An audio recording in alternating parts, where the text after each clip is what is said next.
Yes. The Leaf Spring Army sends its regards.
Hello, everyone. I'm the Enforcer, and I'm accompanied by Enforcer Matt.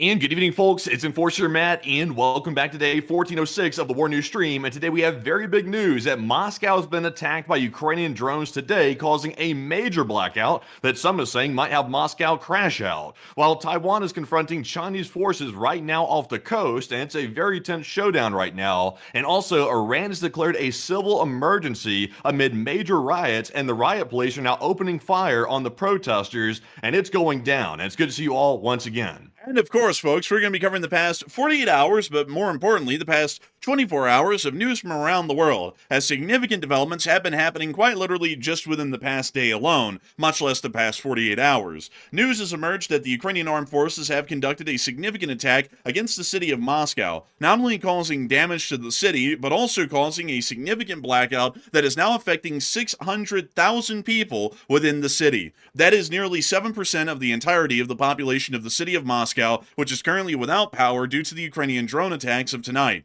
The Russian government has also stated that the Russian strategic rocket forces of the Russian armed forces are the ones currently operating the Oreshnik intermediate-range ballistic missiles and transport-erector launchers at the Krichev 6 aerodrome within the Republic of Belarus. The tensions are continuing to rise within Europe, and multiple countries, including Lithuania, are now setting demolition charges on their bridges, border checkpoints, and other strategic infrastructure near to the border regions in preparation for a possible war. If the war breaks out, the plan is to completely destroy any critical infrastructure that the Russians could use to advance deep inland into these countries and to be able to slow the Russian offensives when they begin.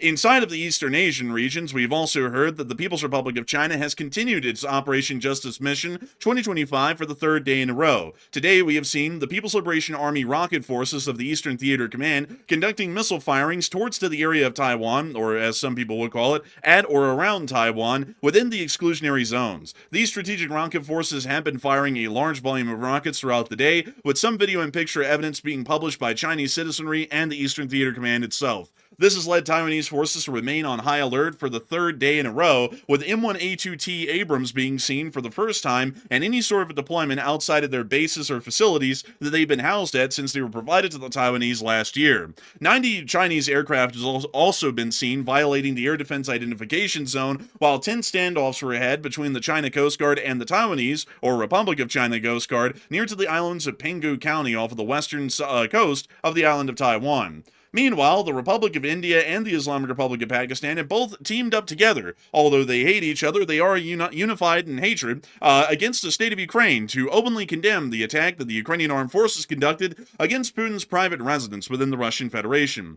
The only issue with that is that didn't happen, and we have seen absolutely no video or picture evidence of any such attack being conducted by the armed forces of Ukraine against one of Putin's private residences, and even United States intelligence has confirmed that there is absolutely no proof at this moment to confirm that any such attack has ever happened. It did not stop Iran and Pakistan from openly condemning the state of Ukraine for the fictitious attack that was conducted, but we do believe and know that Pakistan and India play in fairy tales, much like they did in the border war. Meanwhile, the Islamic Republic of Iran has declared an open state of civil emergency today, as uprisings are now being conducted throughout a large part of the country. Within the Islamic Republic of Iran, protests and riots are called uprisings, crazily enough. And so for that reason, the Islamic Republic of Iran, due to the massive outbreak of them that's currently happening in Kermanshah, Karamabad, Tehran, and Tabriz, have declared a civil emergency, with internal security forces just hours ago opening fire on some of those protesters within the area of the city of Karamabad. Meanwhile, the Islamic Republic of Iran is continuing its intermediate range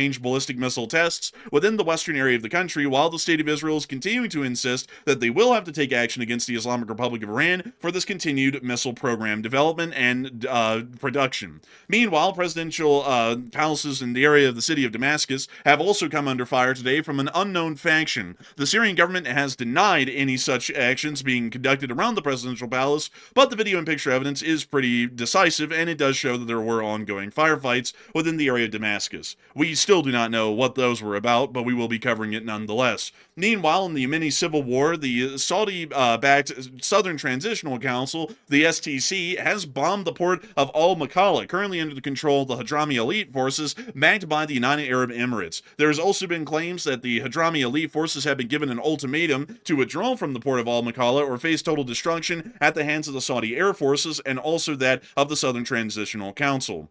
Meanwhile, the United States Coast Guard is still chasing the Bella 1 about a week into the manhunt, and is still waiting for an ability to eventually board the ship. We have also found out that the major fire and explosion that we had documented at Maracaibo on Sunday was actually the U.S. attack that was conducted by the CIA. Information has now come out today that the CIA did conduct an attack against a drug production warehouse within the port city of Maracaibo, meaning that the footage that we showed on Sunday was, as a matter of fact, the very strike that the President of the United States had mentioned on the podcast that very same day. This has apparently created some ruffled feathers within the Central Intelligence Agency, as they believe that this could be putting some of their operatives and agents on the ground in Venezuela at significant risk, due to the fact that that statement was made literally just an hour or two after the strike had been conducted in Maracaibo. At the same time, a Mojahir-6 drone from the Islamic Republic of Iran has been spotted within the drone forces of the Venezuelan armed forces, which is giving heavy credence and possibility to the Islamic Republic of Iran already directly supplying and attempting to arm the state of Venezuela against the United States of America. On the Ukrainian front line, significant action has been seen over the course of the day, with Russian casualties continuing to mount into higher numbers. Ukrainian armed forces did conduct drone attacks today on Melitopol and also on the smaller city of Rovenki inside the Luhansk Oblast, causing damage and blackouts within both areas. The Ukrainian armed forces are still fighting doggedly at the moment for Pokrovsk and Mirnorad, and it has been seen that the Russian Federation has taken significant casualties in that area due to incredibly lax or outdated battlefield tactics being used. We have a huge amount of news today. As many of y'all can tell, just getting through the short summary of it all took about 6 minutes, but we are going to, of course, be making sure to get through each and every single piece of major news that we have from around the world, starting with our largest stories first, and then moving our way on down into the smaller stories throughout the night, as tradition always dictates here on the channel. And so with that, folks, it's time for us to move on and directly into the city of Moscow. Many people have heard that the city of Moscow is made of dreams, because one would have to be sleeping to believe that the place is actually somewhat nice, or you would have to be on Crocodile, which there is an abundance of within the city of Moscow. The city of Moscow is a metropolitan area made up of approximately 10 to 11 million people, with a large amount of these people living within the intricate ring roads of the city, which divide up basically the wealth income brackets of the city. The furthest in ring road, near to the Kremlin, is the very highest wealth bracket within the city, along with the second ring road. But out towards the areas of the periphery of the city is where you will find, at least in particular on the A107 and the A113 highways, the Russian air defense perimeter for the city of Moscow. And this air defense perimeter is the largest and best made and also best coordinated air defense perimeter in the entirety of the Russian Federation. The only one that comes close to this in ability is the one around the Kerch Bridge. From what we've seen, the Ukrainian armed forces have conducted multiple attacks against the Moscow city area in the past to not only eat up a decent amount of Russian ammunition and missile interceptors, but also hopefully land a lucky strike somewhere within the city of Moscow. And today was that day. The Ukrainians conducted another nightly drone attack as usual, with the larger focal point of the attack being the city of Moscow itself. Russian air defenses were hard at work over the course of the night, attempting to try and defend the city, but it was defense without a hope. Video footage emerged showing at least some of the electrical substations, particularly within the southern area of the city near to Ramenskoye, which is a suburb of the city of Moscow, being hit and taking direct damage, which we can see in this clip right here. Look over there. Yeah, there you go. It looks like daylight, but that's a substation, and that's the electricity being released into the wild by the explosion. The Ukrainians don't like captive electricity. They like the idea of free and unfettered electricity. And this Ukrainian drone did just that, freeing the electricity into the surrounding environment. They really didn't need that anyway. Who needs electricity in Moscow? It's not like they can see anyway. It's like everybody in Moscow is blind. It's like they need eye care. I guess they need to go see Bashar al-Assad and go see him for some eye care, because they're blind to everything except for their own war crimes. Man, I gotta be honest with you, man. That new ad from the Bashar al-Assad eye doctors really goes hard. I mean, they got a great song in that ad. You know, the Al-Basiri, Al-Bashar. Man, it's great. I mean, like, it's really something. But outside I of wouldn't that, trust them. I mean, you know, he didn't see his country falling from underneath him, so I don't really think he'd be able to help you see yourself. If he can't help himself see, how in the world is he supposed to help everyone else? However, getting on out of the corny jokes that we're making and getting on into Moscow itself, we did get to see that a major blackout was caused within the area of the city. That wasn't just backed up by our own statements, that was backed up by video and picture evidence, including this picture here that was showing the Ramenskoye area, which has been plunged completely into darkness. At this moment, around 600 to 700,000 people within the city of Moscow are currently without power. That is around 7% of the entire population of the city of Moscow. This is the largest singular blackout that we've ever seen in the history of the war in Ukraine inside of the Russian Federation. It's even larger than the energy blackouts that we've seen elsewhere, such as the city of Belgorod, the city of Kursk, the city of Oreshnik, or any other cities that have had their electrical infrastructure hit and have had blackouts. The largest blackout that we've ever seen up until this point affected about 60 to 70,000 people. 600,000 people is about 1,000 times larger, or 1,000% larger, better so to say that way, than any other blackout that we've seen inside the Russian Federation so far. And endless amounts of video and picture evidence was coming out, once again confirming that practically every single building is without power within this area. The few windows that you see that are illuminated, we believe that they're using some sort of a battery-powered light or some sort of an emergency generator, and we can also tell that these lampposts on the streets are apparently provided their electricity either by some sort of a backup grid or by gas. We're not really sure which one, but we can see that while the street lights are on, the lights in every other building are completely off. Traffic lights are out.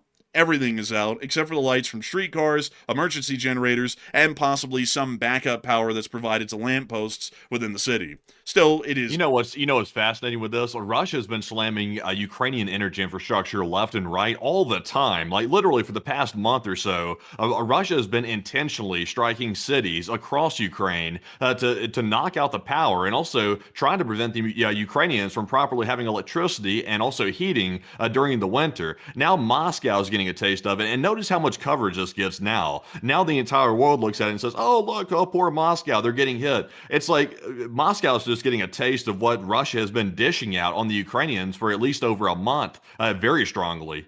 Yeah, I mean, it's definitely finally justice served, I guess you want to call it. The Russians have been hitting Ukrainian power grids since the literal opening hours of the conflict several years ago, and it appears that the Ukrainians are finally returning that in kind, not just to the capital of Moscow, but also the major cities of the Russian Federation within the western part of the country as well. While all this has been going on, the Russian government has been up to their usual tricks. For one, this isn't actually that usual to be entirely honest with y'all, but for one, the president of the Russian Federation, Vladimir Putin, has declared a presidential decree calling up the mobilization of reservists, allegedly to guard critical infrastructure. But I'll read you all the specific wordage here, as this is the English translation of the original formatted document, which you can see right here. So let me read this off to y'all. Decree of the President of the Russian Federation on conducting special training gatherings and citizens of the Russian Federation who are in the mobilization human reserve of the armed forces of the Russian Federation. On top of the mobilization of the human reserve, we've also heard that they're pulling funds from the People Fund, the Fund for People, to be able to prepare the mobilized reservists for combat.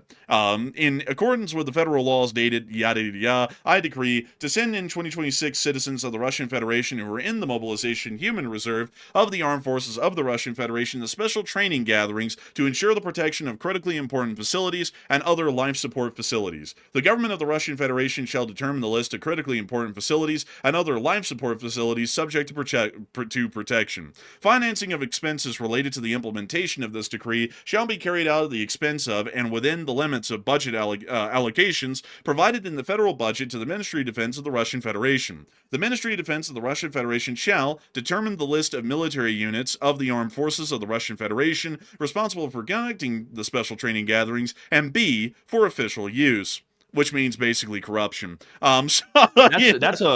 That's a little bit strange, isn't it, though? Because they're saying here in the document, in the decree that Russia put out, that this is intentionally to protect critical infrastructure sites. But that's suspicious, though, because Russia has been in dire need of critical infrastructure protection for years now, and they haven't ever done it before. And they've left most of their sites, including the oil refineries and all these other critical sites, pretty much open to attack. Very little air defense around it. So why all of a sudden, 4 years into the war, are they suddenly taking this measure? It almost seems like a cover to mobilize these forces under some false pretext for some other reason.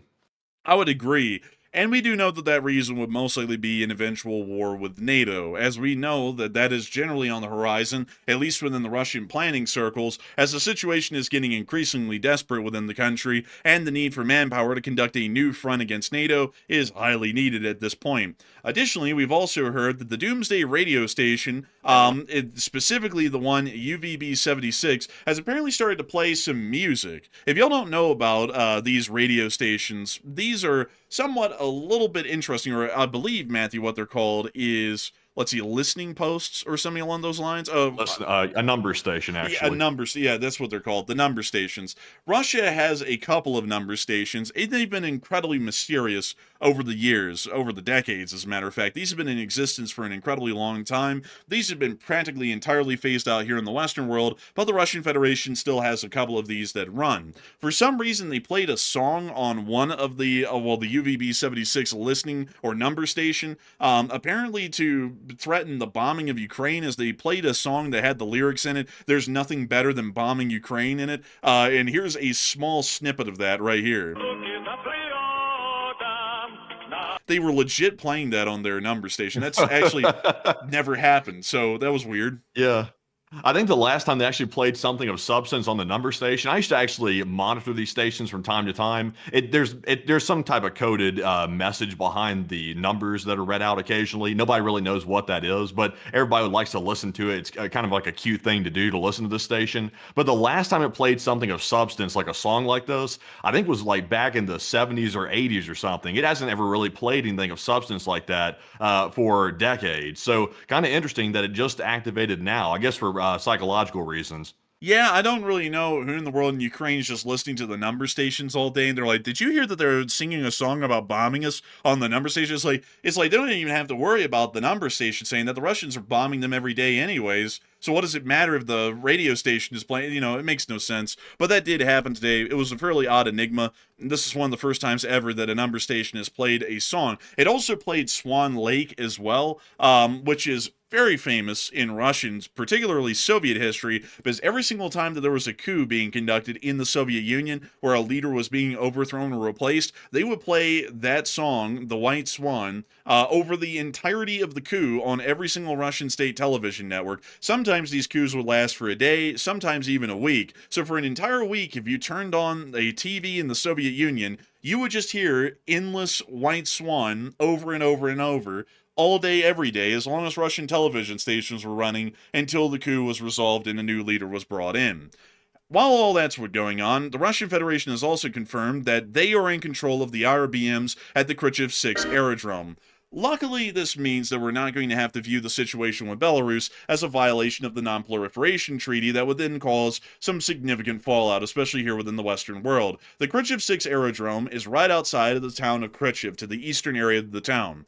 This aerodrome has been refit for the use of intermediate-range ballistic missiles and the Oreshnik hypersonic missile complex, or glide vehicle, which is being used directly to threaten and target the majority of Europe. This missile has a minimum range of around 350 miles, meaning that if this was fired towards the area of Poland, it actually could land at its minimum range at Białystok, which is the closest major city to the Belarusian border, and everything from there all the way to basically Ireland at that point. As a matter of fact, basically everything within continental Europe that is a part of NATO or a part of the European Union could be within range of this hypersonic glide vehicle as a part of this IRBM. The Russian Federation did publish some footage showing them operating this hypersonic glide vehicle and other such similar things in this area. You can see them raising the flags here and christening the Krichev 6 aerodrome for use by the Russian armed forces, and specifically that of the strategic rocket forces. I hope they're happy with their decision, because this is definitely going to prompt NATO to likely put hypersonics in Germany. I think that is maybe being solidified soon. We did hear the announcement that hypersonics would be going to Germany at some point, sometime, I believe, this year, in the next few months, actually. So it is going to be a reciprocal response by NATO inside of those territories there. So this is not something that's just going to be like, oh, Belarus put some hypersonics inside of their country. That's the end of it. It's going to be an escalation, symbolic one, but still an escalation. It's highly likely that the United States Army is going to be deploying the long-range hypersonic weapons, which are our version of a hypersonic missile that's currently in service with the U.S. Army, in Germany early next year as a direct response to this Russian deployment of Oreshniks within Belarus. I know Belarus is just so happy they got to finally play with some of the toys, actually. But this is a very dangerous toy, and I'm sure that Putin has the final right of refusal here, because he just gave a country that's the puppet state, which could flip on Putin if it really wanted to, although I doubt it. He just gave them nuclear-capable missiles, which is quite a move. Oh, well, they're not under the control of Belarus. These are under the control of the Russian strategic rocket forces, which fall under the command of the Russian Ministry of Defense. So they're just based on Belarusian territory, but the Belarusians have no authority or control over these nuclear weapons at all. But they are on their territory, though. So even though they technically have control of it, they're still in Belarusian territory. So technically, Belarus has them. Like I said, though, Putin likely has the final word, which he does. But they're still in Belarusian territory. They can say now that they have Oreshniks. That is true. Also, we've seen that on the NATO frontier, especially along the border with Lithuania, the Lithuanian Ministry of Defense has now announced that they are preparing bridges to detonate. This is an action that is usually made when a war is definitely certain. As a matter of fact, this is the very same sort of actions that you would see the state of Ukraine make right up to the build-up to the invasion by the Russian Federation in February of 2022 of the state of Ukraine. According to the Lithuanian Ministry of Defense, they are equipping bridges on the borders with engineering structures for the placement of explosive charges. This measure is a part of preparations for the creation of the Baltic defense line. This is a fairly significant action to take, and to be entirely honest with y'all, this is one that we have very rarely seen in Europe, at least within recent years, or decades for that matter, and it does appear that this is something that is fairly new. I'll give y'all only the one example that I know of in Europe during the majority of the Cold War that was not a Western European country or a NATO state, which is Switzerland, that did this very thing. Switzerland has a policy of aggressive neutrality, and for the majority of its history, especially during the 20th century, it actually had every single major bridge and every single major crossing through the Alps mined with explosives to wherever their country was invaded from any direction, any way, any form, by any anybody, they would detonate all of these explosives and pretty much create a impenetrable fortress, at least for a short moment, that would have to be somehow forded or crossed into without the use of bridges or other highways or key infrastructure that existed along the border regions. The Baltic states, starting with Lithuania and then expanding to Poland and Finland, will be doing something incredibly similar to try and make it to where if the Russian Federation starts a war incredibly soon, it'll be a lot more difficult for them to pull that off, considering that bridges that would have allowed for rapid access into those countries will no longer exist because once any missile starts to fly, these bridges will be destroyed. Nevertheless, a lot of people right now are actually talking about the Ukrainian attack on Moscow, which has plunged 600,000 Russians into complete darkness, and the blackout that is still ongoing at this moment. And Matthew, what are people thinking about that, and what are you thinking about that as well? All right, so jumping back to our first story that we covered about the massive strike on Moscow, causing over 500,000 residents actually to suffer a major blackout that we saw in the footage a moment ago. What is Putin going to do in response to this? Because this is another massive humiliation for the Putin regime. So 61% said Putin will retaliate strongly on Kyiv directly, while 18% said there's a 50-50 chance this escalates, and 14% said Putin will let this one slide.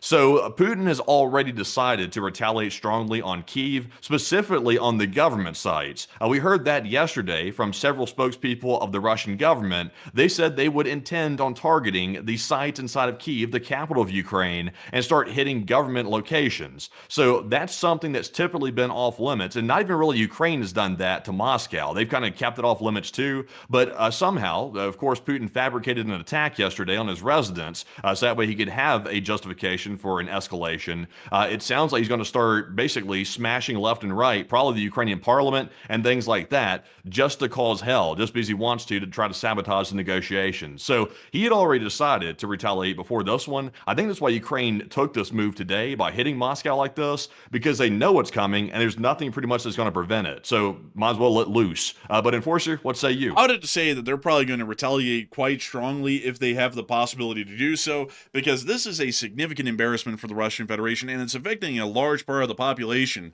If you look at it as, and we'll round this up, say, it's around 600 to 700,000 people who are in a blackout now, but if we were to look at that as 1 million people and just round it up to the nearest number that we can get, that would be around one, that means that about 1% of the entire Russian population just got plunged into an energy blackout currently. That also means that nearly 10% or 10% of the city of Moscow is currently in a blackout right now. This is something that is affecting a large number of people, and not only that, what would be considered to be the most privileged and elite people in the Russian Federation, the citizens of Moscow. So for that reason, the Russian Federation will most likely be conducting a significant attack against the state of Ukraine, and will probably be trying to ramp up their attacks on Ukrainian energy infrastructure in turn. We have seen that they have done this in the past as a form of reprisal against the state of Ukraine, especially whenever they pull off anything that's wildly successful, like Operation Spiderweb earlier this year, where after the Ukrainians destroyed a third of the Russian strategic bomber fleet, the Russian Federation then started to conduct endless attacks that were indiscriminate against the Ukrainian citizenry, the Ukrainian energy infrastructure, and other key targets that really had nothing to do with military preparedness or Ukraine's ability to fight the war, but more so had to do with terrorizing the citizenry of the state of Ukraine as punishment for their actions and their own self-defense.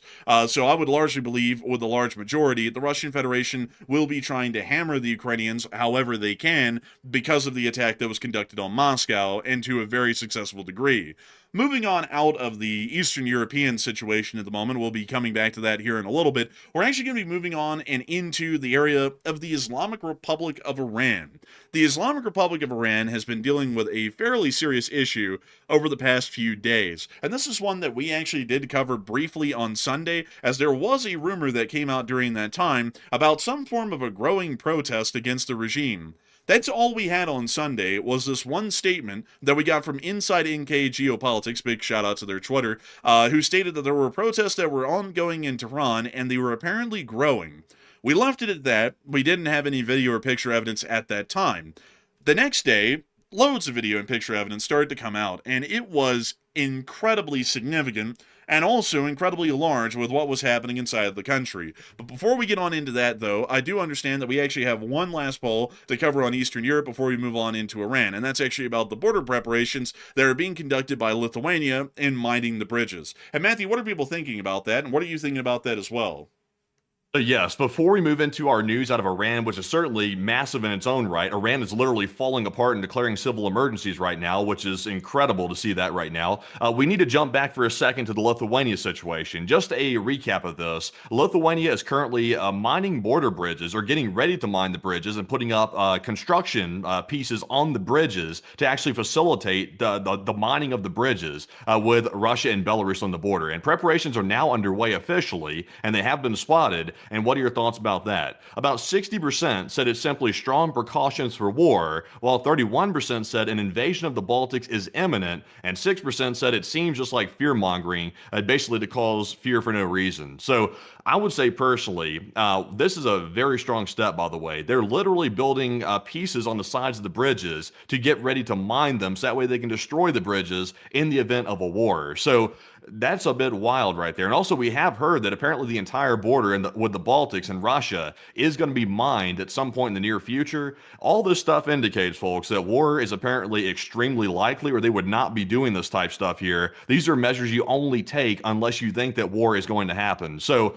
we've been saying that for a while, and most people have become kind of numb to it at this point because we've been saying that for so long. But it's simply just a matter of time, I think, at this point, that Russia finally does something to the Baltics that's probably a lot more severe than simply just a couple of soldiers crossing over for about 30 minutes. So not a good sign. I heard that today. I was kind of surprised to hear that they were actually mining the bridges with Russia and Belarus. That's a huge step. But Enforcer, what say you? I would have to say that it is a fairly strong precaution, and I would say that it's a fairly prudent one as well. Bridges are strategic in their use, incredibly strategic. If a bridge is destroyed, it makes it very difficult to conduct an offensive within that specific area. Like, for example, if we were to find a bridge, say, somewhere along the Numus River right here, and let me see if I can find one, because I'm sure that there is one right here. This is a road bridge that actually crosses the Numinous River between Kaliningrad and Lithuania, which is Russian and Lithuanian.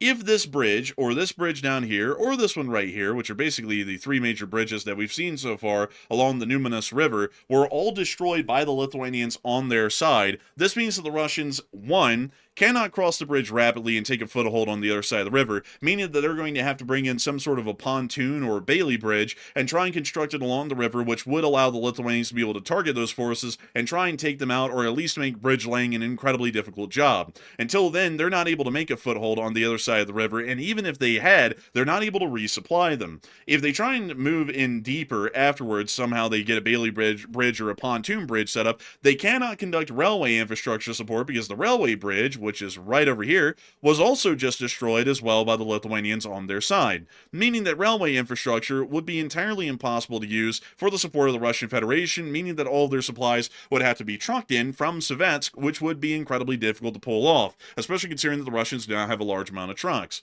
On top of that, if the road bridges are knocked out, and there are no Bailey bridges or pontoon bridges that can support the weight of those vehicles, that means that the Russian infantry advancing across this river have to advance with absolutely no armor, and that's only if they were able to set up the bridges in the first place. Destroying bridges is an incredibly important thing, especially when it comes to strategic control of specific battlefield areas and denying the enemy the ability to rapidly advance and create footholds or massive penetrations behind the lines that would start to be a significant issue to try and fix or plug later. So for that reason, I would say that this is an incredibly smart and prudent sort of a defensive action. And I've seen some people say, why in the world would they ever announce that? It's not a secret when someone's doing something like this. The Russian border guards are watching them put these up right now. If it isn't the Lithuanian government telling people about it, it's going to be the Russian government telling people about it. You can only make things secret when they're not visible to the public eye. If a bridge is entirely visible to the public, and they can look at it, and they can see it, and they can see you putting giant cradles basically on the side of the bridge to plant large explosives on, and the Russian border guards looking across the border with their binoculars can also see you doing that as well, it wouldn't really be that best kept of a secret if the Lithuanian Ministry of Defense decided to just zip their lips on it, because literally everyone in the surrounding area, including the Russians, can literally watch you putting that on the bridge. So the Lithuanian Ministry of Defense is announcing something that is obviously clear and evident to literally everybody, including the Russians, that they are planting explosives onto the bridges. And honestly, it's not a bad thing to announce, really. Like, I see some people, and I understand where people are coming from when they have a problem with Lithuania announcing that, but but it's actually a good thing they're announcing it because that lets Russia know that Lithuania is not going to just sit back and let their country get invaded. They're going to actively take steps. They're not just sitting back and expecting that NATO is going to save them. They're trying to get ready for it, so that way they can put up a fight until NATO can respond, because the Baltics have to be able to hold out until NATO can actually get there to help them out. So until we're able to send reinforcements, somehow the Baltics have to find a way to fend off the Russians, and that shouldn't be too hard for them to fend them off for maybe a week or two. They should be able to do that. But after that, though, they're going to need NATO assistance pretty strongly. So the mines are the first step for that. So I think it's a good thing. It's like a deterrence factor. I would have to agree. And I also saw someone say Kaliningrad has all the weapons. That's not necessarily so. This is one of the army groups that we have modeled accurately on our map, which got put on hold almost indefinitely for a while now. I eventually have to get back to trying to fill in this map, but it's a very laborious task. But nevertheless, this is the map that we have, and this is every single active unit within the entirety of the Kaliningrad Oblast. And they aren't that well supported, to be entirely honest. There isn't really a lot here. They do have 2 missile defense regiments, which may be able to hold down the area for a little bit, but 2 missile defense regiments will most likely be easily overcome by superior NATO air power, and for that reason, Kaliningrad will be without air defense pretty quickly. On top of that, they don't have an incredibly large amount of forces, at least in terms of infantry regiments. Every single one of them is a motorized rifle regiment within Kaliningrad, which is not an offensive unit. That is solely a highly mobile defensive unit. They lack any major firepower, and they really don't have any way to advance and then hold any ground or slug it out, say, with the Iron Wolf Brigade or any other similar brigade of the Lithuanian Armed Forces. Within the Kaliningrad area, this is basically going to be a stalemate. Not only that, any Russian motorized rifle regiments would have to attempt the crossing of the Numinus River, especially on the northern side of Kaliningrad, although they do have the open plains that they have access to that would start to lead towards the major city of Kaunas, which is also on the Numinus River. Still, that would be a bit of an issue, especially considering that these units are lightly armed and they don't really have that much artillery support for that matter. They do have one 152nd Guards missile brigade within the oblast, but that is not an actual field artillery brigade. This is a strategic missile brigade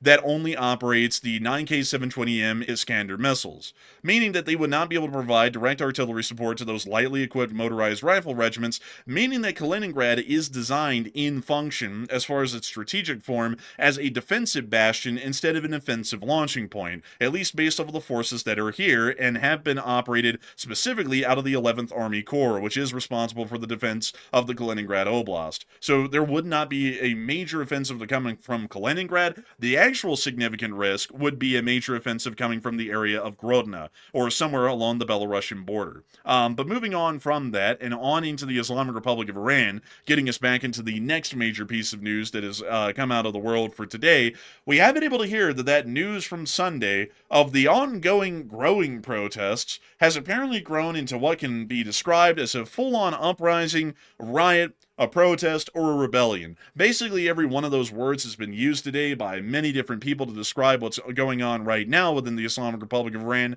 but the picture coming out of the country is incredibly grim, especially for the stability's purpose of the Islamic Republic of Iran's central government. Videos have emerged showing that right now the Iranian police are attempting to siege the University of Tehran, which apparently is being used as a fortress at the moment by a great deal of protesters or rioters against the Islamic Republic of Iran's internal security forces.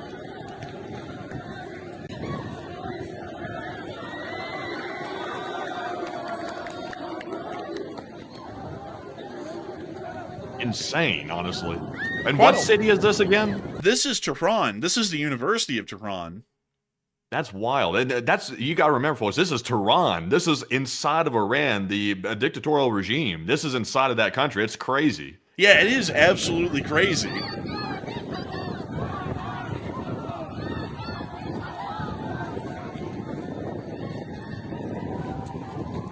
Additionally, more footage emerged from Iran showing other instances of ongoing protest or what could be described as rebellion. I want to make it clear that you can use basically any word you want, folks. A rebellion, an uprising, a protest, or a riot, because basically everyone on the planet has used one of those 4 words over the course of the day to describe this. I'd actually say that this more so is along the lines of an uprising, especially by the Iranian Internal Security Service definition, as this is direct violations of of the government's respect within the country, which is generally considered to be a public uprising in its own right to demand the death of the supreme leader, which a great deal of these protesters, or rebels, if you want to call them that, are actually calling for. A great deal of them have actually been chanting death to Khamenei throughout the large part of the protest videos that we've seen, which is something quite wild to consider that the supreme leader of Iran, at least in theory, although this is clearly being shown to be quite weak, is the ultimate leader of the Iranian people and has supreme authority over all of them. So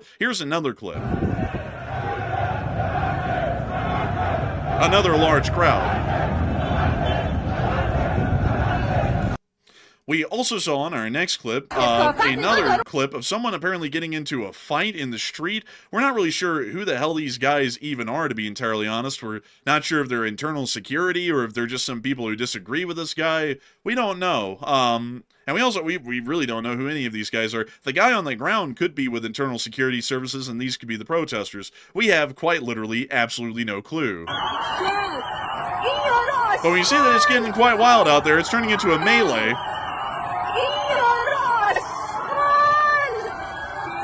They put it in slow-mo just in case you didn't catch it the first time. We've also seen another clip here, once again showing another major crowd of people within the capital of Tehran, this time at night. There they all are down there. Insane with that. It really is insane.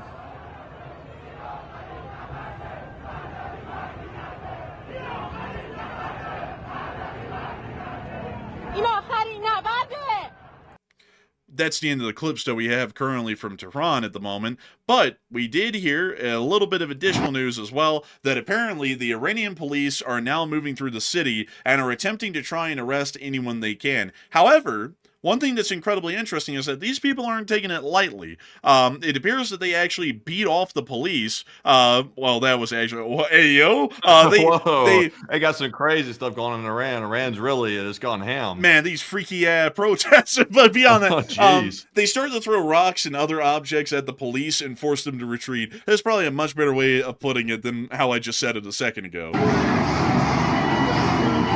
Here come the police. Apparently the police run a motorcycle club. I didn't know that. Yeah, apparently so. Also, can you cut the volume down a little bit? It's very loud, but it's like the motorcycle police are literally coming through, revving the engines. That's wild. It seems like the entire response I've seen so far in all of these clips is pretty much motorcycle police and also police on foot, basically confronting the protesters and rioters directly and getting in fistfights left and right. Yeah, it really is crazy, honestly. And here come the police.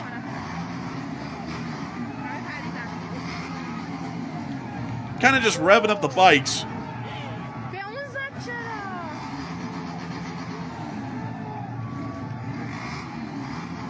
Seems like it's scaring the protesters off, actually. We've actually heard that the leader of this police team was Al Diddy, who actually was in charge of making sure that they were going to get beat off. So we can see them here having rocks thrown at them. You can see some of the marks from the impacts of the rocks in the street ahead of the police, but it's going to get a little bit worse here in a second.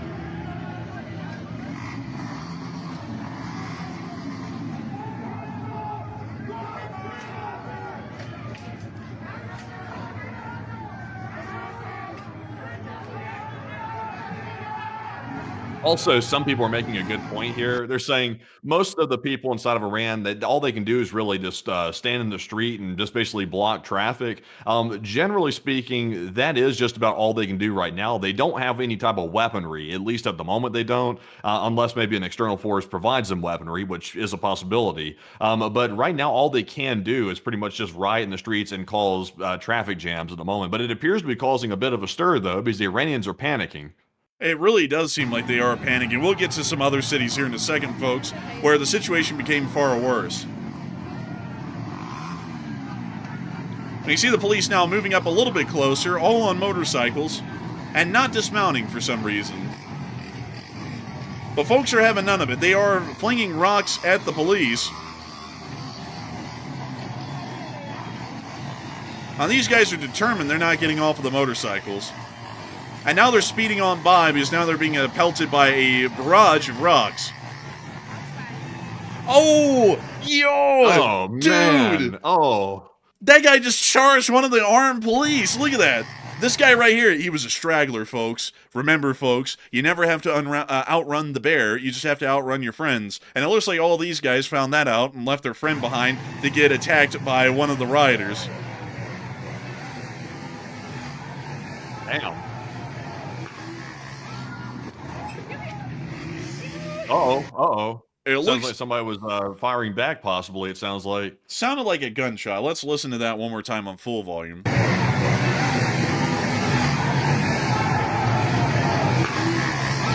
Oh, yeah. Yeah, they were. It sounded like they were firing back to me. Well, actually, there's a tracer right there. Hmm. So it does appear that they fired a warning shot into the air in that clip, and it is once again showing us that the tensions within Tehran are incredibly high. Other cities were also dealing with this issue today as well, including Kermanshah, which also had significant uprisings happening within the area as well.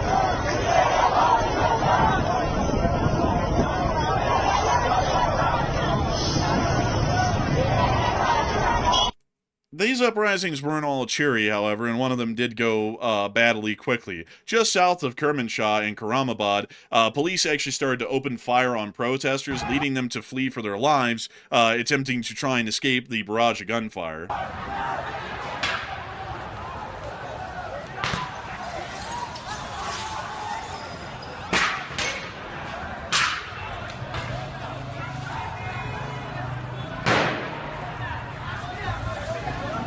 And that's crazy too, that Iran has literally already started firing on civilians. Like we can't even show some of the videos. I saw a video earlier today where they were literally just firing. They were spraying into a crowd that I saw earlier today in Tehran. And remember, the protesters are not armed. Like, these are completely unarmed civilians that are in the streets. So it's not like they're going up against 50 bandits with weapons. They're just going up against people that basically just have their fists and that's it. And they're firing on them. Yeah, it does appear that they are already going heavily against these protesters, or rebels if you want to call them that, by already firing on them with live ammunition from what we've seen. This is the most tame clip that we can show of any of this, by the way. This is the only one that we could show.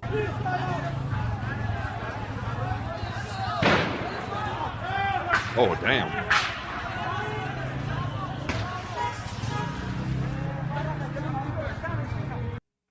Still, it appears that the situation in the Islamic Republic of Iran is falling apart, to be entirely honest with you all, on the domestic level.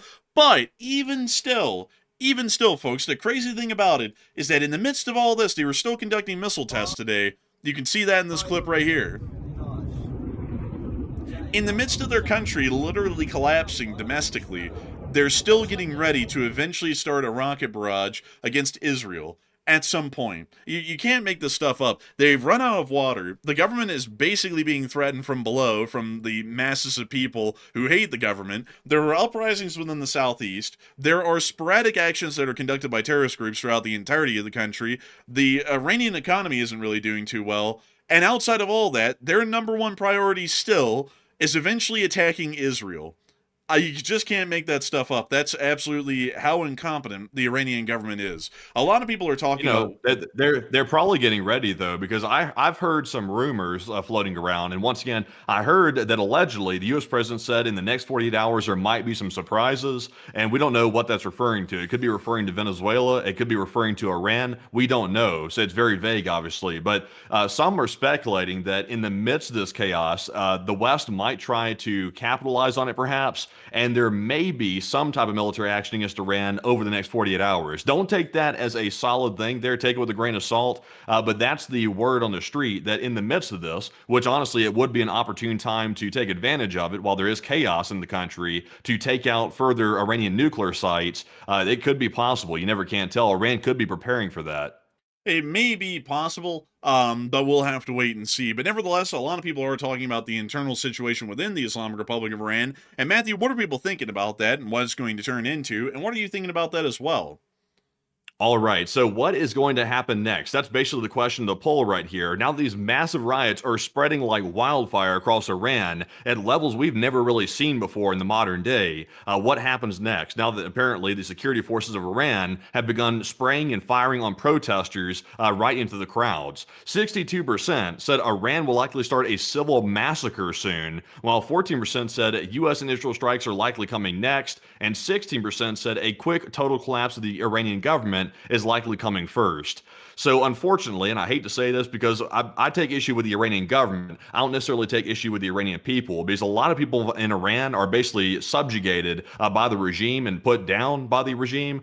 Most people in Iran are as much of a victim of Iran's government as the Israelis are. So I really feel for most of the Iranian people, but I think unfortunately what's coming next is going to be a very horrific clash between the government and civilians, way worse than it is right now, where basically the Iranians start opening fire on the civilians without any discrimination at all. So that seems to be the way dictatorships start reacting when they start losing grip, is they start basically wiping people out. So unfortunately, with the 62%, I think that is coming, and hopefully maybe someone will step in and try to save the innocent Iranian civilians before it gets to that point. But Enforcer, what say you? It's highly likely that massacres will start incredibly soon. They're already firing into crowds with live ammunition, and there are already people who have been killed at this point. That could be described as a massacre in and of itself, but major massacres will probably start to begin soon. I'll be entirely honest with y'all, this situation that we're seeing right now in Iran is incredibly eerily similar to the Arab Spring that happened in the early part of the 2010s, around 2012 and 2011, where we would actually see that a lot of the major wars, like the Syrian Civil War, the Yemeni Civil War, the instability in Egypt, among many other places, would originally emerge and grow from. And not only that, it's very similar to the fall of the Shah of Persia in 1979 during the Iranian Revolution. This is a very similar sort of a situation that the current Iranian government is finding itself in, and for that reason, much like the Assad regime, much like the Egyptian government, and much like the Yemenis, there probably will be some significant reprisals against the civilian population that's currently protesting, rioting, and conducting uprisings at this moment, in the form of heavy massacres. The Syrian government, specifically Assad's government, conducted mass massacres, which is what actually kicked off the Syrian civil war to actually become a major inflection point within the country. And that was preceded by massive civil unrest throughout the entirety of the nation. So I'd have a feeling that this is going to be an incredibly similar situation within the Islamic Republic of Iran. Also, to just cover a little bit of our other major news, to move us on over into East Asia, we have been able to hear some major news out of Operation Justice Mission 2025 and also the Taiwanese response that has been going on over the course of this very day. But before we get on into that, I do want to say a humongous thanks to everyone who has been watching the show so far for tonight. We actually have, from what I can tell, it's 14.3 thousand people here at the moment right now live, and we've had about 60,000 people watch this stream in the first hour, about 1,000 a minute. We have to thank everyone so much for always considering this channel to be your primary source of news, and I hope that our news coverage tonight has, of course, been up to par as usual. We still have a load of news to go at this point, but before we get on into the rest of that news, I do want to make sure that we get a couple of questions before we move on into the rest of it, so that way people can get a little restroom break, maybe some snacks, maybe check the business emails, or maybe think about where in the world we are in the world currently and what page of history you're in right now. You know, that's a really existential one to ponder. But nevertheless, Matthew, what do we got? All right, so jumping into our first super chat of the night, this one goes to none other than Bobby, also known as LC39A. And thank you very much, Bobby, for that very generous $100 support. And we do appreciate that very, very much. That is the largest one of the night, by the way. And we do appreciate Bobby very much for helping to keep the channel running. And he said, finally, NATO is growing a pair. And I would hope so. I hope that NATO is finally growing a pair, and I would say that, at least in defensive preparations, they certainly are working hard on that in the NATO frontier. Right now we know that Poland has done extensive work on preparing their own defenses and are still manufacturing a great deal of defensive positions to put in place, and now the Baltic states, especially Lithuania, is following suit, and the Finns should be working on that as well here within the very near future. So I would have to say that they are definitely doing quite well for sure at that point, making sure to defend themselves. And it's incredibly important, folks, that defensive fortifications are set in place. A lot of people look at wars as highly mobile wars. But highly mobile wars is a failing of good defensive posturing and positioning. A lot of wars can become pretty stabilized, like the one in Ukraine, for example, if you have incredibly strong defensive fortifications or incredibly advantageous defensive positioning. Either one of those will work incredibly well. And as long as Europe is able to set up a large amount of defensive networks along the Kaliningrad Oblast and the borders that they have with the Russian Federation, we will see that an attempted Russian offensive will be a lot slower than it ever could have been before. And so I got to thank you massively for the support and helping this channel to keep on running, because if it wasn't for folks like you, Bobby, we wouldn't be able to make this channel possible. We wouldn't be able to keep it running, and we wouldn't have been able to be on air long enough to remember the days long ago that you used to be LC39A. So a humongous thanks to you so much once again. I hope that does address that incredibly well. And with that, we are on to the next one.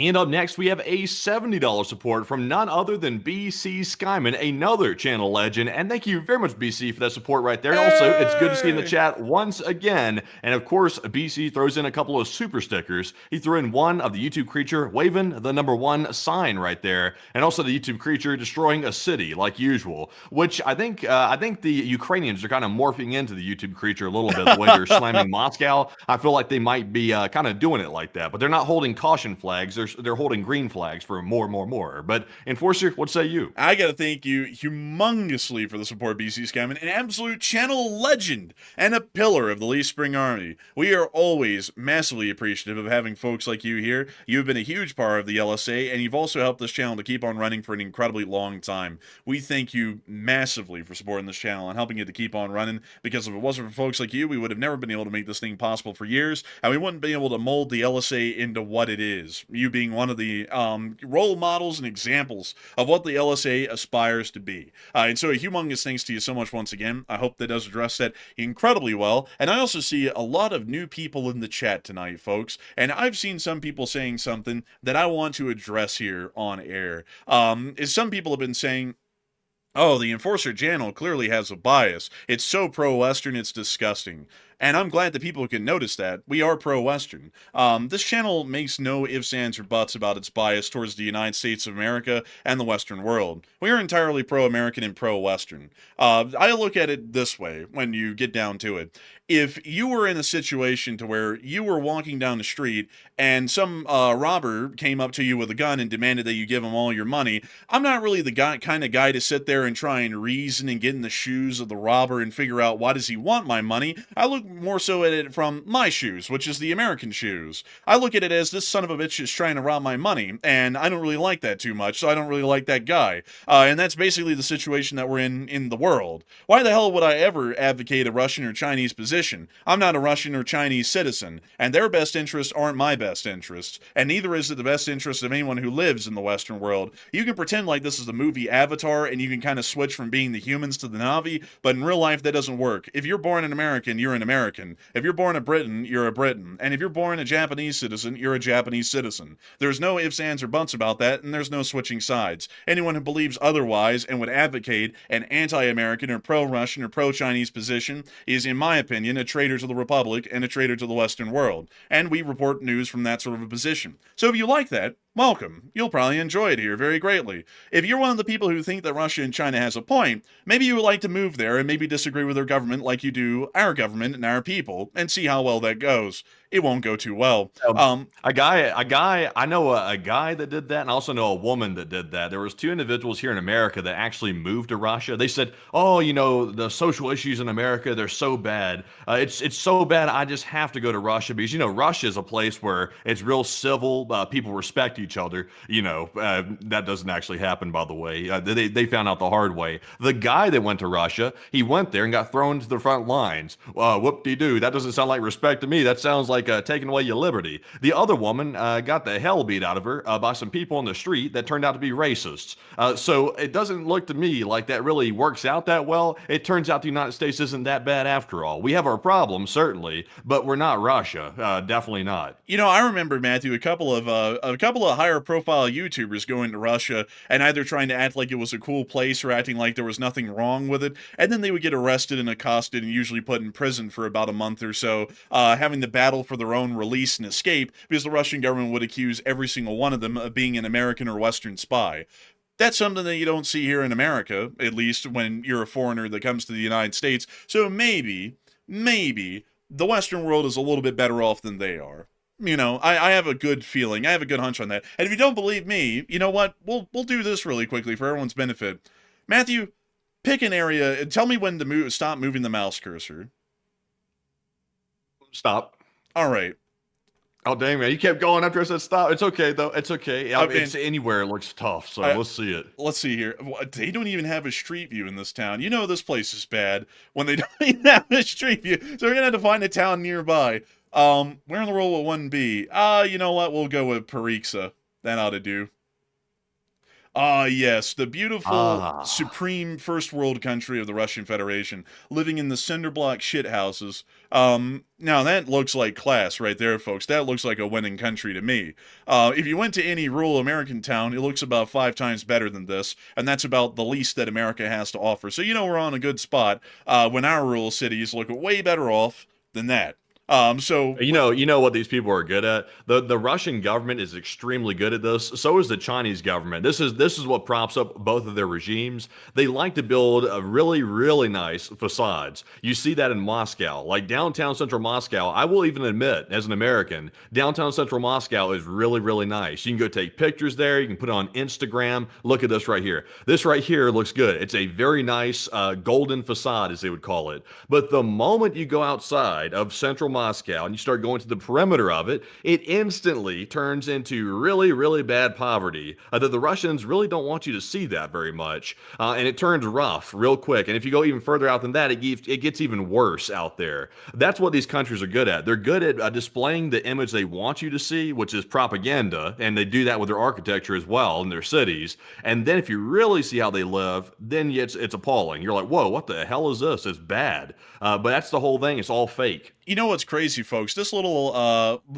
roughshod bin right here, which would be called the Hood here in America, this is about 5 city blocks away from where we just were, where the propaganda videos are made. So here's where we were, right here, right there, and about, let's see here, about 2,800 feet away, so a half mile away, was what we just saw a second ago where all the propaganda clips are made talking about how advanced Russia is. So it is quite literally a few city blocks of cool stuff that they film all the time and talk about how nice their country is, and then everywhere else you go, it's 10 times worse than America. You know, like, I don't even have to make the stuff up. You can literally go and look at Street View on Google and see it for yourself. It's not like this is hidden or anything. It's literally on Street View. Now, compare that to... It's crazy. Isn't it crazy how many Americans fall for that? Like, it's insane. I have personally seen, just in my own personal life, people that fall for this all the time. They fall for it with China. They fall for it with Russia. These countries know, these dictatorships know, all you have to do is hang out a shiny object to most people. Like, 80% of people are going to fall hook, line, and sinker for that little propaganda trick of a very nice central downtown and everything else looks like shit. Most people will fall for it. And then once they have them, now they've convinced them that, oh, it's a great place over there. The West is falling apart. Even though the West has its issues, it's still 100 times better than Russia at its worst. But I also have to say this, man. You know what's crazy is that people go, look at the shithole America is, and they'll go to a place like the Tenderloin. This is the financial district of New York City. This is actually near to the World Trade Center Memorial Garden. This looks just like the nice part of Moscow. Literally just like it. Like, it is as nice. Yeah. we can name our bad areas. Like, for example, we call, like, you know, in San Francisco, it's called the Tenderloin. That's the bad area there in that spot. There's other bad areas too, but we can name them. In Russia, when they say, where's the bad spot? They basically say, well, we can name where all the good spots are at. You know, we can know the good spots. Everywhere else is shit. It's just like the opposite way around. Here, you know what? I'll drop it down on another street in New York City. Here's another one. I'll be honest with y'all, New York City does have its bad spots, but down in the financial districts, which is the upper end part of New York City, it looks as nice or as modern as any propaganda flick from Russia or China. Like, there's no doubt about that. You can look at that. It literally looks like anywhere else. And, you know, on top of that, some people will be like, oh, but some of the buildings are old. It's like, you know why? Because we've been on top of the world here in the United States for so long that the buildings that used to really be the stuff, they're now about 100 years old, and we're still building new and greater buildings around those. We're not a country that literally just started to rise up within the last 20 years. We've been the predominant superpower of the globe for about the past century. That's why we have buildings like that. And also, we don't build ours out of spackling, so they last a long time. So that's why we have the nice privilege of having older historic buildings, because they don't crumble to the ground under tofu dread construction. So I mean, go to China. I mean, I would imagine if you go over there, they've got crappy looking buildings, but not super old buildings, because the way they build them is really, really cheap. It's not made to last. It's made to be nice in the short term, and then it disintegrates after a short while. Let's see here. This is China. So, oh my god. Oh my god, they finally got one through. Oh, dude. Man, that's probably a new build. That's probably a 10-year-old building right there. Yeah. Probably new. Like, it's probably fairly new. Like, this was probably built actually in the 90s or so. I would take a good guess at that, because this was very common construction back in like the late 80s and the 90s in China. This is basically all that they were building back then. But that's what generally normal China looks like. You would be really hard-pressed, folks. I mean, if you went around the Salt Lake City area, which is where we're at right now, you'd be pretty damn hard-pressed to find a building that people are living in right now that's in that shape. Like, I can't think of one in the whole Salt Lake City area that looks like that. And we've been getting around a good bit around here, and there's nothing that bad off. So, you know, there you got it. I mean, like, that's just straight up what it is. And I love how people always sit there and say, folks, oh, we're biased towards the West. It's like, hell yeah, we got a good point. We're quite well off. And on top of that, it's who we are. We're Americans. I'm not a Russian. I'm not a Chinese person either. So with that, I hope that does address that well. And we are actually going to be getting on into the last question of this segment. And then we're going to be getting on into the rest of the news for the night. So Matthew, what do we got?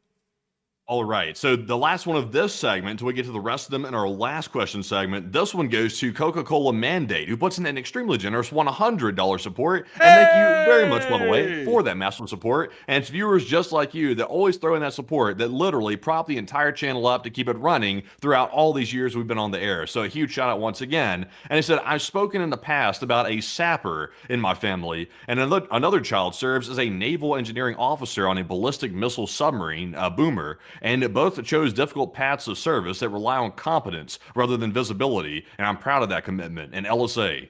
And I would have to say that's something incredibly proud of, especially those who choose to be in the service, especially with that of the submariners or the boomers. That is an incredibly strenuous sort of a position to be in. It's highly stressful. It's incredibly claustrophobic. But those men and women of the Republic that serve on those submarines are basically our first shield and line of defense against most threats, seaborne and also nuclear-borne, because of what they do. They're an absolutely incredible and important part of the United States of America's armed forces. And also, the sappers are wildly important as well. Everyone always serves their role and does their duty in this country, whether it's in the military, in any position, role, rank, or job, and also in the citizenry as well in general that's not serving in the armed forces. But I have to say that I would be incredibly proud of them as well, and I'm sure that you're quite honored to know that two of your relatives and one relative and one child are both serving in the armed forces in very honorable and incredibly strenuous positions, doing incredibly important work for this country and its national defense.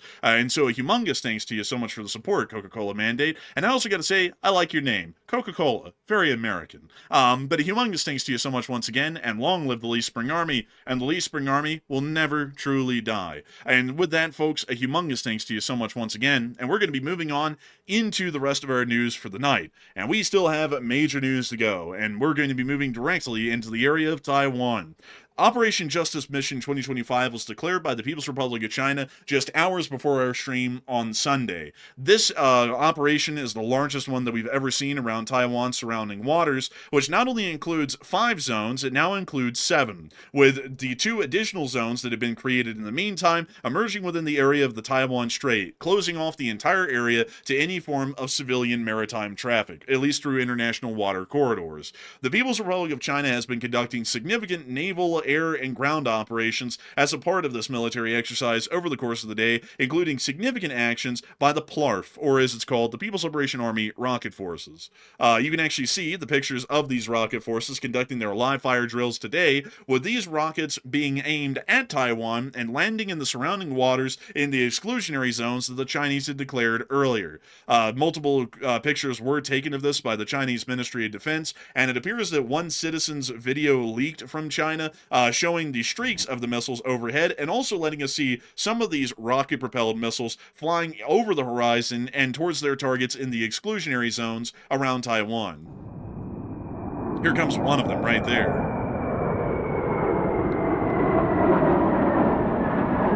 second one.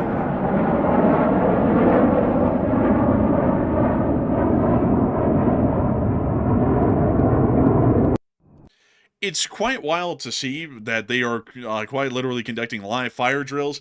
This is something that hasn't been done in a while, ever since really Operation Joint Sword 2024B, which was the last time that we have seen the Chinese fire live fire drills and rockets into the surrounding waters of Taiwan. That was about a year and 2 months ago. We've also seen additional footage as well, showing us more footage from the Eastern Theater Command's perspective of what they've been doing over the course of the day. And I gotta be entirely honest with y'all, folks. The Chinese are focusing a whole lot on choreography and cinematics, which is making me believe that this is more so a low-level coercion effort than an actual preparation for war, because it's almost like they're trying to film a motion picture here with the films that they're putting out. When you see them running to their vehicles, these are the vehicles, the transport erector launchers of the People's Liberation Army rocket forces. We can also see them getting a wing long ready to fly. We can also see some of those... That's so funny to say. They went wrong. They went wrong with naming their drone the Wing Long. Like, you can't have a propaganda video and then say, oh, there goes a Wing Long. It's like, that just doesn't, like, hold up to the intimidation factor of it. It kind of, like, ruins the whole theme. Man, I actually heard that they're working on a brand new stealth jet called We So Fast as well, which is very impressive. We can also see the People's Liberation Army Rocket Force transport erector launchers and MLRSs setting up. These are actually the ones we saw the pictures of earlier, and they're about to fire. Man, very animated. We can see them firing the rockets. I just wish they would grace us with another one of those beautiful A-class propaganda posters that are made with AI slop. I would just love another one of those. I've been eating those up. Like, I've been anticipating those when they come out. Like, oh, are they going to feed us another one? Like, give us another one of those AI slop posters. Like, those things are so cringy. Like, I love just looking at them and thinking, well, how did they prompt the AI to come up with this? Like, they must have spent, like, hours prompting the thing to make the image just the way they wanted it. I mean, if it's not AI, somebody's a terrible graphic designer and they need to be fired. I would agree, man. You know, and they're actually, Matthew, I was hearing about those propaganda posters. They're actually made to inspire the Chinese troops as much as everyone else. And I actually heard, Matthew, that one of the soldiers within this rocket artillery battery today, his name was Wang. He actually had hesitancy on firing the rockets from their MLRS today. And his commander actually said, "What's wrong, Chicken Wang?" And I was like, oh. That's a tough one right there. Damn, man, I'll tell you what. These jokes are as crazy as the propaganda posters. I'm not going to lie. Anyways, we've also been able to see in the meantime that about 90 People's Liberation Army Air Force aircraft did cross the median line today and did enter the air defense identification zone of the Republic of China on the island of Taiwan as a result of that action. And we have also seen that China Coast Guard vessels got incredibly close to Penghu County. Now, this is something incredibly important that I need to point out to all of y'all, is that the island of Taiwan is not the only possession or holding of the Republic of China. The Republic of China does control smaller islands surrounding Taiwan and other areas as well. Penghu County is the largest one, and it is the closest to the island of Taiwan itself. It is a chain or archipelago of islands that exists just off to the west of the coastline of the main island, and this is an incredibly significant position as it basically serves as a forward operating post for anti-ship missile and air defense batteries of the Republic of China's armed forces to be able to give an extra barrier of defense, especially to the major port of Kaohsiung, and to make it much more difficult to conduct a blockade of this vital port, which allows for the majority of the trade that Taiwan has with the entirety of the world, which is the life support of the nation. We did see that the Taiwanese Coast Guard did generally face down a China Coast Guard vessel in this area today. This clip here is showing that very incident. 中国海警央两栋室，这里是中华民国海巡署沿江舰广播。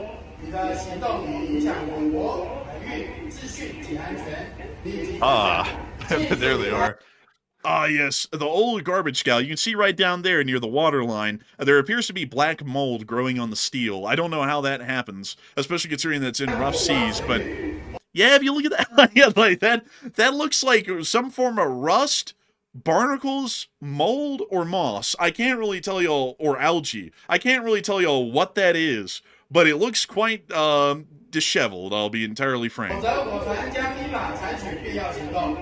中国海警两两斗士立即看You 拿 know, 下枪位。 whoa. dang, This he's guy's getting going off. angry. Dang, this guy's going Yo. crazy here. Damn, that guy was shocking me. He's like, dang, he's getting hyped on that mic. But honestly, he was getting mad. I don't blame him, though. But at the same time, this is giving me like Whale Wars vibes right here. Remember that show that was on like a while back? They were like chasing the whaling boats off. Like, I think they were Japanese whaling boats. This is like the same theme going on right here, kind of chasing the boats around. But let's hear that guy. He went off there in the end. What was he saying? Man, by the way, y'all, this is the Taiwanese Coast Guard ship that we're on this clip. This guy got livid, and he was like, "You get your ass out here, man!" That's like, dang. 否则我船将依法采取必要行动。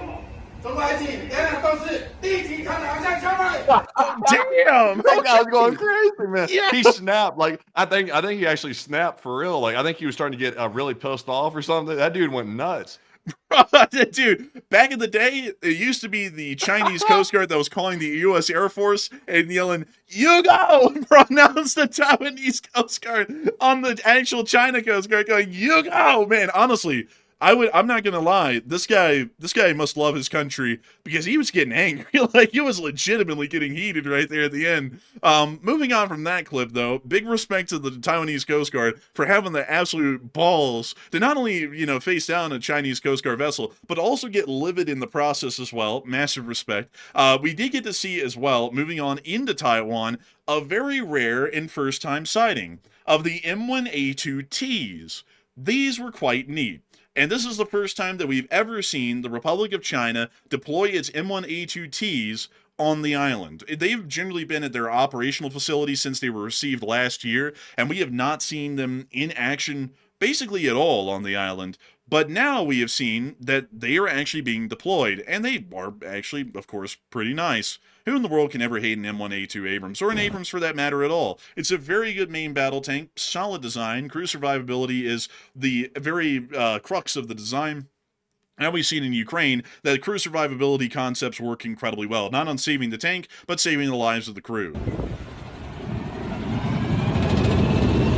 Oh, look at that. That Honeywell turbojet, man. It's got a good sound to it. Very nice. Also, can you turn these clips down just a little bit? That way I can talk over them a little bit. But, this is a good change right here because Taiwan had a little accident the other day with one of their tanks that caught on fire, started smoking in the streets. Really? So this is a good change. Yeah, they had a little bit of an incident yesterday.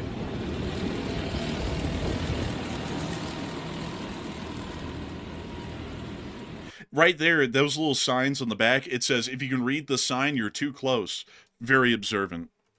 I actually don't know what those say, folks. It probably says something along the lines of stay a certain amount of a distance back from the tank, but still pretty cool to see them. The M1A2T is actually a specially made variant of the M1A2 Abrams, specifically made for export to Taiwan. It's the first time that we've ever seen these out on the streets, outside of their base, and it's incredibly cool to see them rolling around the island. Nevertheless, at the moment, the tensions are remaining high in the strait, and Operation Justice Mission 2025 is still ongoing.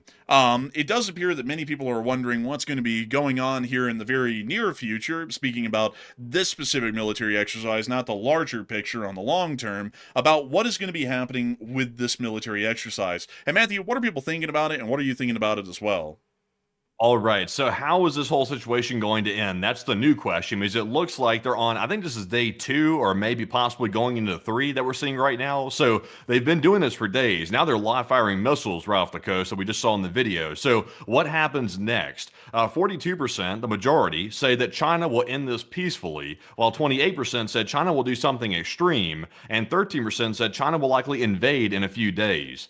So my guess is China will likely do something for Taiwan to remember before this is actually over with. That's my guess. It could have been possibly, because I want to show y'all in just a second a video that we got out of Taipei, allegedly showing a stealth Chinese drone apparently breaching the airspace of Taiwan and videoing Taipei 101, which is one of the major skyscrapers in Taipei. Apparently just videoed the thing. It was a very strange clip, and nobody was really sure if it was legit or not, because it apparently showed the building right up close from this drone footage. So I think China will do something to send a message before it's over and try to teach Taiwan a lesson. I don't think they're going to invade in a few days, though. I don't think that's going to happen right now. It's going to happen in the future, obviously, but not right this second. So I'm with the 28%. But Enforcer, what say you? I would have to say that this is going to most likely end peacefully. I would go with a 42%.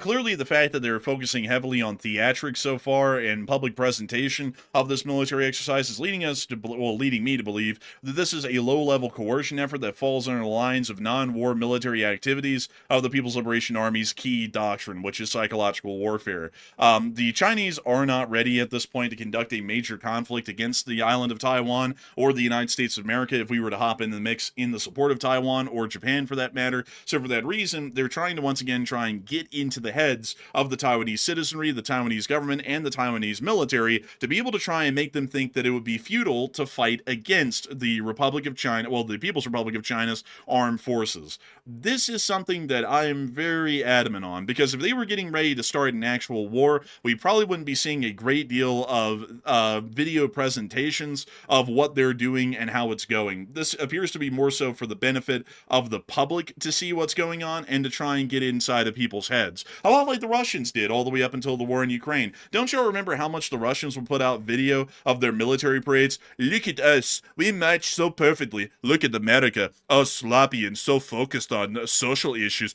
And then, they would do that over and over until they got into Ukraine and then they got curb stomped. So, apparently that whole thing of marching in step didn't really work too well for them when they came up against the supposed DEI folks that they were claiming the West was and Ukraine was as well. Looks like it didn't really turn out too well for them in the end. There's one meme that I think about, and it's about to make me bust out laughing about the difference in between their armies and ours. I'm not going to pull it up, but it's absolutely hilarious. But nevertheless, I think that's the similar situation that we're seeing right now with China, because with the Chinese military philosophy, they always believe that they should get everyone psyched out that they're about to fight into thinking it's completely hopeless. China outnumbers us like 500 to 1, and on top of that, they're already showing us that they'll have the upper hand advantage from the bat. There's no point in even fighting this thing. We ought to give up. That's what they're trying to make the Taiwanese think. That's also what they're trying to make us think about Taiwan, is that it's a hopeless and lost cause, might as well not even get involved. And then when a war actually starts, Taiwan could give them a run for their money and hold on for quite a while, possibly. So I would say that that's more so a low-level coercion effort once again, the largest one seen so far, but still, it's the largest one seen so far, so that way it's showing, once again, getting into people's heads, there isn't a chance in hell anyone could fight against China, or at least that's the hope that they're trying to get across to people. So with that, I hope that does address that well, at least in my opinion, and we're now going to be moving on, folks. Well, real quick, before we move out of this region and talking about Taiwan for a second, I want to show the people something real quick. I put this under our likes tab. I want to let people see this footage real quick. Chinese state media was circulating yesterday a alleged drone footage clip showing a close view of Taipei 101 that I was talking about just a minute ago. This clip right here is very strange. There's multiple theories about this. Some people are saying it could be an actual drone that somehow infiltrated the airspace of Taiwan and took a video right here. You can see a plane taking off in the background in this image. Some people are also saying that maybe this is a fake piece of footage here, that maybe someone was standing on a building parallel to the Taipei 101 and filmed it with an infrared camera. I honestly really can't tell, to be perfectly honest with you. But Enforcer, is there a building that's as high as the Taipei 101 that's parallel with it that someone could fake this footage? Well, let's find the Taipei 101, and we can do this on air, actually. So here's the Taipei 101. There was a larger building nearby. Let's see here if we can find it. Where's the three building cluster? So from where we're looking at it, folks, we see Taipei 101 center frame. Off to the left, that appears to be the three cluster building. You can see another one right there. And then there's another building over here. So let's see if we can get an orientation on what direction they were looking at this from. So there's the three cluster building. There's Taipei 101. And then there was another slightly taller building over here, which that appears to be the one. Let's try and line that up. Actually, folks, hold on a minute. Well, there's the mountain range back there. That's the mountain range there. So they were looking at it directly at a 90-degree angle down this red line. And if we go all the way over here, and then we go down onto one of these hills, like, say, right here, let's see if we can see Taipei 101. We can't. Let me see if I can find us anywhere nearby, because there's a mountain range over here, and you might be able to get a view of Taipei 101 from there. Because that mountain... Is there not a way to change the view to 3D? Like, is there like a mode you can slide down there at the bottom that changes it to 3D where you can see the building heights on this? There should be down there near the satellite button. Not that I know of. Let me... Yeah, it doesn't... Well, we could go to the globe view. And then... Oh! There we go. Let's see about this. We're getting high tech now. We've evolved. Like, whoa. Okay, so let's orient ourselves in the proper direction of this drone. So, let's find the buildings again.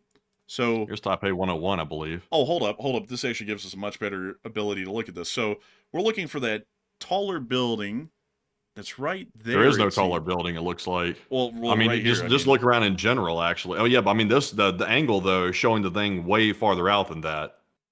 Yeah, but I'm trying to figure out, like, how to orient ourselves. So let me do my job, man. Let me do my job. So there's this building. That appears to be this one right here. Let me orient it another direction and see. Okay, it can't be that way. Maybe it was some way this way. So if we go out here... Well, that I mean, I can tell you the answer right now. If you don't even have to orient yourself. There's no building that is higher than Taipei 101. The footage that we're seeing shows it above Taipei 101. I don't see a building higher than it. Well, I don't. Well, it's not higher up than Taipei 101. You can't see the roof, you know, looking down on it. This looks to be at, like, the 80th floor or something like that, looking at it.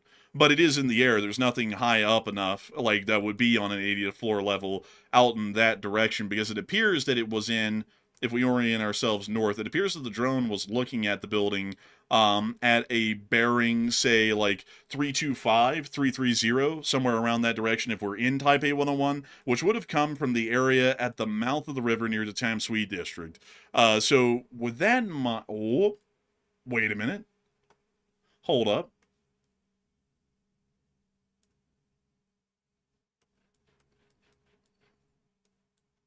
Wow, what a view from this place. Taipei 101 would be over there. Well, wait a minute, it wouldn't be. Damn, the smog is bad this day. Yeah, the smog, man. I'm not sure if you could even, like, video it through the smog. I mean, that might be a pretty good point. I mean, like, how in the world do they see it through the smog? Because there's, like, basically no smog in this video here. So that's an interesting... I'll be honest, folks. I know people want to say it looks fake. I have a feeling that might have actually been a legitimate stealth drone that flew into their airspace. China does possess drones that are stealth, that can evade detection, and they've never used them before in an operational setting. But the camera appears to be a thermal camera, from what I can tell, that's taking this image here. It appears to be going toward Taipei 101 because it looks stationary for the most part. I wouldn't be surprised if it was a stealth drone. It wouldn't be out of the picture. And that's what the Chinese are claiming. So I know people want to, you know, discredit what the Chinese are saying for good reason, but I think I'm leaning toward it being legit. I mean, it could have been any drone. It may have not even been stealth. You know, the Russians fly drones through France, Belgium, and everywhere else, and they're never shot down. This could have just been any normal drone, and it may have just not been detected, and that's how they got the footage. That's entirely possible as well. Because it's not out of the question, folks, because Russia's able to fly their rinky-dink drones basically everywhere in NATO, and they're only found when they're visually spotted. So that could have happened here as well, and the Chinese are claiming that it's some super secret stealth drone, when in reality, any drone could do the trick. But anyways... Moving on from that and out of that area, we do have a little bit of additional stuff to show y'all that we actually had put out on the Twitter during the middle of our show. We have a couple of additional pictures of the Republic of China's army. Look at this. This is an M60 A3, I believe. That's pretty cool. We can also see the Republic of China troops in their little command vehicle. And we can also see another... I don't know what that... I think that's an M60. Again, it's just that we can hardly see it. Pretty cool, though. And nice to see them at work, as usual. Moving on from that, it's time for us to get on into the rest of our news, folks. Moving us on into the Indian subcontinent. We have been able to hear that both Pakistan and India have openly condemned the state of Ukraine. I'm not going to read off the official statements, that would be wasting breath, but they have both officially condemned the state of Ukraine for the attack on Putin's private residence. In the words of the Pakistani Prime Minister Sharif, he's actually stated, that the attack on His Excellency's residence, Vladimir Putin, was absolutely unacceptable. The only problem is that U.S. intelligence, nor anyone else in the world, including us, can confirm that that ever even happened. There is no video or picture evidence of debris fields of the drones that the Russians claim to have shot down. There's no video of air defense fire. There's no picture evidence of any sort of an attack against Putin's residence, or at least fires or explosions around the surrounding area. There's literally nothing at all to prove that that happened. We have endless footage of everything else that happens in Russia. In every single way, in every single form, in every single attack, there's video and picture evidence. In this alleged attack that the Russians claimed, right after the meeting in Miami between Zelensky and the president, there is no proof at all of this incident. It's like it never happened, because it didn't happen. So India and Pakistan just went and condemned the state of Ukraine. It gave a statement of condemnation on an incident that didn't even happen, from what we can tell. Now, I gotta say, that's pretty funny that they would believe slop and garbage, because during the border war, this channel was flooded by bots, particularly from India, but also Pakistan, trying to make us believe that India had just wiped out the entire Pakistani army and was in Islamabad, while the Pakistanis were claiming that they had just wiped out the entire Indian Air Force, leveled the army, leveled New Delhi, and it also had Narendra Modi put in some sort of a bird cage and was making him sing like a canary. So it's kind of interesting that the folks who put out the most BS during any conflict of this year, and were trying to make people believe fanciful, absolutely outlandish stuff, would fall for an absolutely outlandish claim that has literally no proof behind it. You would think, considering that they're basically the masters of that sort of psyops or propaganda initiative, you would think they'd be able to catch on to that when it's happening to them. And also, Putin, I think it was actually the Kremlin spokesperson, Peskov, he came out and said that there's no reason at all. Russia doesn't have to give evidence that they were attacked. You just have to take their word for it. So, you know, like you were mentioning a second ago, literally every attack that happens on Russia is filmed. The civilians are very, very diligent inside of Russia about filming these attacks. So, I mean, we even got reports from the ground, folks, literally in the area where allegedly Putin's dacha was attacked. The civilians in the area said they didn't even hear air defense fire. They said that themselves. The Russians did. So there's zero proof. Nobody heard air defense fire, and the Russians are refusing to give the proof because there is none. It's so fake, blatantly fake. Even the U.S. came out today and said that they really don't see any evidence of this happening and that they're investigating it. So I mean, it is almost 100% clearly faked. I mean, this is the most fakiest fake that I think Russia's ever tried to pull off.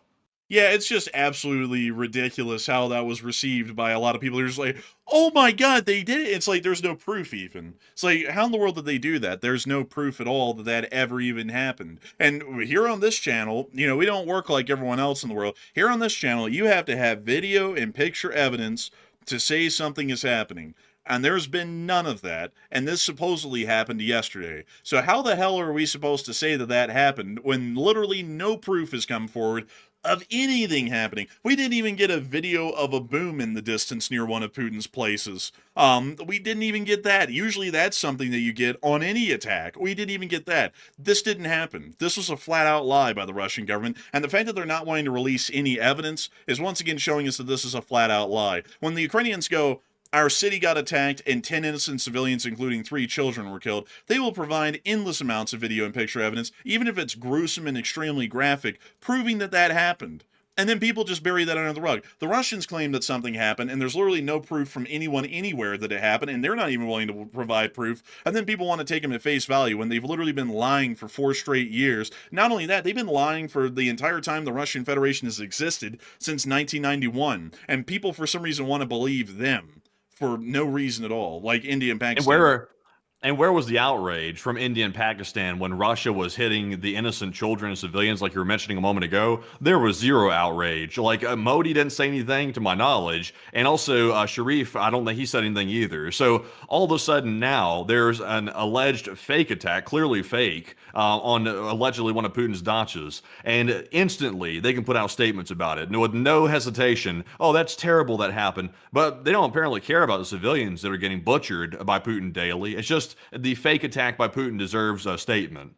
Yeah, some absolute demon who wanders around and is scared of people so badly he has to sit at the end of a 20-foot long table to make sure that they're not going to try and do something to him. We're going to have more sympathy for one of that guy's houses getting blown to bits, which there's dozens of, and there's not even proof that it happened, versus some kid who was like 4 years old getting bombed in Ukraine and killed outright in the streets when they're trying to come back from kindergarten. It just makes no sense at all, folks. The levels of compassion that exist in the world. There's going to be more compassion for some stupid jackass dude who runs Russia, who absolutely hates the West and has made it clear that he does. There's more compassion for him than some innocent kid that just got killed in the streets in Ukraine. It's just really something else, folks, how some people look at this stuff. But moving on from that, we also did get to hear that Al-Jilani apparently was getting back into that heat. You know, they say that you can take the ISIS out of the Syrian leader, but you can take the leader of Syria out of ISIS, but you can't take the ISIS out of the leader. And it appears that it was kind of true, at least over the course of the day, because a little firefight happened inside of Damascus near the presidential palace where he's at. But before we get on into that little clip confirming that happened, apparently a lot of people are talking about the incident with the whole possible alleged attack, which never happened, on Putin's private residence, and what might be coming from that. And Matthew, what are people thinking about it? What are you thinking about it as well? All right. So what do you think about Putin vowing revenge? Because as a result of this fake attack on Putin's house, which didn't even happen, he's totally made it up, he's now vowing to strike Kyiv government sites, and even Zelensky's saying that it's imminent. So Russia's going to do it. We're not sure when they're going to pull this off, but they're apparently going to try to strike the Ukrainian parliament again, or even go after Zelensky directly. That's what we're hearing right now from our sources. So clearly trying to go violate Ukraine once again. But it looks like 60% said Putin faked this whole situation to sabotage the talks that were going a little bit too well for his liking, while 29% said Putin faked it to escalate on Ukraine, and 6% said it's likely real and Ukraine targeted his house. And I would say, definitely with the 60%, the talks in Miami went a little bit too smoothly, and Russia was hoping that Ukraine would bungle them up a bit, so that way Russia could point to Ukraine and say, see, they don't want peace. But Zelensky played it smart, and he actually went along with it and said, we're actually making good progress. So Putin said, well, crap, we don't actually want peace in Russia. We got to find a way to end this. So what he did was he created this fake story right here, so that way he could say, we're going to have to escalate on Ukraine in the talks, so that way we don't get bashed by Zelensky. That's what he's doing here. So clearly, it's fake, and it's meant to sabotage. But Enforcer, what say you? I'd say it's most likely to sabotage the talks. It's highly likely that's definitely the case.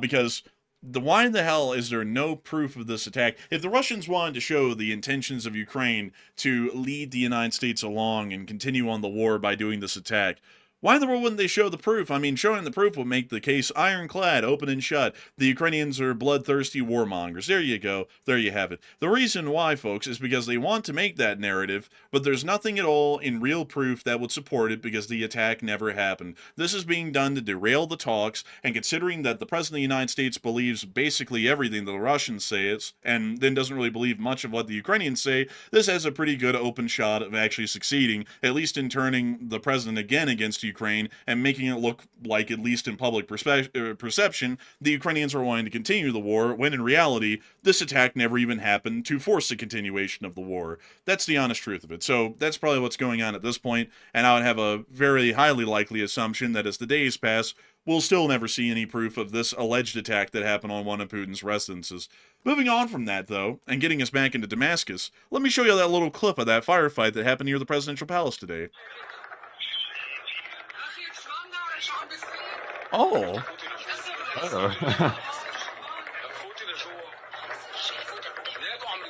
Are they listening to a soap opera in the background? Apparently. Bruh, like, man, that firefight outside might be crackling, but that soap opera, it be smacking. Like, man, they gotta keep watching it. I'll tell you what. They got The Bachelor playing back there or something. I'll tell you what. They're like, is Vadim going to go and marry Ivan? Man, in Syria, the Bachelorette, like, kind of like style show, instead of saying, I give you a rose, they sit there and say, I give you a belt of MGM. Oh, it's like, yes, it is endless war in Syria. But that's some heavy firing going on. The Syrian government is... I'll be honest, like, either this is a terrible microphone on this camera right here, or somebody's playing a sound behind the camera. Like, are you picking up on that too? kind of, sort of, a little bit, but but from what we know, because there was also 2 other clips of this that happened, this definitely did happen, like from different angles and different microphone levels. This definitely did happen somewhere around the presidential palace. Let me flip this back to the flat map, folks, so that way I can show this to y'all a little bit better. So here we go. So let me get that back to satellite. Let me close that down right here. So this happened near to the presidential palace scene here. We don't really know exactly what was going on, but apparently there was some sort of a firefight that happened in the area. Several clips did confirm it. We only wanted to show one for time constraints tonight. But the Syrian government has completely denied that this has happened. So we have no clue what happened around the presidential palace. The Syrian government's denying the incident even occurred. But very interesting one nonetheless. Meanwhile, down in Yemen, in the land down under, at least for the Middle East, we have seen that hell is continuing to break out between the groups in the Yemeni civil war. And let me go and show you all what that map's looking like right now. So here we go. Let me get that for y'all fresh. There we are. So right now, this is the different factions that exist within the country. So I'll break them down really quickly just so that we can make sure that everybody knows who is who. So the ones in red and blue is the actual Republic of Yemen. That's the legitimate government that did exist when the Civil War started. The ones in green are the Houthis. Those guys are backed and funded by Iran. The one in yellow is the Southern Transitional Council. They're supported by the Saudi Arabians. And then the ones in orange are the Hadrami Elite Forces. They're backed by the UAE in Abu Dhabi. So that's the lay of the land, basically. These are the groups involved. Right now, the Southern Transitional Council, the giant one in yellow, is dominating the civil war because the Saudis have practically gotten directly involved in supporting them in arms to be able to see them eventually win. Right now, their main enemy, the one that they're fighting, is actually not the Houthis, funnily enough. They're apparently going to get to them here in the future, but they're actually going up against the UAE-backed Hadrami Elite Forces, and they've been beating them badly enough that I don't really think they're elite anymore. I think it's just the Hadrami dudes is what they're going to be called from this point on. The Saudi Arabian Air Force did bomb Al-Makala, the port, today because they alleged that a ship had arrived from the UAE carrying a whole bunch of weapons to Yemen. You can see the fire on that ship right there. The Saudis have demanded that either the Hadrami dudes leave Al-Makala or they're going to face absolute annihilation. So it appears that the Saudis are going hardcore at this point and trying to get their guys to win the civil war and eventually bring it to an end at some point. This also comes at the same time as Turkey, just as a side note, has condemned the state of Israel for recognizing Somaliland as an official nation, saying that that's going to be destabilizing the region. So, take that for what you will. Turkey does Turkey things and has their own interests, but no other country in the world recognizes Somaliland but Israel. So, they might actually have a bit of a point there, and I don't even know why that's being recognized, because here in the United States, we recognize Somaliland as a part of the nation of Somalia, not as an independent country. Anyways, moving on from Yemen and out of the Middle East in general, I do have to bring y'all to the hunt for Captain Crotch Sparrow and his band of 40 thieves. You best start believing in a ship chase, son. You're in one. Because the Bella 1 is still being chased right now. U.S. Coast Guard forces are still pursuing the Bella 1 after it failed to comply, and apparently at this point, the crew is reportedly painting a Russian flag on the hull. That's according to sources. Damn. Oh, you just changed the registration of the ship right in the middle of the ocean like that?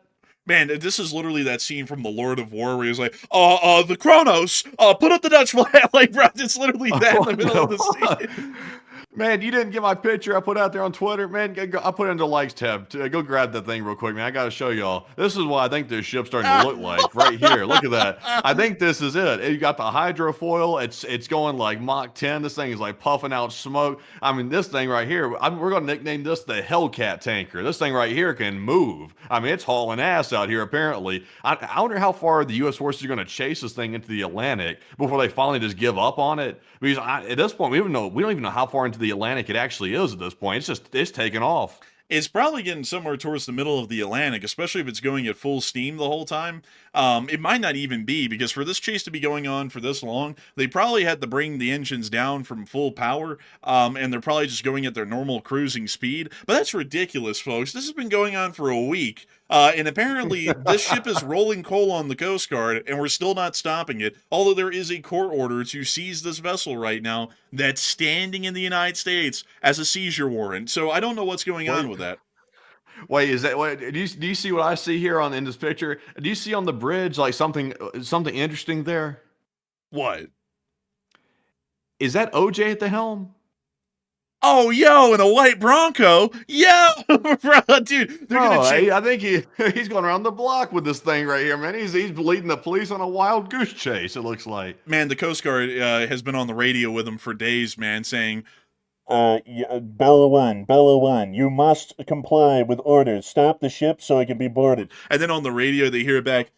If the ship doesn't fit, you must acquit. It's like, damn it, they got us. Like, it's like shit. Like, oh man. Oh man, I tell you, it's crazy though. Like we don't know if this report is totally accurate. By the way, the rumors are they're changing to a Russian flag. We don't know if that's actually true. We haven't gotten any visual confirmation of that. We don't even know where the vessel's at right now. The U.S. forces just keep saying that they're chasing it, and nobody even knows where they're chasing it. They could be near Africa at this point. We don't know. Likely not that fast though, but we don't know where the thing's at. You know, but I wonder it's if like, we could find it.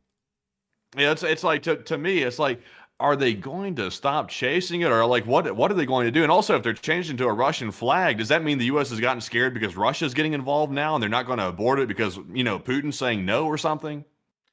I don't know. But the last time this ship reported its position was like 2 weeks ago on the 17th. It has not reported its position since then. So we have absolutely no clue where it is in the Atlantic right now. And apparently the Coast Guard ships are not on any sort of public marine tracker either. So we actually have no clue where it is. It could be in the middle of the Atlantic right now. But I don't know what's taking us so long. And maybe it is that we're scared the Russians will say something, but that didn't stop us from seizing a Chinese tanker. So why in the world would we be scared of the Russians? The Chinese are a far greater threat to the U.S. than the Russians are.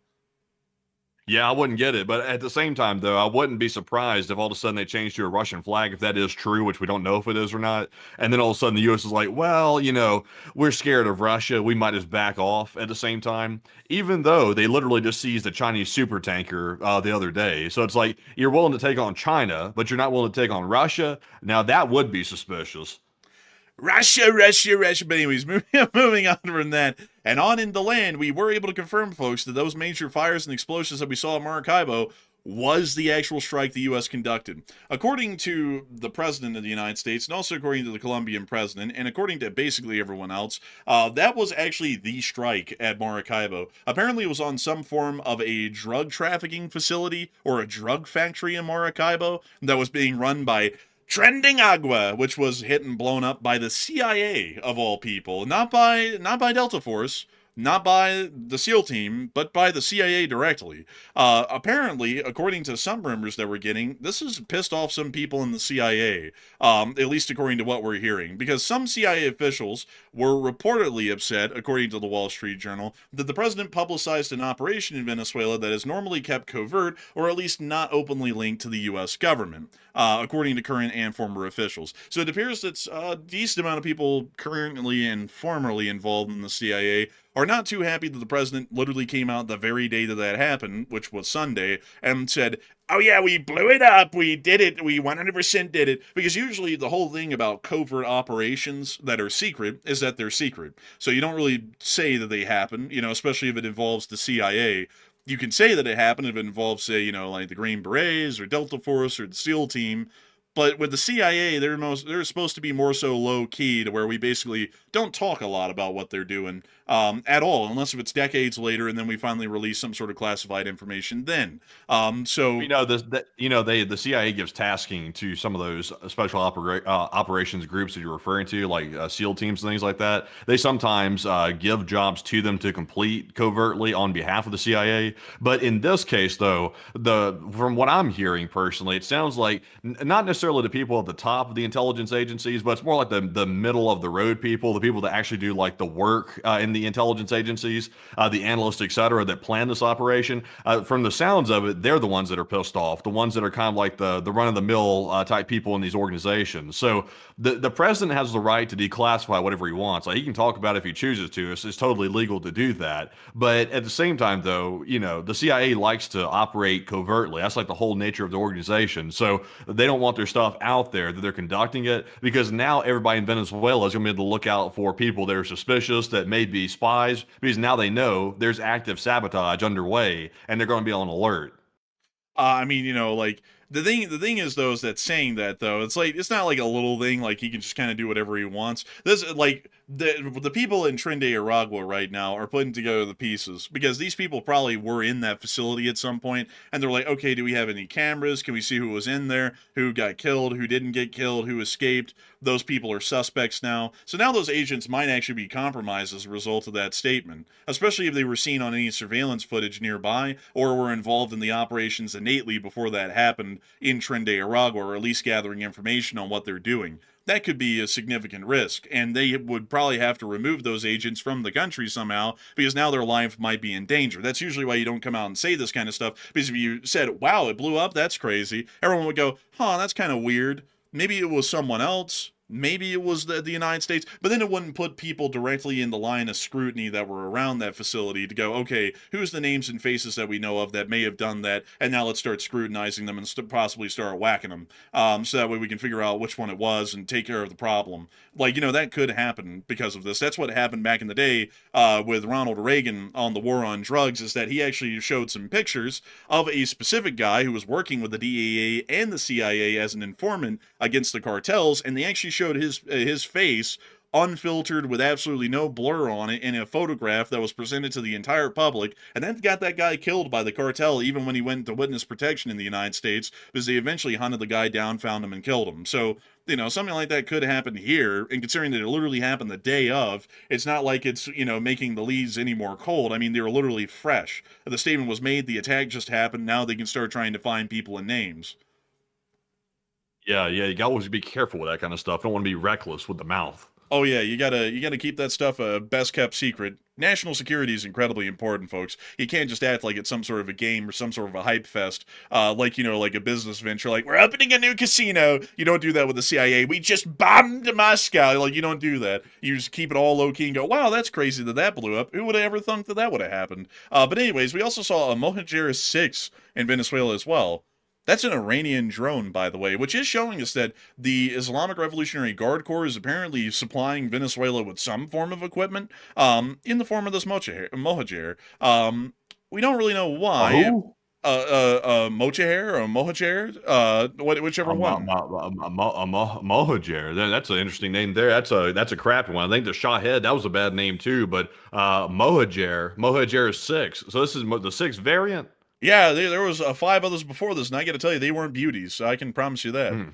It looks like a junker, too. Man, it really does, honestly. But the Iranians are apparently giving them some weapons, so we know that confirmed now with that picture evidence. But with that, folks, that's basically everything that went on with the hunt for Captain Crack Sparrow today. And moving on out of the Venezuelan area and back on into Europe, it's now time for us, folks, to get on into the Ukraine war news, a staple of every show. And something that's crazy, folks, is that these days there's so much going on in the world that there is, I mean, it's crazy, folks. It's been 2 hours into the show and we covered what happened in Russia for like the first 30 minutes or so, but for the last hour and a half or so, it's been entirely other international news. It's crazy how much is going on these days, folks, because back in the day, the show literally used to be only about Ukraine, and basically that was the only thing going on in the world at that point. Nowadays, it's one of a myriad of things that's going on in the world, and it's just really crazy to think how much our news coverage cycles have changed over time because of how many other things have started to erupt and evolved around the whole of the world. But anyways, moving on from that and on into Ukraine, we have been able to confirm that the Ukrainian government is apparently speaking to the United States about the possible deployment of U.S. troops in Ukraine. That will probably never happen, but they are still talking about it. Meanwhile, the Russians also attacked some grain ships today in the area of Odessa. These were ships carrying grains into the port of Odessa, and it appears that they did take some minimal damage. It appears mostly shrapnel scarring to the hull. There was no direct puncture of the hull, from what we can tell, which is good to know, as that means that there was not any serious or crippling damage to these vessels, a lot like the Russian ones that were hit in the Black Sea, but it is showing that the Russian Federation is now openly attacking grain ships. Additionally, we also saw the Ukrainians decided to return that favor and bomb Tuapse a little bit with the drones. They took out an oil refinery within the area, and we also believe that they took out the storage tanks at this refinery as well, which has been a crowd-pleasing target that the Ukrainians have hit an endless amount of times throughout the war. Let's take a look at all the clips we got. Oh, it's looking like the pits of hell. That's good. And that's Tuapse, really Russia.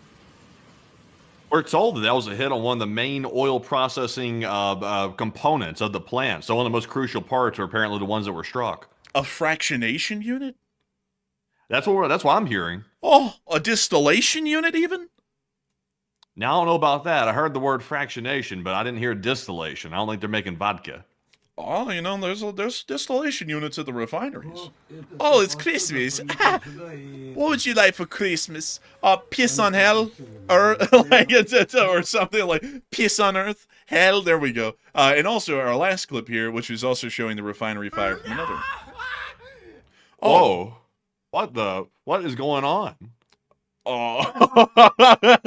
Can we get a little, what was that? Let's turn that up.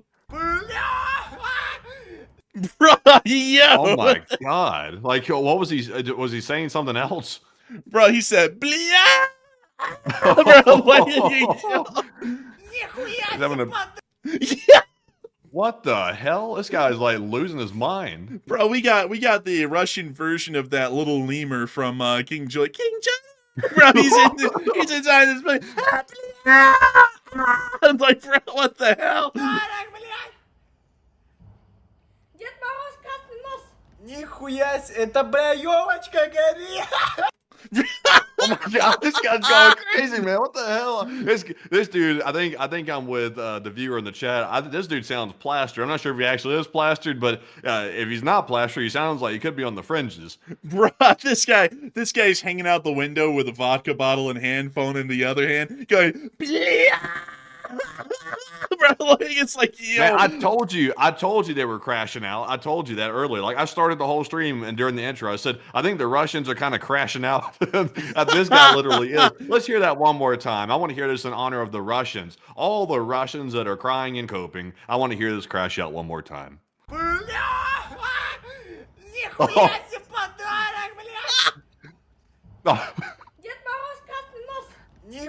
on. Get it again. Oh my god. Oh man, that is a tier 1 crash out right there. Honestly, I want to take that sound bite right there so bad and like add that to the intro where like something is blowing up and have that guy behind it, like that sound bite. That would be hilarious. Oh man. Yo. Oh my god. Oh, that is an absolute classic. That's the first time we've ever heard of that, folks. But it is a straight up classic off of the bat. We also have been able to see, additionally, folks, moving on out of Tuapse and all of the videos from there. I mean, rest in pieces to him. Jeez Louise. But moving on from there, and on out of Tuapse, it's also time for us to get on up and into the area of the Vovchansk front. But before we do that, I do want to make sure, folks, that we get that casualty report for the past 24 hours, which wasn't put on the map tonight, folks, because I was in a bit of a bind trying to get all the news together, and I completely forgot about including the casualty report. But here it is. Oh, look! Look at that! We got one Bobcat right there. That's very nice right there. That's a crash out. Yo, let's do it together, man. On 3. 1, and a 2, and a 3. Oh, God. Oh, why did you sound like Luigi, man? You're like, oh, bliat. It's like, yo, man, I don't know. Like, I was feeling Luigi. I felt like Mario. I felt like, what do you call it? What they do in Mario? They're bonking around or something like that. Bro, I don't think they bonking. Actually, let's pause for a second. Let's pause. Let's just move on to the casualty report. Bro, man, yeah, y'all quote that, folks. They bonking around in Mario. Like, bro, dude, man, when Mario finally finds Princess Peach, they be bonking. But anyway, whoa. Look, man, I'm just adding to it, all right? But anyways, beyond that, the Russian casualty report, according to Miss Dees, keeper the records, troop and vehicle losses in December are highest since May of 2025, and tanks are the highest month since June. Drones total for December is now the highest month of the war. which is very good news to hear. As we have heard, 1,220 Russian soldiers wounded and killed over the past 24 hours. We've also seen 4 APCs lost, 119 supply trucks, 5 main battle tanks, 19 artillery pieces, 400 drones, 1 MLRS, and 1 Bobcat skid steer. Pretty damn good day, I'm not gonna lie. That was actually a pretty good one, and it looks like the Russians are feeling it today. Are you feeling it now, Mr. Krabs? And the answer is yes. Moving on from that, we're heading into Vovchansk, where a Russian tank was obliterated over the course of the day. It appears that we have some GTA fans in Ukraine, and what's crazy, folks, is that the end of the war in Ukraine is going to come before GTA 6. I'll put money on it. Oh, and there went the blip. Oh, look, the driver's hatch is open. A blessing from above. Well, slam it. Oh, is that a bicycle helmet? Like, is that a... Bro, the Russians are doing so bad for personal protection that they're using bicycle helmets now as ballistic helmets. Yeah, the Russians don't believe in protection. Man. Oh, man, and there goes the tank. You got that clip of that line about the boy getting destroyed coming up? Oh, yeah, dude, I got that one. Oh, good, Like, that's in for good. cross. I've been waiting for that one all night. That one's crazy. Man, it is something else, I'll tell you. Moving on out of Vovchansk and on down, getting closer to that clip in the Lyman area, we also saw the Ukrainians clearing out a town. This was done by the 21st UAS Regiment of the Kraken. Oh, they got that funk music playing. Gonna make you pop like that. Boom, boom, boom. That's the song they're playing, by the way. We can see the fella here talking about what they did, and then they can see them showing them what they did. Look at him go. Oh, I was like pine trees there. Man, I guess you could say they're laying the Russians down amongst the pines. I guess the Russians are pining. There was like that. sweet home Alabama there in the forest for a minute, some pine trees and stuff like that. Oh. Man, you're about to hear that banjo. Bang, ding, ding, ding. You Russians don't belong here. It's gonna be like, oh no, it's like we're in the deep south. Oh man, but anyways, we can see them laying them low. Look at that. The Ukrainian infantry. Yikes. That guy right there was he was very close. Oh, look, a smoke detector. Beep beep. But that guy was very close to like firing over those other guys' heads right there. That was a close call. Yeah, also, by the way, they cut this clip right here. I hate to say this, folks, but I noticed it, so I can't go without mentioning it. They cut this clip right here because the guy over here on the right actually tripped, and he was about to fall right when the video clipped. Here it is. You see right there, yeah.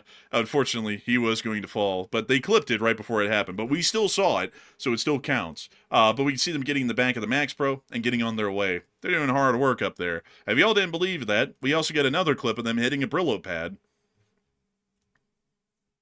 I'm still impressed by the fact they can weld all that stuff on there like that. That takes a lot of effort. It really does. You also see here them flying it into a bunker, into a pipe. As you can see, I want to stop the video right here. Yeah, I think we might actually. You know, there's a lot of backpacks and folks sleeping on the job. Something that we think poses the Russian Federation not too good of a look. So, you know, while we don't like the Russians, we're gonna save them a little bit of face. Moving on down into the Seversk area, we also saw a Koksan SPG getting blown up. Koksans are pretty neat because they come from North Korea. That's really the only thing that makes them special. They kind of suck, and they're not really that good, but they're from North Korea, so they're kind of rare, so it's cool to see them get blown up. Let's take a look at this one. Oh, yeah, look at the whole little Russian artillery team around. Oh, man, I call this a lucky score. Look at this. And there's the SPG. And there's a couple of pictures of this piece of garbage. That's what they actually look like, if y'all are wondering. That's a tough design there. But, I mean, out of North Korea, that's impressive they even made anything. Man, in North Korea, they be counting their blessings. But the Ukrainians are about to be counting these things up on the casualty reports. Well, it looks like an alien did it. Anyways, moving on from that, it's time for us to move further on down and into Konstantinivka, showing these Ukrainian soldiers of the 44th Mechanized Brigade making it to their positions on the front. Dashing through the snow with a plastic bag flapping. He's cold. You can tell he's frigid. Oh, man, if it's as cold as it is out there as it is here, it's cold. Bruh, I'd hate to be out there, too. This is what's called freezing your balls off. Man, honestly. I've had a lot of drone netting to this highway here, too. Look, they're putting it up right there. Oh yeah, like drone netting is a huge deal on heading all the way to the front now, about 15 miles from the front and back. So you basically see this on every road nowadays. That's some tedious work right there. Yeah, it's really tedious, but it does save lives, and that is incredibly important, especially for the Ukrainian side. Moving us on down into Bakrovsk, it's time for us to get to the ill-fated video that Matthew's talking about, the painter's line, or as I like to call it, the old conga line. Look, an old Soviet conga line. Like, y'all want to see what happens to conga lines in a war? Look at all these guys. That is crazy. They're still doing this. Okay, everybody, follow the line, leader. Like, it's like, So stupid. Man, I gotta This is crazy. I gotta tell y'all, folks, I've just never heard of assault tactics like this. Like, everybody form a line, and let's all walk in a line. Not a horizontal line, but a vertical line right at the enemy. I've never heard of such a thing. You know why they call it a painter's line, by the way?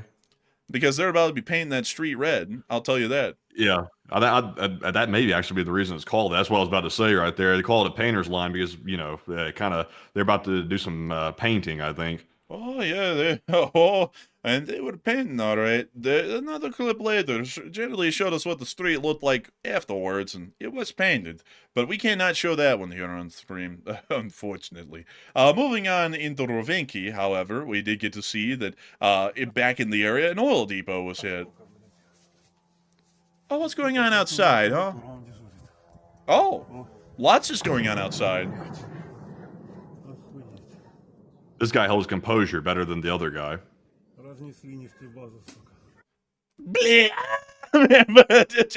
It's like they ought to put that guy out for the air raid siren every night. Like when a drone attack's coming, just give him a call and say, they're coming. And then have him open up the window and go, bleh. Everyone be like, oh, the bombs are coming. They'll like get to the shelters. But moving on from that and down into the rest of the Покровsk battlefield, we also were able to see the Ukrainian forces hitting the Russians. There they are. Look at them. Another little conga line. This one's not too long, though. But it doesn't matter. The Ukrainians don't like conga lines. There goes the house. Oh. Yeah, that's crazy. When you really can't see what you're doing, they just said, instead of targeting people individually, you could just go and take the whole house down and the roof. Man, the Ukrainians believe in just taking the whole house down. If there's a Russian in it, bro, it's like the equivalent of some people who say, oh, there's a spider, and then they burn the whole house down. That's basically the Ukrainian equivalent. But it does appear that the Ukrainians are doing some hard work in the 59th Assault Brigade. Meanwhile, we also get to see one last clip of a Russian column being destroyed by artillery. Oh, this is an ATV assault column, by the way. This isn't the dismounted foot column that we just saw earlier. This is an ATV assault column, Bliat. This was published by the 55th Brigade. Oh, there's all the ATVs. Wow. I remember back in the day, folks, the Russians used to have, like, transport trucks and BMPs and MTLBs and a whole bunch of other neat equipment from the Soviet era that they would use to try and get up towards Ukrainian positions. Nowadays, they use horses, donkeys, foot soldiers, sheds, and a couple of other creative deals to try and get close, including these ATVs and dirt bikes. The Ukrainians... 21 days is what they say. The average Russian soldier sent out here in these conditions with no armored vehicles and stuff, they last about 21 days on average. That's why they should probably surrender. It's probably smarter to do that. That's one paycheck and a half, folks. That's how long they survive. 1.5 paychecks. That's rough. That's also how the Russians get around paying that bonus, because it turns out that they don't make it past the first month to receive the bonus. Man, it's honestly kind of deep when you think about it. They know that too. That's like they made that bonus basically like a lottery ticket. You would have to win the lottery to survive long enough to be able to get the bonus. So, you know, kind of wild with that. But the Ukrainian artillery is destroying that ATV column down the street right there. You can see the flashes of the rounds coming in for the Bodanas and other artillery systems that they have that are firing on this column and wiping it out before we could even get rolling.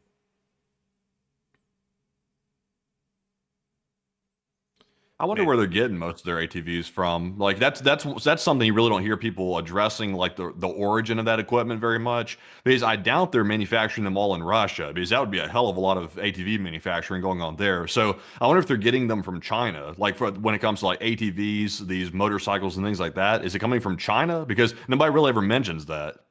Oh, I can promise you, they have to be getting them from China. They don't really make equipment in large amounts in Russia. Even in ATVs, that's still hard for them to make because they can hardly even make cars. So I would have a high belief, very high assumption they're probably getting them mostly from China. A lot like those Desert Cross ATVs. They also get those from China as well.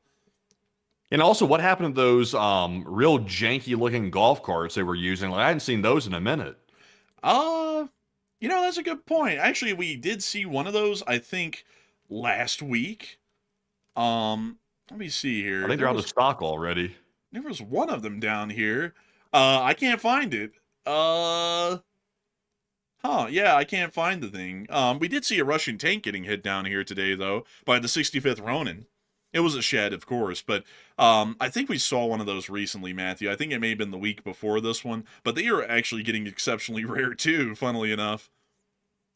Yeah, I'm not sure. I doubt it's an upgrade. Like, they're upgrading to ATVs from the janky scooter or janky golf cart. It just seems like they're probably out of stock. I think they've run their stock out. Also, by the way, Matthew, I heard that much like Dutch ovens, this burning BMP is what they call an orc oven. I thought it was called a foundry. Oh, some people call this a blast furnace because the Ukrainians be blasting them up in that thing. Man, it turns out the Ukrainians not only have that iron in them, they also manufacture that iron right here. They're showing the Russians how it's done. They're like, here's how you manufacture iron and steel. Have a peek. This is what we call an aluminum smelter. Watch as it melts the BMP. Oh, man. Dang. The Ronin works hard, folks. The Ronin is tireless. Mobile smelting units. What a concept. Mao Zedong, he's seething in anger in his grave right now, watching the Ukrainians do what the Great Leap Forward couldn't, which is make pig iron in massive amounts. Are you talking about Mao Zedong? You're talking about Mao Zedong. Mao Zedong, he said it. Man, I know it as Mao Zedong. Like, I understand the implications behind it. Some people are like, hey, yo, Mao Zedong. But that's how I know the guy. Or Chairman Mao. That's another thing, too. Or Murderer Mao, if you really want to be accurate. I remember him as Mao. I remember him as that because he's a lot like those China Coast Guard guys. His name is what they say on the radio to the Air Force.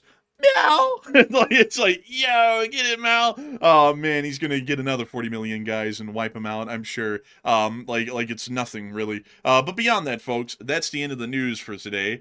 We actually, unfortunately, do not have a speech from the president of Ukraine, Volodymyr Zelensky, to give us a little bit of a halftime show there for the question segment. And that means that without further delay, we are going to be moving directly on into the question segment, where we get to talk to each and every single one of y'all. And boy, howdy, folks, is it going to be a good time. It's going to be a great time, an incredible time, a wonderful time. We get to talk about literally anything and everything, except for religion, politics, climate change, or whether the A-10 is relevant in modern warfare or not. Don't ask how that got on the list. It was a bloody and gruesome tale of horrendous ventures that happened in the live chat. But we are going to be getting on into everything else but those four topics, and we are going to be starting that right now. But before we start that, because I just lied right there, I'm getting my political career started, we actually have one last poll to address before we get on into all of the questions that folks have thrown in through the super chats and the live chat. So Matthew, what is that poll about, and what are people saying about that poll? All right, so we have one last piece of news to cover here, and the poll goes over this question. Zelensky is saying, or at least claiming, that U.S. officials are discussing with Ukrainian officials the possibility of deploying U.S. and or NATO troops inside of Ukraine. That's currently the claim right now, but we're not really sure if that's entirely the case. But what are your thoughts? 50% were in favor of sending troops now to confront Putin, while 29% said send only if NATO's attacked, and 15% said do not not send troops. It's simply too risky to mess around with a nuclear-armed country, which is Russia. So this one here is a bit of a contentious topic. We've discussed this one before. I think the last time we covered this was about 6 or 7 months ago when I think France was mentioning they might send troops to Ukraine. That sort of died off and went away, and all of a sudden Macron is sort of on the fence again a little bit. So not really sure where France is standing on that whole issue. But if this turns out to be true, that Zelensky is discussing with U.S. officials deploying troops inside of Ukraine, that would shock me. It would bumfuzzle me and confuse me a lot. I would be sort of surprised by that. I would not be expecting it. So I'm going to say that when it comes to my support of the issue, I would say send them only if NATO's attacked. That's what I would say personally. I wouldn't send them now because that is risky. We do have to recognize the risk, by the way. Russia is nuclear armed, and even though they toss that threat around a lot, they're always threatening nukes. They still have them, and all it takes is one to cause a horrific disaster. So we don't want to trigger World War III too early. It's going to happen eventually, but we don't want to trigger it prematurely because right now NATO's still in the preparation phase for getting ready to handle that situation, and we don't want to be thrust into it unprepared. So I say I'm with the 29%. Send only if NATO's attacked. But Enforcer, what say you? I'll be with the 29% as well. Send only if NATO is attacked. I think that we should still be taking a defensive posture at the moment to buy ourselves some time to prepare. And so for that reason, we don't want to try and beat this at the head and deal with this right now. We want to try and give this a little bit more time so that way we can also build up our abilities and be more prepared at that time when this happens. So with that, I hope that does address that well, at least in my opinion. And with that, it's time for us to move on into the questions. But before we do, I saw someone in the chat say something that was very interesting to me, and I want to see if I can go up and find it really quickly. Let's see here. Where in the world is it? Let's see. Oh, there it is. Someone said, ask, let's see. Wait, hold on. Let me make sure I can get it and quote it directly. Someone said, ask the grunts if the A-10 is obsolete. They know. The thing is, though, like, about that, and I'm not trying to say this in a degrading way, but I'm saying this in a truthful way. A grunt isn't going to know everything about combined arms warfare. Like, a grunt in the infantry is not going to know how a modern air war is fought to a T. They might read about it a little bit, but that's not their field of expertise. That would be the Air Force's field of expertise. So, like, grunts love AC-130Js. They like the gunships, but the gunships, as the Air Force knows, can only be used in instances of absolute air superiority. Not, actually air supremacy. It can't even be in a situation of air superiority. It has to be complete and absolute supremacy, meaning that there is basically no threat of ground fire that can happen. So, like, while the argument is kind of there, yes, it is definitely a crowd pleaser with the infantry. That doesn't really necessarily mean that something is well worth its salt. Like, a P-51 Mustang might be an infantry pleaser, but that doesn't mean that a P-51 Mustang is viable in the modern day and age. So, that's kind of what I'm trying to say there. Sometimes things that are cool, they might not still be modern enough and relevant enough to be able to be competent, at least in my opinion. You got to admit, though, when it comes to close air support in the Middle East, the A-10 was supreme on that front. Like, that aircraft saved many, many men in the Middle East. They could call that thing in, they put the brr on it, and it would be pretty much over at that point for the enemy. And also, you didn't have to worry about too much, shoot down attempts of the A-10 because there wasn't a whole bunch of air defense available, so it wasn't that big of a deal there. But if you send it to, for example, Ukraine or something, it would obviously be a much different situation. But in the Middle East, though, that thing was a beast. It was a beast in Iraq and Afghanistan where we had air superiority, basically air supremacy. That's why we were able to use the gunships in Afghanistan. But in the Gulf War, its performance was pretty questionable. It was a huge crowd pleaser, though. That's the reason why it survived the Gulf War. It was actually planned to be retired right before the Gulf War, and it was going to start being retired. But in the Gulf War, it actually had a bit of a questionable service record. It conducted the highest rate of friendly fire than any other aircraft used by the coalition during that time, due to basically having to use the Mark I eyeball to be able to detect and see and then attack targets. On top of that, the gun also has a pretty wide spread, meaning that if you're trying to get into any sort of a close encounter situation to where enemy infantry are directly on top of yours, that gun actually has enough spread it's probably going to hit a couple of our guys while it's hitting theirs as well at the ranges that it's usually fired at.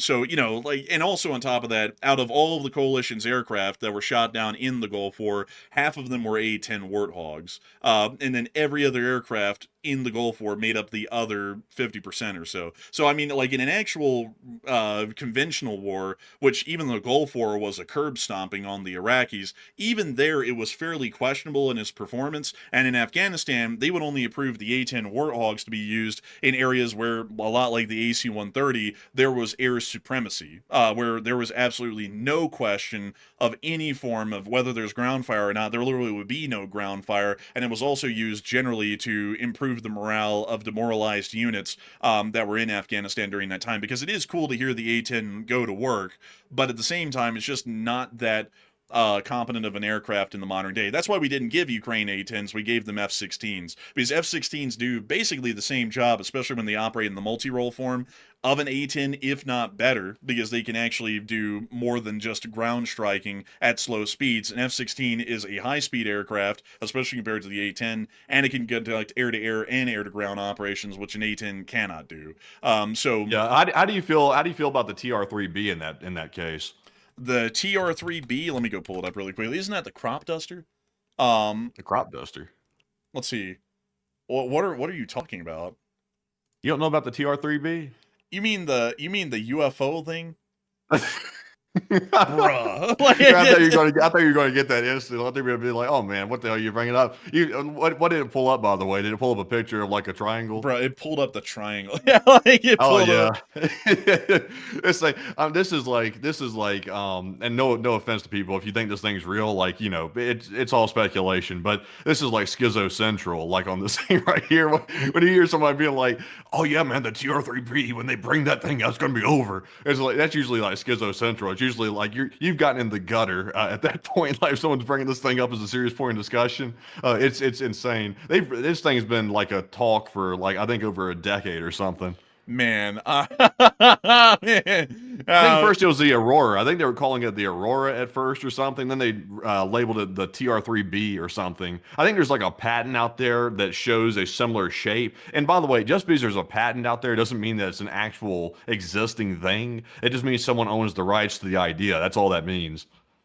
That's interesting. I wouldn't put much stock into that, though. If we had something like that, our technology that's in service right now will look way better than that. I can promise you. But anyways, with that, I hope that does address that somewhat well. And also someone said it's just an F-117. I would put, when did that theory come around, Matthew? Was it around the time that the F-117 started its test flights? Man, people have been trying to tell me about that Aurora thing for over 12 years or something at this point. So, I mean, it's been around for a minute. Man, you know, I would do a rabbit hole on that. I won't do a rabbit hole on that, but it would be interesting to know when that theory started to come around.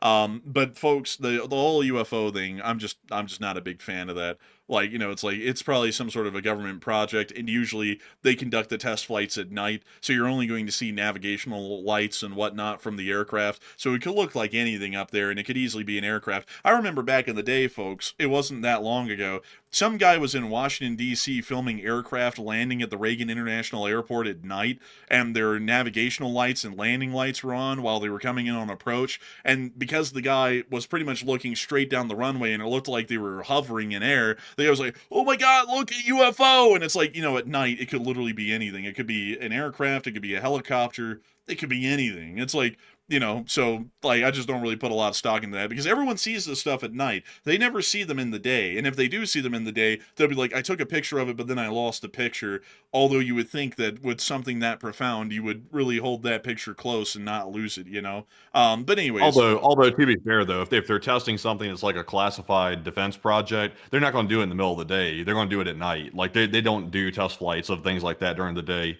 But at the same time, though, they're not going to test fly something that's classified in a very densely populated area. Like, they're not going to be test flying stuff in New England. Like, that's not going to be it. They'll be testing out here where we're at, out in Nevada, Utah, someplace like that, where there's a very low population of people, and the odds of being able to spot it are extremely low too. Yeah, I would agree. I also saw someone say mutilating their cattle. Well, you know, sometimes the guys in the military, they get a little bored. You know, like, I'm just kidding. The mutilated cattle is pretty easy to explain. wild animals, wolves or coyotes or something, mauling a sick cow. I mean, that's an easy way to get a cow mutilated right there. And they could just be that they happen at the same time. Easy coincidence. It's not like cattle, like people always act like the mutilated cattle deal is a big deal. Cattle get messed up by everything. Like anything in the wild that has teeth will eventually mess up a cow and mutilate that thing. And so that can happen coincidentally at the same time that someone thinks they see a sighting. And they'd be like, oh my God, my cattle. And also on top of that, why in the world would an alien just drop the cow off right where it came from? Like, if they're in a spaceship and they're taking the cow up there to experiment on it and they're not doing it in the field, wouldn't they just, jettison the thing out hundreds of miles away or maybe in the middle of the ocean where no one can find the thing, where it just, gets eaten by the sea life? Like, that's what I would think. Because why in the world would an alien be particular? Like, yeah, we got done dissecting this cow, but we can't just drop it off anywhere. We need to go right back to where it was in the field and drop it off in that spot. So that way whoever the hell owned that cow will know that we mutilated it. It's like, I don't know. Like, that seems a little bit odd to me. Like, if I was an alien, I'd be like, hell, just shoot that thing out the side over the ocean. Who cares? Like, it's just some animal. If I was doing that. They want to leave that thing behind so they could see it. They're like, look what we did to your boy, your cow. Oh, It's like, yeah, cow got messed up. Also, by the way, I saw someone say, it's in the live chat, they said Area 51 tests their aircraft from 12 a.m. to 3 a.m., which I think they would test the stuff at night, by the way. I think historically, like all the aircraft tests have been done at night, like on the other aircraft they developed, like the U-2 and things like that, that test flew out there at that base. And they said it's an elevator from the ground floor. I think you're getting confused a little bit. I don't know everything about Area 51, so I don't have a security clearance. But at the same time, though, I think you're referring to the radar testing. They conduct radar tests out there at Area 51 as well. They also conduct similar tests at some of the private contractor facilities in California. They'll put the aircraft model on a pylon that comes up out of the ground, and they'll blast it with enemy radar to see if it's detected. That's how they know if the stealth is working or not. So I don't think they actually like raise the aircraft out of the ground. Those usually sit in hangars, usually that are already at ground level. But I think you're thinking about the radar testing. Yeah, I think that's what that is. But generally, tests will always happen at night because you never want people to see what it is. Like we're not trying to make a public spectacle out of it when we're conducting the test flights. We're just trying to make sure the thing works. And usually, we also don't want people to see it. So doing that at night would be the best. Because who in the world's going to be out there, with some night vision or thermal camera, just looking up in the sky at the right place at the right time to see it? Most nobody would. So it's way better to make sure operational security wise that all the tests are conducted at night, which then, a military aircraft that's being tested could be taken for a UFO. But yeah, anyway, there is a guy on YouTube though that's actually like a fellow who apparently hangs around the perimeter of these bases quite a bit, which is kind of a little bit interesting. He actually caught on video the other day live testing of the radar cross section when they were actually firing the enemy radar at this model. He actually caught one on camera at a California facility that I saw on YouTube, which was kind of interesting too. It's like, wow, that dude actually caught something. But honestly, I have mixed feelings about that. It's just like, yeah, you're technically on public land when you're filming that, but at the same time, though, it's like as an American, should you really be filming that and uploading it? It's like if an enemy sees it, which obviously the company developing the aircraft is going through a lot of trouble to keep it classified for obviously national security reasons. If you're filming something like that and then you're publishing it, you're essentially doing the work of foreign governments at that point, spying on our aircraft. So it's like, yes, it's technically legal, but as a good American, should you do that? Probably not. If you want to see something like that, just see it, know you saw it, and let that be the end of it, and don't speak of it. yeah, that's generally what I would think. I wouldn't be publishing that stuff online. But some people like to go viral, so I guess that's their reason. And it is a free country, but I don't think that's good for national security. And I think that people ought to be more observant of that. But I saw someone in the chat say, let's see. Alien, let's see here. Oh, why is Congress having congressional hearings about UFOs? The Congress can hold a congressional hearing over literally anything. Like, if enough of them think that there's UFOs out there and they're just curious about it, they can have a congressional hearing on it. Like in Australia, the one time, they actually had a parliamentary session, just to give you all an idea of how this works, on whether or not submarines need to come up to breathe, like through a straw or something like that. Like, you can actually find that on YouTube, and the Australian Admiral was like, submarines, it's not like a porpoise or anything like that. You know, they don't breathe. And some people in the Australian Parliament actually believed that the submarines breathed like an animal and that they had to come up for air. So you know that you know, you can have some people in Congress call up all kinds of stuff. Like if you ever watch, folks, sometimes if y'all ever watch a congressional hearing on anything, you'll hear representatives and senators come up with the stupidest questions. Like you won't even I won't even know where in the world they're coming from to have done that little research to ask the questions that they sometimes ask to people. So you know, they could do one on anything, you know. So that's why it's like, you know, well, why is the Congress having a congressional hearing on? It's like, well, you know, a couple of them may have just, you know, thought that there's aliens. I mean, hell, you know, like look at some of them recently. I mean, some of them have been saying stuff like the Ukrainians are persecuting Christians and genociding them, when the majority of Ukraine is Ukrainian Orthodox, which is a version of Christianity. They're not, they banned the the Russian Orthodox Church, but the Ukrainian Orthodox Church is still entirely legal in Ukraine, which is a Christian group. And yet there's some Congress members who say they're genociding Christians, and there's others. They're like, you know, you can hear anything from Congress, and they can have really a hearing on anything. So it doesn't really mean much, at least to me, if they have a hearing on, say, UFOs or whatnot, because then the hearing could come back to, well, there's none, and, you know, I guess our curiosity is satiated, at least for those Congress members. But anyways. Also, why do they keep running with that? Like, yeah, I've heard that lie, like, making the rounds. Like, I've heard all your favorite people. I'm not even going to ingratiate them by saying their name because I don't even want to give them publicity, but everybody knows who I'm talking about. It's the one clown that keeps flip-flopping on everything, who's used to work for a mainstream outlet. Y'all know who I'm talking about. They call him, let's see, what was your nickname? Tucky G or something? Oh, yeah, What did you call him? Yeah, he was from what I heard in the video, it sounded like he was also saying that something was going on in Ukraine with the Christians. Also heard Congress people say the same thing as well. It's like, if you're going to say something that bold and claim that Zelensky is persecuting Christians, which he's not, there's zero proof of that anywhere, and also no proof has ever been presented of it by any of these people. Then you got to bring some sort of evidence. You can't just say stuff like that, say it with confidence, and then let people believe it, and you have zero evidence. And also, people like the people that believe that are really, really shallow in their thinking. It's like, have these people not once asked, where is your proof of that? Like, everybody's taking these people at trust me, bro levels of confidence. Yeah, there's no persecution of Christians that's going on in Ukraine, unless if it's the Russian Orthodox Church. The Russian Orthodox Church is an official extension of the Russian state government and is operated by the Russian state government. That church was banned in Ukraine because it was being used by the Russians to coordinate acts of espionage and sabotage in Ukraine. That's why it was banned. Every other form of Christianity in Ukraine is entirely legal, and it's because it's not a part of a Russian-run state apparatus. And that's something that a lot of people don't get when they talk about the Russian Orthodox Church. It's not a Christian church in the sense that it's, say, the Catholic Church or some random Protestant church like here in America. This is a state-run apparatus. It's an institution of the Russian government. It was codified in law in the Soviet times that it was, and the Russian Federation kept that when they formed the Russian Federation in 1991. So still to this day, the Russian government runs that church.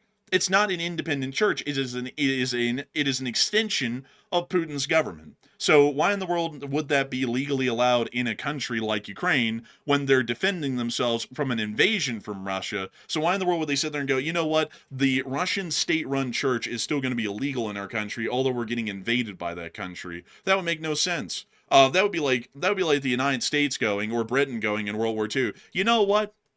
This fascist party that we got in our country is directly connected to the Nazis in Germany, but we're going to let them keep existing because why the hell not? Although we're at war with them. No, if you look at the law in Britain and the United States, the Nazi parties of the United States and Britain are officially illegal in these countries because we went to war with the Germans in World War II, and those parties were directly connected to the Nazi party in Germany. Same sort of an instance here with the Russian Orthodox Church in Ukraine.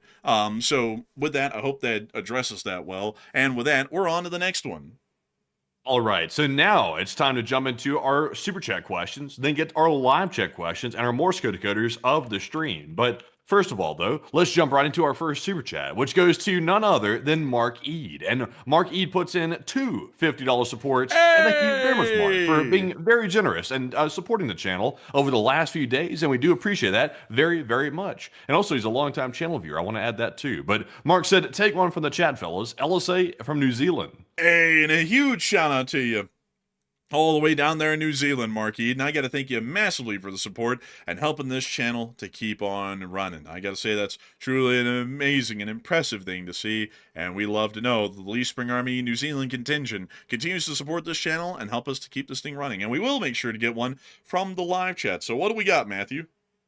And this one goes to AF Kaplan. He said, do you think the protests will persist in Iran, or will the government successfully put the unrest down? And what do you think? It's hard to say. It looks like these are the largest ones that we've ever seen so far, so they might be incredibly difficult to put down, or they might be unstoppable at this point. But considering that we haven't seen anything at this level or scale in recent years when we've been covering the news, this is actually a historical event with no prior precedent, at least in modern times. So I would actually have to lead towards the idea, considering this is the biggest one we've seen so far, this might not be something the Iranian government can put down easily, or maybe even at all. So with that, I hope that does address that well. But once again, take that with a grain of salt. The internal domestic situation in Iran is incredibly complex, like it is in many other countries, and it would take a great deal of study and research to figure out where this is going to go. But I would generally assume that this is quite a large one, and this probably will continue, and the massacres will only embolden and incense the population into further violence, possibly. That's historically how it would usually go in most situations like these, so I would assume that'll be the same in this scenario. So big thanks to you once again for the support, Mark Ead, and sponsoring a live chat. And let's get on into the second super chat from Mark Ead. And Mark's second super chat was another $50 support, and thank you very much, Mark, once again for that support. And he said 2 for Bloody Tuesdays, Team 1 from the chat fellows, and LSA from New Zealand. Hey, and a big LSA to New Zealand once again. I gotta say, humongous thanks to you once again for the support. And I gotta say, thank you for the support on the Tuesday. Tuesdays are a great day for a lot of people. That's when we come back on air. And I've gotta say, we're always happy to know that people are elated to see the return of the Enforcer Show. So a humongous thanks to you so much once again. I hope that does address that incredibly well. And with that, we're on to the next one. And grabbing that question for a second super chat right there, this one is going to go to none other than Dan of New Jersey. He's from New Jersey. And thank you very much, Dan. He said, does NATO have an offense policy once attacked?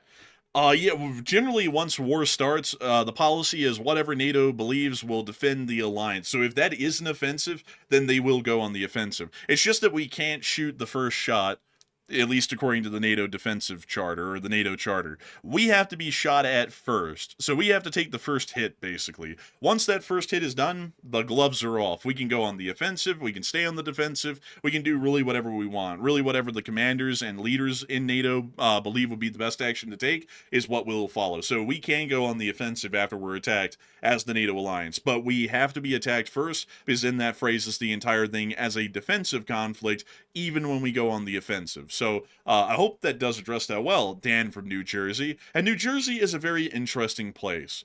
You know, Matthew, I actually found out that there's apparently a place that New Jersey calls redneck, and it actually is a lot like the South. Did you know that? Hoboken. No, it's near Vineland. Vinland? Vineland, somewhere kind of around there. Let me see if I can show you this.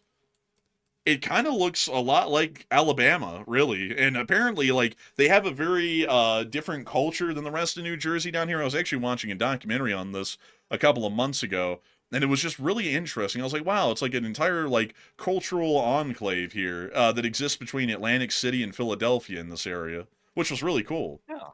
That is pretty nice. I didn't know that either. You know, they were invaded by drones a short while back, if you remember that whole thing. They were invaded by drones and we never got answers. Oh, that's just that Picatinny Arsenal business. They were having a fun time, you know. Remember they said, like, the government said those were our drones. Remember they said that, I think, like a month ago. They said that, but then there was something else that happened that kind of disproved that a little bit. You know, I think there's another drone sighting in a different area along the coast, and then they were like, well, you know, we're just gonna be silent about that one. Oh, well, I mean, you know, it is what it is. I mean, you know, it's probably no big deal. Oh, my goodness. Oxford? Like Oxford University? We have an Oxford in Alabama, but let's take a look at this town. Man. Buttsville. Did you see that? Buttsville. Buttsville. Yo. What in the hell? Oh, man. Rumor has it when Diddy gets out, he's going to move there. Man, ain't nothing like a Buttsville party. Like, man, like, yo, calm that thing down, man. Damn. Let's see. Oh, here it is. Buttsville. Look at that. What's in it? Butts, I'd assume. Oh. They must be from Buttsville. The way they backed that ass up, man. Man, it's not too bad looking. Honestly, when you drop down here, I thought it was going to look like ass. Oh, man. You about to laugh. Bro, you were so close to laughing. Like, you laughed. I was like, I was like, yo, bro. What does that say? No fee unless GGL wins. What is this? An attorney. This was a regional reference, like of some sort. This is their version of Alexander Shannara. But man, let's see. What in the world is this out here? A solar farm mixed with an industrial tailings. Oh, this is the landfill. Oh, that's what's in Buttsville. It's the landfill. Man, maybe that's why it's called that. Also, someone apparently misspelled request, and they forgot to put the little arm on the R, so then it became Pequest. So we have that as well. You know, this is a very interesting little place up here, up in New Jersey. Let's see here. The Alamuki Township, and then Stanhope. They have townships. They have townships in New Jersey. Yeah, you know, it's kind of like how, Virginia is a commonwealth and Louisiana has parishes instead of counties. It's kind of like that, I guess. It's like a unique regional sort of a accent to the area to try and put it in. Yeah, I don't like it when they get all fancy with that stuff right there. It starts making it complicated. The Stillwater Township, the Hardwick Township, the Frelinghuysen Township, the Do you remember the first time they asked you if you wanted sparkling or still? I do, and I remember I felt like an idiot. I was like that cat on that meme. I went, huh? Like they're like sparkling or still. I was like, sparkling? Like that sounds like the premium option. That's a song reference, by the way, by a dude who thinks way too highly of himself. But that's supposed to be like, I think with the reference there, it's supposed to be like a flex that you went to Europe, because they ask you that when you go to Europe. They're like, do you want sparkling or still? And at first, honestly, my Alabama self was like, well, I mean, still, I mean, what other way do you want water? I don't want it moving. I want it still, obviously. I don't want jumping water. It's like, just give me the still. Honestly, when they asked that, I like, for a minute, I was like, had a brain cramp. I was like, I think I actually said sparkling at first of all. I thought it sounded cool, and then I realized, oh, dang, this is, you got to get used to this. Like, would you like sparkling or still? I want that water that still is death, damn it. Like, it's like, give me that dead water, that still water. It ain't got no life left in it. What does this place look like right here? The Delaware Water Gap in the mountain. Oh, wow, this is a really cool little spot right here. I like this. That's pretty cool. Yeah, that's pretty cool.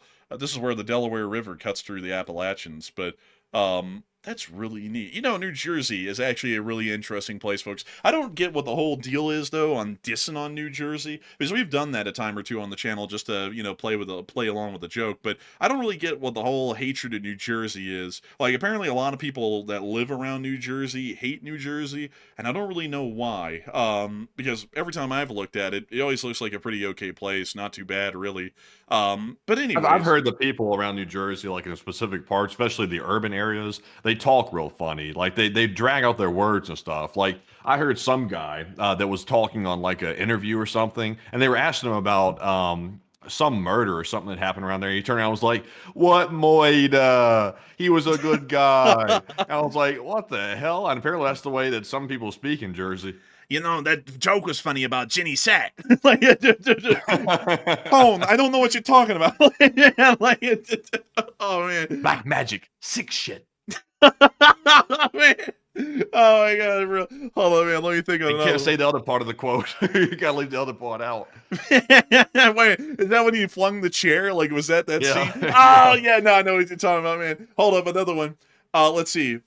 Listen, my brother spent 20 years in the can. Like, Borko. You remember Borko, dude? Like, from all the clips? I think so. He's like, and also, you know, those two fellows that was chasing us, they was Czechoslovakians. They were interior decorators. His house looked like shit. What were they actually? They weren't interior decorators. They were with the interior ministry. Oh, interior. Hey, sorry, you're talking about Chechens. They were part of the interior ministry of Chechnya or something like that. That's what he was trying to say. No, they're a part of the Russian Interior Ministry. They killed 16 Chechens. This guy's real shit. He cannot come back to tell this story. Click. Oh my god. That guy, he killed 16 Czechoslovakians. He was an interior decorator. Well, his house looked like shit. And you can't accuse the Sopranos of having any knowledge about the Chechens, because if they knew anything about the Chechens, they would know they're the most incompetent force around the area. So it's not too hard, like, for Chechens to, get taken out about the other forces, because they're literally the dumbest of the bunch. Bro, back then when nobody knew anything about Russia, a guy from the Interior Ministry killing 16 Chechens sounded like big shit. Now we know that guy was just setting them up and knocking them down. Like, honestly, like, it's like, that's light work. I mean, like, a lot of Ukrainians have that claim to fame these days. Like, they're literally the easiest guys to deal with. Like, it's really folks, those guys from the former Wagner unit that apparently are actually tough work to go up against, or some of the stormtrooper units, because they just throw them at you until they run out of men. But really, though, the Chechens are decent forces, like, if you really think about it. The problem with the Chechens, though, is, and when I say Chechens, I'm referring to their military, not all Chechens. I'm referring specifically to the government and the military. Say what? The Akhmat is what you're meaning. Yeah, the Akhmat. Yeah, their forces. If you have a good commander of those forces that likely is not a Chechen, an Akhmat force commander, if someone else is in charge of them, then they're good fighters. But the problem is, though, command decisions, not the strong suit. So they'll go into battle bravely and they'll fight, but you don't want to leave them in charge of, let's say, I don't know, guarding a national border, like a Russian border, because they might happen to go out on lunch when the Ukrainians and their entire army shows up to invade. They might be out eating a ham sandwich and hiding in holes, and then they get their whole country invaded. So the moral of the story is, Chechens are good with the right commander, but you don't want to leave them in charge. You're going to get invaded. Honestly, the Chechens suck, honestly. I mean, if you really want to make it simple, yeah. Man, like, the Chechens just straight up suck, man, because remember all those clips we used to see of them where they'd be like, oh, we're fighting in, the Azovstal, and then they'd be filming the video in, like, a town 20 miles away because they're scared of actually fighting. And then when they'd actually fight, they get like steamrolled, literally, by the Chechens fighting on the other side, like in the Sheikh Mansour. They'd literally go up against their own guys under Ukrainian command and under Western training, and they get steamrolled every day. In my opinion, the Chechens just straight up suck. Like, there's no redeeming quality about the Akhmat. Yeah, and also just like the Chechen forces. Like, have you ever seen the forces guys get married? No, I haven't. Oh man, like that's something. Like talking about low IQ activities. That's low IQ. They literally bring the AKs. Like they roll up in the Ladas. They roll up in the Ladas. They got the car packed full of dudes. Like, these Ladas are packed full. Like, I'm talking about like 5 dudes in the little Lada. Like, this is like some serious business. And they've all got AKs like out the window. They got all the windows down, and they are letting loose. Like, they are emptying mags out of the window, like firing into the air, pulling up to the wedding. And then they're doing that at the wedding. Like, they're firing the AKs in the air at the wedding to celebrate, literally straight above their heads. You know, the bullets come back down eventually. So presumably it's a Saudi wedding. Presumably the wedding's over by the time the bullets come back down, hopefully, because they're just raining bullets everywhere. Dude, it's a Saudi wedding. That's what they do in Saudi Arabia, you know, when they pull out all the guns, they start doing like the gun dances and stuff. Yeah, it's a doozy. And also fights are common too. I've seen videos of that, like fights breaking out left and right. Apparently there's like factions within like certain Chechen families, and they don't like each other, but they get together for the weddings because that's like a thing that you have to do. So they get together, and it's like basically a powder keg, like waiting to go off, like fist fights, cars crashing into each other. I mean, it's interesting. Yeah, that sounds pretty wild, honestly. Like, I don't know if I'd want to be a part of a Chechen wedding. I really don't want to go to Chechnya, to be entirely straight up with you all. I don't really like the region too much, you know? Like, the Ukraine wars kind of spoiled the region for me a little bit, you know? Especially seeing how you could send 2 to 3 years Dagestan and forget. Send 2 to 3 years Dagestan and forget. Man, like, yeah, man, I'm definitely not going to Dagestan. Man, that's where ISIS-K hangs out, you know? In Dagestan? Yeah, dude. Like, that's like ISIS-K's stronghold is in the Caucasus Mountains in Dagestan. I didn't know it was a stronghold. I knew they operated there, but I didn't know it was a stronghold. Oh yeah, like that's their little spot is up there. Let me go pull them up. I'll get this specifically. Let's see. So apparently they're just they're kind of like a little bit of an international group. Because not only are they in Dagestan, but they're also in basically all of Central Asia, Afghanistan, Iran, Turkmenistan, everywhere. So even Azerbaijan. So that's like, I guess, the fringe reach they have, but they do a lot of damage in Dagestan often, because basically every single time, Matthew, that we hear about those quote unquote uprisings that are happening in Dagestan, they're actually not uprisings, they're really actually ISIS-K cells that are conducting direct attacks against the Russian government. And that's basically what they are. So they have a pretty decent influence in that area. Yeah, I mean, I had heard, like, I thought it was a light presence because, there was a controversy a while back with a fellow who seems to be a little bit well known out of Dagestan. Don't say his name, by the way. Leave it vague. But there was a controversy with that apparently there was something strange going on. I won't go any further than that. I'll just leave it at that. But there was something strange going on there, and they were saying that maybe there was possibly something going on with something fishy in there, so if you know what I'm saying. But I didn't know they were heavy. I have no clue what you're saying, man. I was going to start getting into it. But I'm like, well, I've heard the rumors, but I don't want to say something and, falsely accuse somebody of something I don't know for a fact. So I kind of backed off of it. Oh, well, I mean, sometimes people have to do that. But look at... Yeah, that's true. Oh, is that a jet? What is that? That's scuba diver tank, isn't it? Like, Zoink Scoop, this isn't the ocean. Ruh-roh Raggy, Caucasus. Bro said, man, this hills is looking real aquatic. I better bring my scuba gear to this. Bro, this guy said, well, lub-a-dub-dub, man, like, gotta bring my scuba gear on this hike. Oh, what the hell? Bro, this is like a narrow street. This is not what I expected these mountains to look like, by the way. Like, we're well up in them. Let me go up further in these. What do they look like? Huh. I'm not gonna lie, man. This kind of looks like the Wasatch Front. Like, a little bit. Kind of does. But we don't have mountain scuba divers. No, we have, like, mountain climbers here. Like, real mountain climbers. Not scuba climbers. We have real mountain climbers here. I wonder if Google... Oh, my God. Some people have been daring enough to go up in the mountains in Dagestan. Oh, what the... Why is this so fluorescent, violently green? It's like it's been spray painted. What the hell's that? The contrast in this image is like so damn high on everything. What is that orb on the top of the mountain up there? Oh, that looks like a lens flare or something like that, kind of. But what in the world does the rest of this place look like? Let's go up here, near to one of these snowy peaks. Huh. Well, this is what is a cow? Oh. I don't know what's up with the front of that cow, but it's looking off.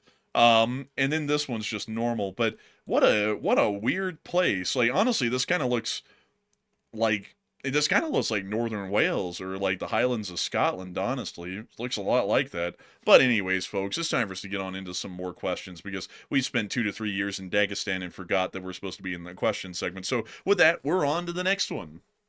And our next one goes to Marion Deemer, who puts in a very generous $50 support as well. And thank you very much, Marion, for throwing in that 50 right there. And also, Marion, you deleted your comment before I was able to copy and paste it. I don't know what it said. It got deleted. It said message retracted on it. So if you want to resend it to me, because I was trying to grab it and copy and paste it when it went away, and I was like, where'd it go? It just disappeared. If you want to resend it to me, though, I will add it and reread the super chat. But thank you very much once again for that support. And Enforcer, what say you? And thank you massively for the support, Marion Deemer, because it is folks like you who help to make this channel possible and help us to keep this thing running. So humongous thanks to you so much once again. I hope that does address that well. And with that, we're on to the next one.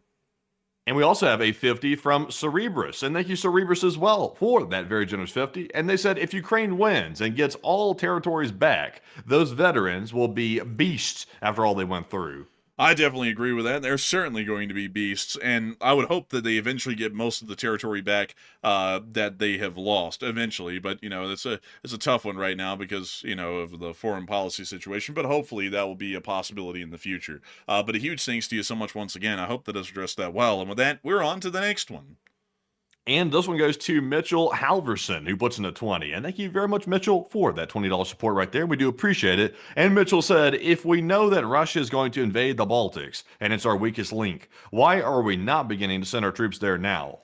Because we kind of be putting them in there to get encircled and destroyed. Because the situation in the Baltics, if they get encircled, and they will, at least initially, is not going to be good. It's basically going to be a giant Dunkirk, basically. It's going to be hard to resupply them. It's going to be hard to keep a large force there because of the lack of an ability to supply. So for that reason, it's not really good to put forces there. It'd be better to put forces in Poland in a large number, and then once they try and close off the Baltics, punch right through and then reopen the connection to the Baltics. That would be the best way to do it, rather than putting them in there, because you're pretty much putting them in a spot that we know is already going to be encircled, and there really is no way to stop that because the Russians are going to start the war and be on the offensive, and they're going to get the advantage, at least in the opening days, due to that, and they will be able to take the Suwalki Gap and close it off, at least for some period of time. So with that, I hope that does address it the best I can, at least from what I would know, and a big thanks to you once again for the support and helping this channel to keep on running. And with that, folks, it's time for us to get on and into the next one. And our next one goes to Jason Myers, who puts in a $20 support. And thank you, Jason, very much as well for that $20 support and keeping the channel running. And he's, excuse me, he simply said, America. Hey, in America, baby. And thank you so much for the support and helping this channel to keep it running. We love the United States of America here on this channel. We love it, truly. I think it's a great thing. I don't live in a fictional world like some people do in the modern day, where it's like, do you, in Star Wars, choose the rebellion or the empire? It's like, in real life, you don't have options like that. You don't get to choose Russia or the United States. If you're an American, you choose America. That's how it is. I think anyone who picks otherwise, or even says that the Russians have a point, may as well be a traitor to the country. Because it's like, how in the world could someone say Russia has a point to screw us over? It's like, did the people not hear what they're saying? Like, if you think that, then you might as well vote in leaders in the United States that are going to screw us over. Like, when they're in their campaign, they just, instead of lying to you, they just openly say, I'm going to screw you and your family over. And then go, well, they got a point. I mean, they're going to enrich themselves at my detriment. I'll vote for them. Who the hell does that? Nobody does that. Nobody does that. Everyone in the country, when they're voting, they sit there and go, oh, well, my candidate isn't going to screw over the whole country. It's the other guy that is. And then both of them screw everyone over in the end. But with how it works in foreign policy around the world and with other countries, you don't get to sit there and go one day, oh, I think the Chinese have a point, or I think the Russians have a point, or I think Iran has a point. It's like, why would you say that? No one else would ever say that in any other situation, in any other topic. Like, if some squatter shows up at your house because they're homeless and they don't have a house and you're away for a couple of months and they move in, you're never going to sit there and go, you know what, I kind of empathize with that homeless guy who's squatting in my house and is basically depossessing me of my own house that I bought. You know what, I get that. I really understand that. I'm going to let him have it. No, you fight that in court. You get him evicted. There are people that say that. Well, those people are goofy. like those people are pretty goofy. There's you have to be careful these days saying nobody would ever do that because somebody's done it. Trust me. If there's something stupid, somebody's done it. Yeah, I mean, there's probably someone out there who did that, but they're pretty goofy, and they might not be able to help themselves when they're in a sinking ship. So that might not be a good deal. But that's the position that I always take in foreign policy, and that's also the position we take in news coverage. If you expect to come here and have like a Tucky G session to where we act like the Russians have a point to screw over us and the citizenry, then you're at the wrong place. Like, you need to go to another show that is a treasonous channel that would support an interest against the United States of America. This isn't it. But anyways, with that, we're on to the next one. And our next one goes to B. Justin, who puts in a 20. And thank you very much, B. Justin, for that support. He said, more cash for dinner, Costco chicken, etc. And hello to all the LSA. And a big hello to you. And thank you for the support. I actually didn't have a Costco chicken tonight, folks. I had something that I can only say is purely luxurious. For the first time ever in a while, folks, I've had a dish with meat in it, and it was lobster mac and cheese. And I can tell you... Oh, lobster mac and cheese from Costco? Yes, and I have to tell y'all, folks, That was bussin'. I actually was like, this is good. This is really good. It was a little expensive. It was like $27 for the whole pre-made thing. But it's a lot. Like, it's a load of like lobster and macaroni and cheese. Like, that's probably like 4 servings, like a full meal of just nothing but that 4 times over for about $27. So when you do the math on that, it's actually not a bad price per meal. That's like $7 a meal, and getting fast food these days is like $15 a meal. So it's actually pretty affordable, crazily enough, for it to be lobster mac and cheese. But that is absolutely, as Mississippi Democracy said, bussin' unequivocally. It was really good. But a humongous thanks to you so much for the support, and I thank you for the Costco chicken fun. I actually didn't get a Costco chicken on the last run. I was going to take a little bit of a break from it for a minute, but next time I go to Costco, I'm 100% getting a Costco chicken and a loaf of bread and some mayonnaise to make chicken sandwiches with, because Costco chicken sandwiches are unequivocally the bomb. And so a big thanks to you so much once again for support. I hope that does address that incredibly well. And with that, we're on to the next one. And this one goes to Cerebrus once again. And thank you very much, Cerebrus, for that $50 support. And he said, would you say that Poland and Ukraine are pretty much the hinge point for Europe and the United States against China and Russia? I would say that especially in Eastern Europe, Ukraine, Poland, and Lithuania are basically the linchpins of that area. If they fall or if anything bad happens to them, our strategic position in that area is incredibly bad. As far as going up against China, though, our linchpin against the Chinese is Taiwan, the Philippines, and Japan. The Philippines, actually, out of those three, is probably going to be the weaker one, at least in military strength, but their territory that they hold and the geography of where they're at is incredibly pertinent to our defensive and offensive capabilities in that area. So I would say that for East Asia, really actually to make it 4, South Korea, Japan, Taiwan, and the Philippines are our most important allies in that area and basically strategic linchpins. In Eastern Europe, it will be Lithuania, Poland, and Ukraine, in my opinion. So a humongous thanks to you so much for the support, Cerebrus 3, and I hope that does address that incredibly well. And thank you once again for supporting this channel and helping us to keep this thing running. And with that, we're on to the next one. And our next super chat goes to Chris Feilbach. And thank you very much, Chris, for that $20 support. And we do appreciate that very, very, very much. And Chris said, how can China be a superpower if they have 0 Costco chickens? But they do, Chris, actually. They do have a Costco chicken. I think they have 1 Costco, I think. Isn't it just 1 Costco in China? Actually, I think it's more than that. Costco, China. I think it's just 1. Let's see here. Let me go pull up their locations. Oh. Locations, plural. What the hell is this? Hold up, let me see here. I think it's Shanghai. Let's see. I'm trying to see. Is there a Costco? Oh, actually, no. They have locations in Shanghai, Shenzhen, Suzhou, Ningbo, Hangzhou, and Nanjing. So they actually have a lot of locations in China. So they have plenty of Costco chickens there. Plenty, plenty, plenty. Could we see one of those Costco's? I love a little Costco. We'll have to make it quick, though, because we have a lot of super chats left. But let's see real quick a Chinese Costco. Let's see. Costco China locations. Oh, wait a minute. They included Taiwan? What's going on here? Oh, that's good.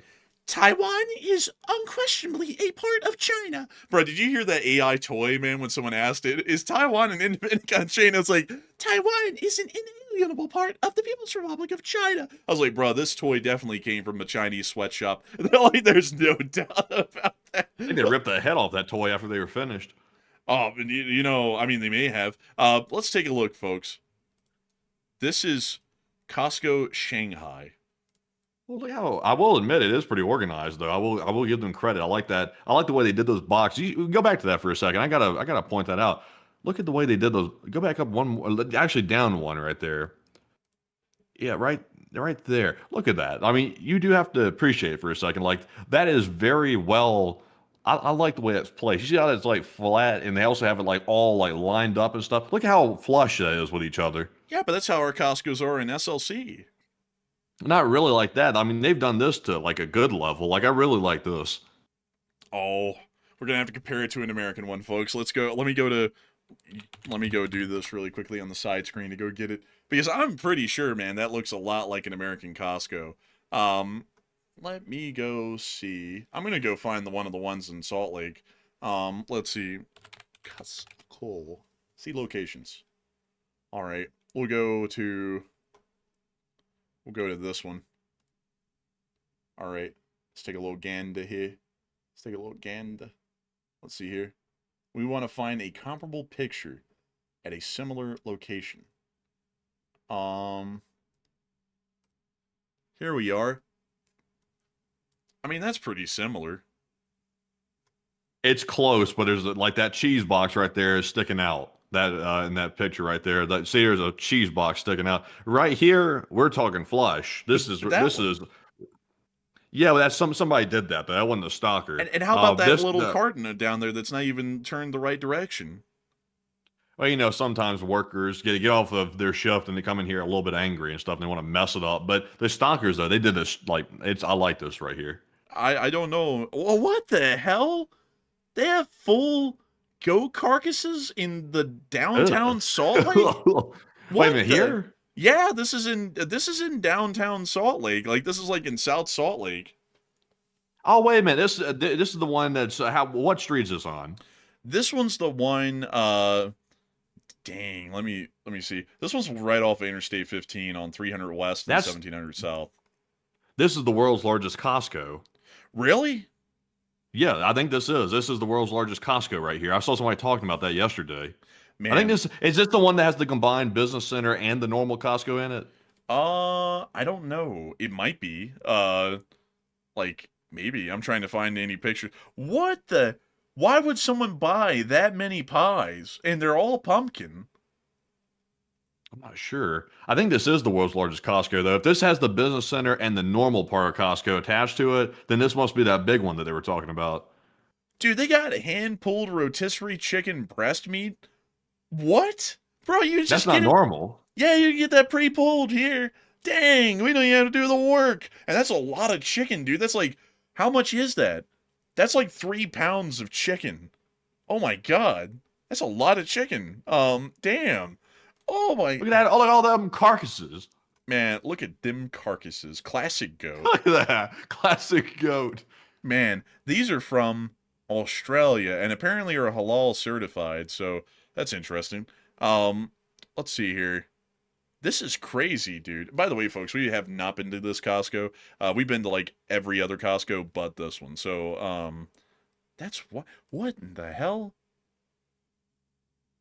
That's golf. Oh, I was about to be like, what are these prices? I was about, what the hell? Look, see how orderly all this is right here? Like, this is very orderly. Fruit cocktail. I've never seen that in the one I go to. In extra light syrup, just to be specific. I don't like it with that. I don't like that diabetic sugar they put in that other one. Yeah, honestly, I don't like that either. It's kind of crazy. What is that? Nutella in a bucket? 60 pounds of bee honey? Go back down there. That's Nutella in a bucket. Oh, how much is it? It's $17. Am I seeing that right? I think so, yeah. Nutella food service. But can we just in a bucket? Can we circle back really quickly though to 60 pounds of pure honey for $99.99 in this giant painter's tub?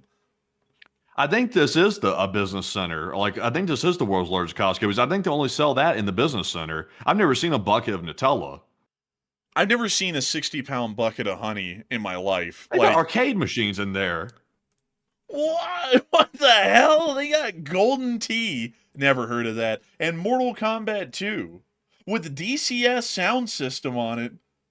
Why? This is insane. I've never seen anything like this. I'll have to go to this Costco.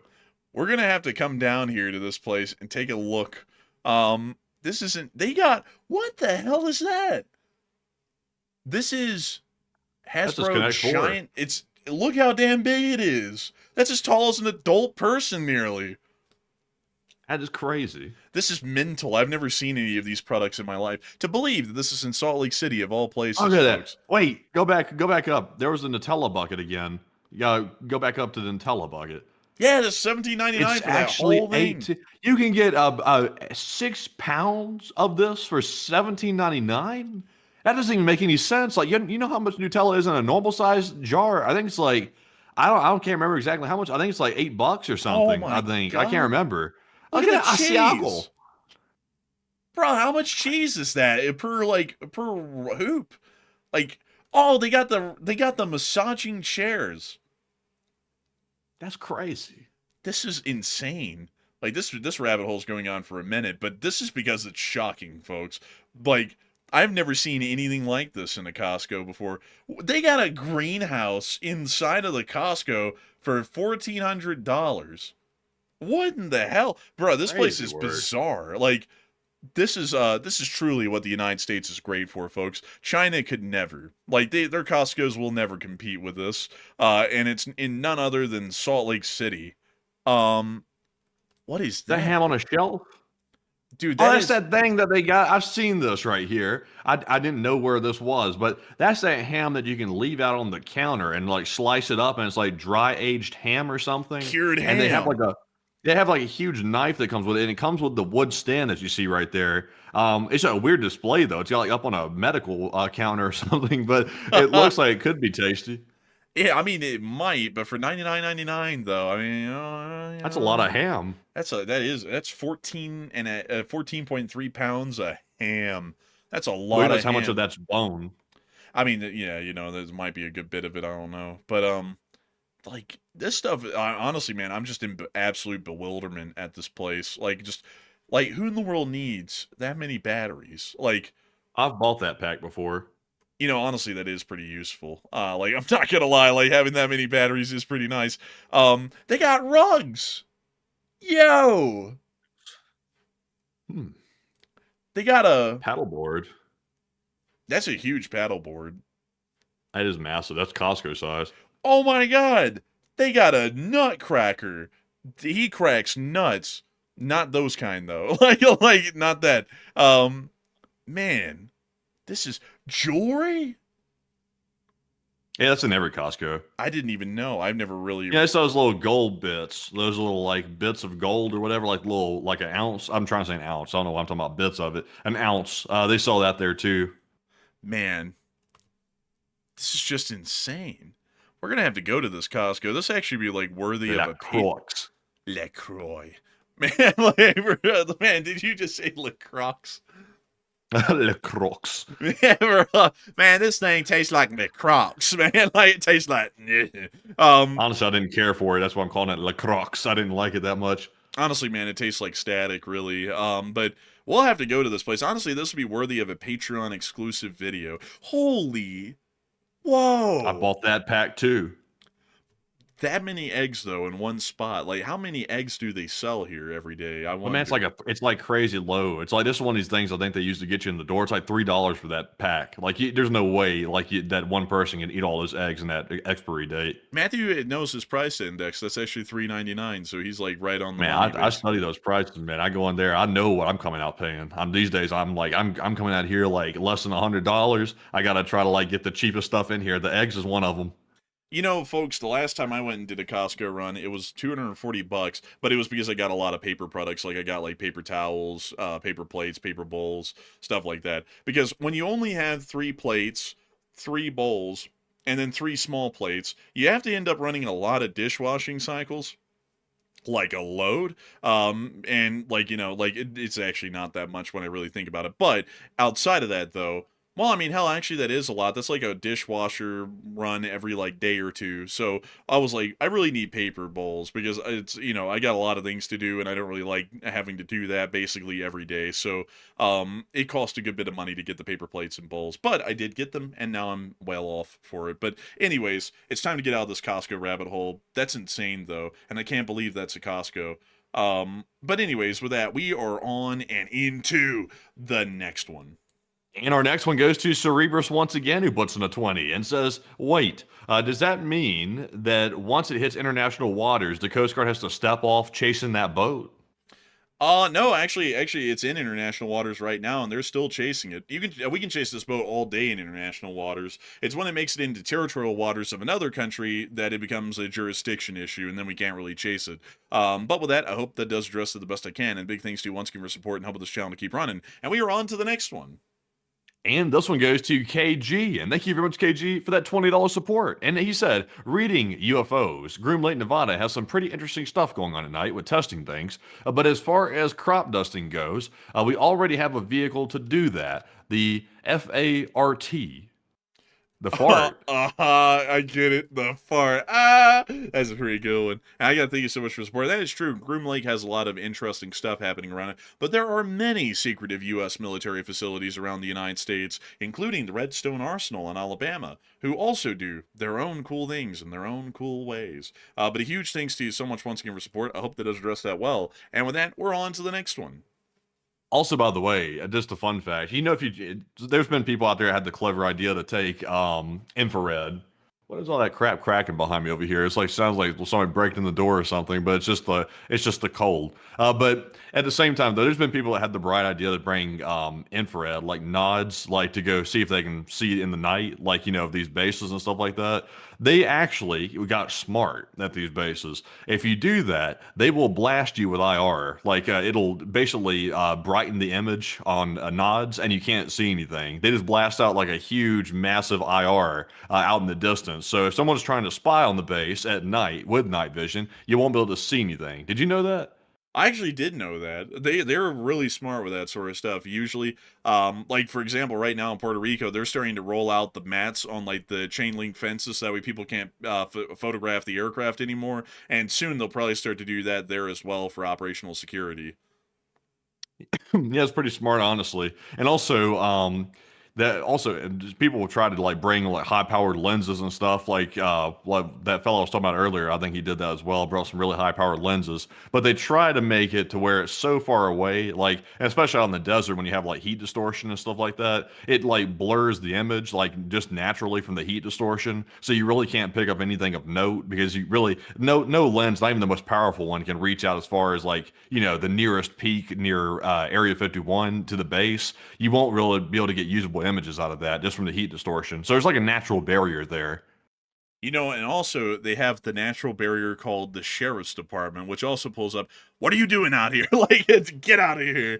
Go. No, you can still go. You can still legally go, to my knowledge at least, up to a place called Tikaboo Peak, which is the last remaining site where you can actually have a clear line of view to the base from a mountaintop near that area. But you really can't see much there. And also, they monitor that site heavily. Like, they know who's up there at all times. Like, it's not like they're unfamiliar with the spot. They know that people can still go up there. I think there's a fellow there, in fact, sitting at the spot. So see that thing behind him, though, right there, that little weather station. That's not a weather station. They're right there with the surveillance camera out in the middle of the desert. That is not a weather station. Wow, look at that, folks. That giant security camera on a weather station. That makes a lot of sense. I'm sure that really matters for weather data gathering. Let's see. Does that show Groom Lake? Oh, my God, folks. It's Groom That's the Lake. access road. Oh, really? Yeah, that's facing away from the Groom Lake. Oh, that's a German Shepherd with one of the little camo dudes, little federal security agent guys.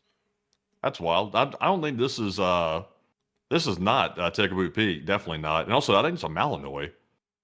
Yeah, that might be. That's probably a Belgian Malinois. Oh, look at this dude. Haha, look at him having a fun time.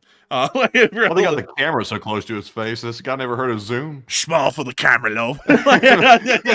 Man's got the lens in his eyes. Bro, it's probably like that video of that like mayor of Toronto getting his tooth knocked out by the camera that like ran into his face. Remember that dude? Remember that guy? Yeah, I think so. This guy's like, here, let me get a close-up of your snout. He said, that grain's real fluorescent. Let me get that real good. I believe in getting close and personal with my subjects, especially this green man. Oh, dude, this is just like pictures of everything from Area 51. Here's the little hangouts that they do. That's the back gate. Yeah, that's that back. That's where they said they were going to like charge Area 51 a couple of years ago, and then everyone just gathered around and did nothing and kind of wasted everyone's time. What mountain is that? That's not near Tikaboo Peak. No, that's like Mount Rainier or something in like Seattle. Like, what the hell? This is labeled wrong. Yeah, that's just in the wrong place. Like, let's see, what elevation? Someone scratched it in. Apparently, it's like 8,000 feet above sea level. That's not even that tall, really. Like hell, like Lone Peak is like 12,400. That's like 4,400 feet higher than this. Oh, interesting. Yeah, I think so. It's unlawful to disturb this plaque, by the way, in the stone. Apparently, it says it right there. I wonder why. It's not like they need that for anything. It's like the Geological Survey Service already knows how tall this peak is. Why do they need the rock there? I don't, it's like so if a landslide happens and you're around there when it happens, are you a possible suspect for unlawfully disturbing the rock with the plaque in it? I got a lot of questions about that right now. Like that's a very interesting sort of a thing to put on a rock. But anyways, with that, we are on to the next one. And our next one goes to Nightmare Before Christmas, who puts in a 20. And thank you very much, Nightmare Before Christmas. They said, as a UFO nut, I wanted to say that cattle mutilations are wild. Most are fake, but some have cuts with scalpels. And most believe it was chemical weapons testing, and they were stealing the tissue and training. Farmers saw Blackhawks a lot during the time, too. Now that is something that actually has happened before. The U.S. military has tested chemical weapons in the past. In fact, not too far away from where we're at right now, actually, out in Skull Valley at Dugway. And there was an accidental release a long time ago, I think back in the 70s or 60s, I can't recall. But some VX got loose, which is a very ominous sounding thing. Some of it got loose, floated upwind, and got a hold of some cattle and took them out. I think actually it was sheep.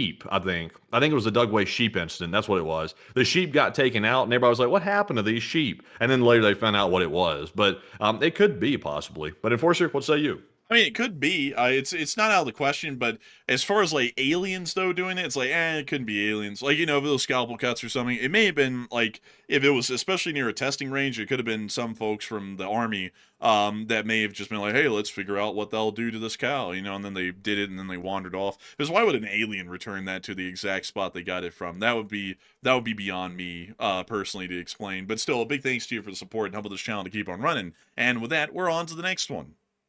And this one goes to Access Denied, who puts in a 20. And thank you very much, Access Denied, for that support. They said, Sergeant Access Denied, reporting in from Washington State Branch, the Elite Spring Army, 3rd Army, 88th Light Armored Cavalry Detachment, 171st Reconnaissance Squadron. Don't mind me, just building your army.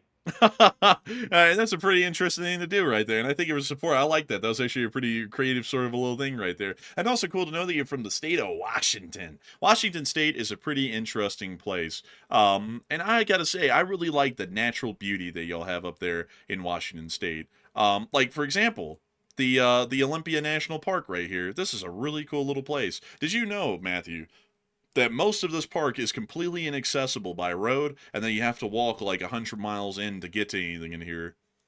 I did know that. I did. Yeah, it's like it's literal wilderness out here. That's really cool. And also, the North Cascades National Park up here is actually the deadliest national park per 100,000 incidents or 100,000 people inside of the United States of America. Out of 100,000 people who visit the North Cascades National Park, 670 of them will end up dead. That is the highest death per capita rate of any national park in the United States. And most of those deaths are caused by slipping and falling. And when you look at this place, you'll know why. It's very rugged. So, pretty crazy, but very pretty looking. And a big thanks to you for the support and being all the way up there in Washington State. And so with that, a big thanks to you once again. And we are on to the next one.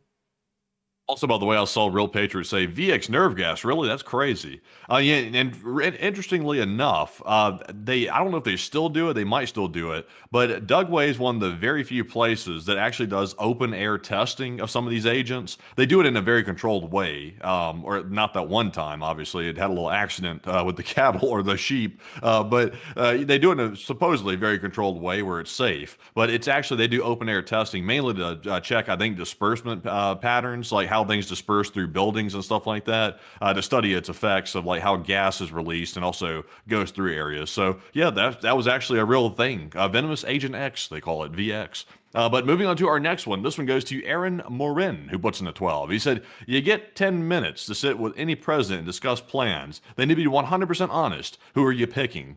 Teddy Roosevelt. Honest Abe, of course. Honest Abe, they didn't call him honest for nothing. Well, yeah, oh, come on now. Don't slander Abe. Come on. I'm not slandering Abe, but I mean, some of the folks that were working for his election in 1860, yeah, I mean, like, they kind of stuffed the ballot box. But that wasn't Abe, though. That wasn't my boy Abe. That wasn't our boy Abe. But, like, some of the folks at the state level were kind of, like, trying to... But then again, I mean, like, all the folks for Douglas were literally doing that as well. So, I mean, it wasn't really like... there was really like that wasn't like special that year. Everyone was doing that, so nothing too big there. But They weren't stuffing. They weren't stuffing. They were just voting plenty and often. well, they were perusing the polling booths, and they were just seeing which one processed the vote the quickest. That's all. But I would say Teddy Roosevelt, honestly, though, without a doubt, because Teddy Roosevelt is my favorite president for every single thing that he did. I can't really find much of anything to complain about with his administration, his policies, or how he performed. The only thing I could say is that he started to enlarge the power of the executive.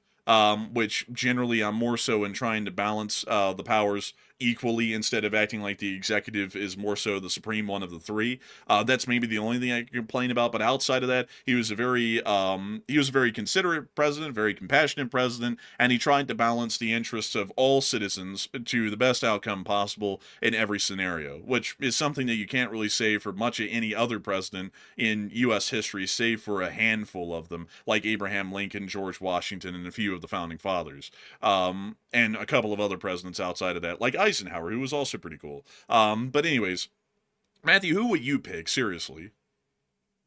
Oh, who would I seriously pick, to be honest? No, who would you pick if you had 10 minutes to talk to any president, living or dead? Who would you pick? And what am I talking about with them? Anything, I suppose, like whatever the super chat says, working off of that, who would you pick? Discuss. I just said discuss plans. If we're talking about like national plans for the country, I would say probably Eisenhower, probably. But I'll be honest with you, folks.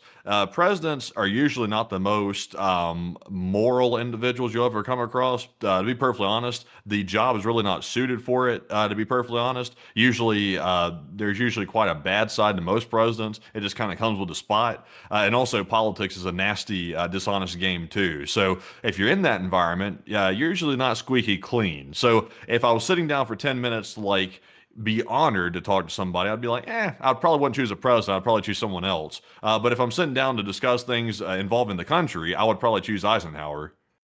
That's a pretty good pick too, in my honest opinion. A pretty good pick. Also someone said FDR. That's not too bad of a pick either. It's just that, like, I got to be honest though. I don't really like FDR because he won 4 straight terms.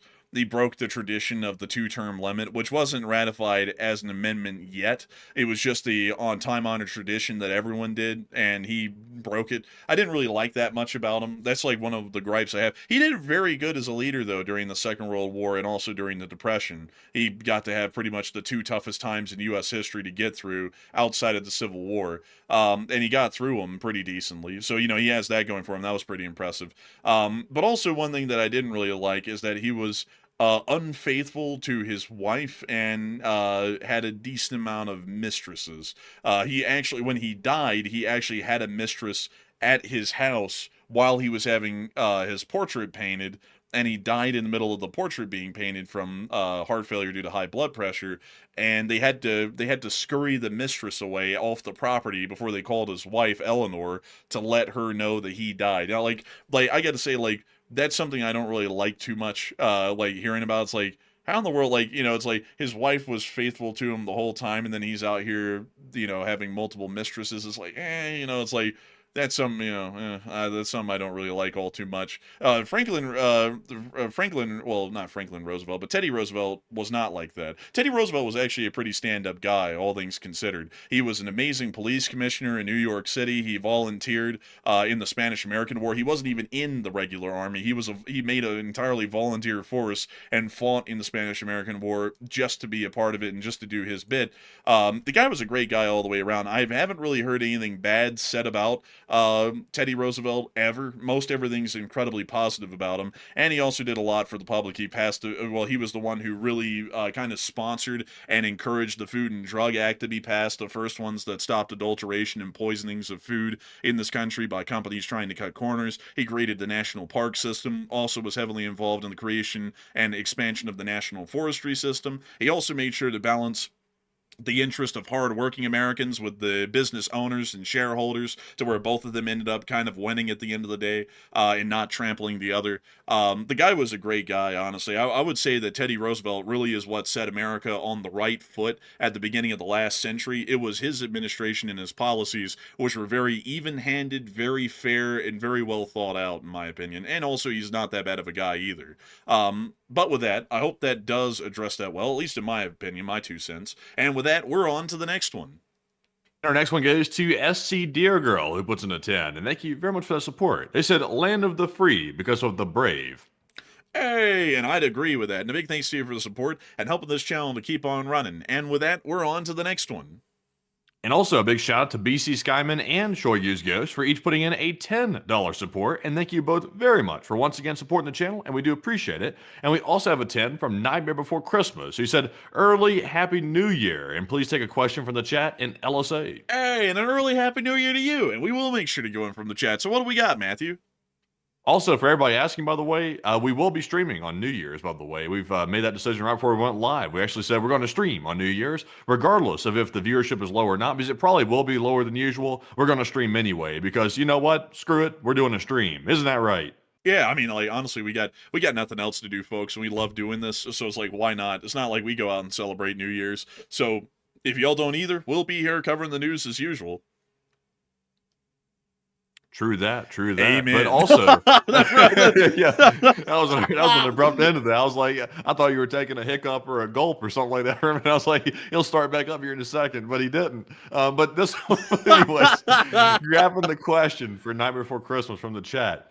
This one is going to go to Stephanie, who said, shouldn't more democratic countries get nukes to prevent invasion from Russia and China? Nah, I don't. I'm not really a big fan of nuclear proliferation. Me personally, the United States, Britain, and France are the nuclear shield of the Western world at large. And as long as those countries fall under our defensive alliances, we have basically a binding contract with them that we will also defend them equally as we would ourselves, even with our nuclear arsenal. So I hope that does address that well. And a big thanks to you so much for the support and helping this channel to keep on running. And with that, we're on to the next one.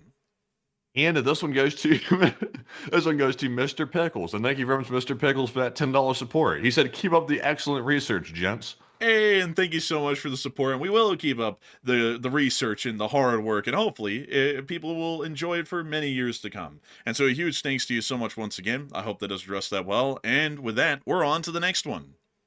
And this one goes to Dr. Nola, who puts in a 10 and said, when did overtaking countries become vogue? Everyone wants one. And we've come so far as people, but still playing Hammurabi, excuse me. And also Moscow wants power. Stay in your own damn country and out of Ukraine. Oh, well, you know, it'll really never change like this, to be entirely honest. It'll be like this until the end of time, until Armageddon comes or whatever happens first. I don't think it'll ever really change. So, you know, as much as people like to believe that they're more civilized, at the bottom of it all, we will always end up with these sorts of quarrels and issues and fights with other countries around the world. And honestly, for a good point, there's a good reason for us to resist it, and there's a good reason for us to sometimes fight against some countries as well. But I do thank you so much for the support and helping this channel to keep on running. I hope that does address that the best I can. And with that, we're on to the next one. And this one goes to Make a Mill, who puts in a 10. And I hope you do make a mill. He said, thank you. And I'm a couple of months new to tuning in into military alpha like yours. Just because I was unaware. I stand for the United States, our allies. And he said he despises terrorist groups influencing the people. And I thank you so much for the support, and I thank you for agreeing with us. There's always people who come in here and they act like they're getting to the bottom of the Tootsie Pop, and they sit there and say something like, "Oh, these guys are so American propagandists," and it's like, yeah, it's like I'm not even going to apologize for that. Yeah, America is the best country in the world. If you call that propaganda, well, tough luck, I guess. You know, we're going to keep saying that, and nothing's going to stop us. I don't know why some people think that it's a good thing to say that other countries are better than us and that we're hopeless that live in this country.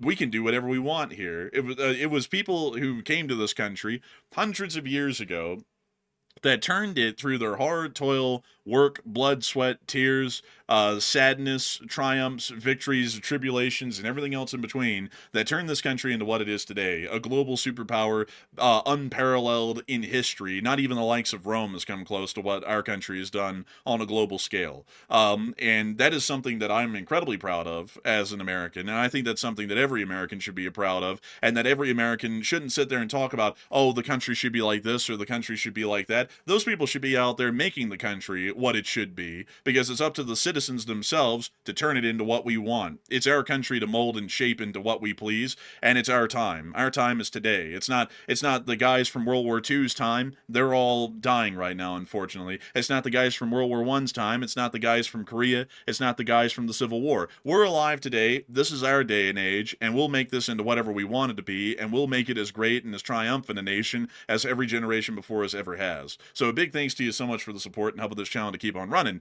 And with that, we're on to the next one.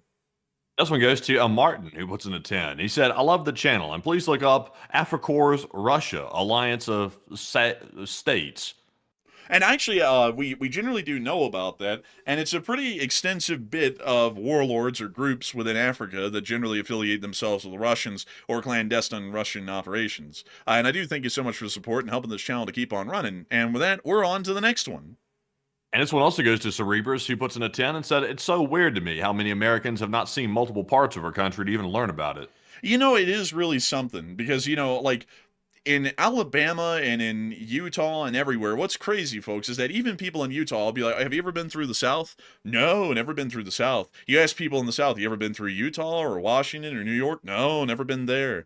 And it's like, that's so interesting to me, you know, because a lot of people in this country, they have very conceived notions on what other parts of the country are like, and they've never even been there. Like, people in Alabama have this concept that California is in an absolutely terrible sort of a hellhole. And that's true in some areas, like it is in Alabama. But there's also some wildly nice parts of California that are unbelievable. It is incredibly expensive there, though. And it's like that around the country. I wish that people in America would not try and travel abroad, but would travel through the United States to see the beautiful nature that we have, and to also see all of the amazing different sorts of, hell, really even cultures, dialects, accents, in different kinds of folks that live in this country, because it's really something else when you actually get to travel around it and see it. America is as varied as really any other place on the planet. But a big thanks to you so much once again for the support and helping this channel to keep on running. And with that, we're on to the next one.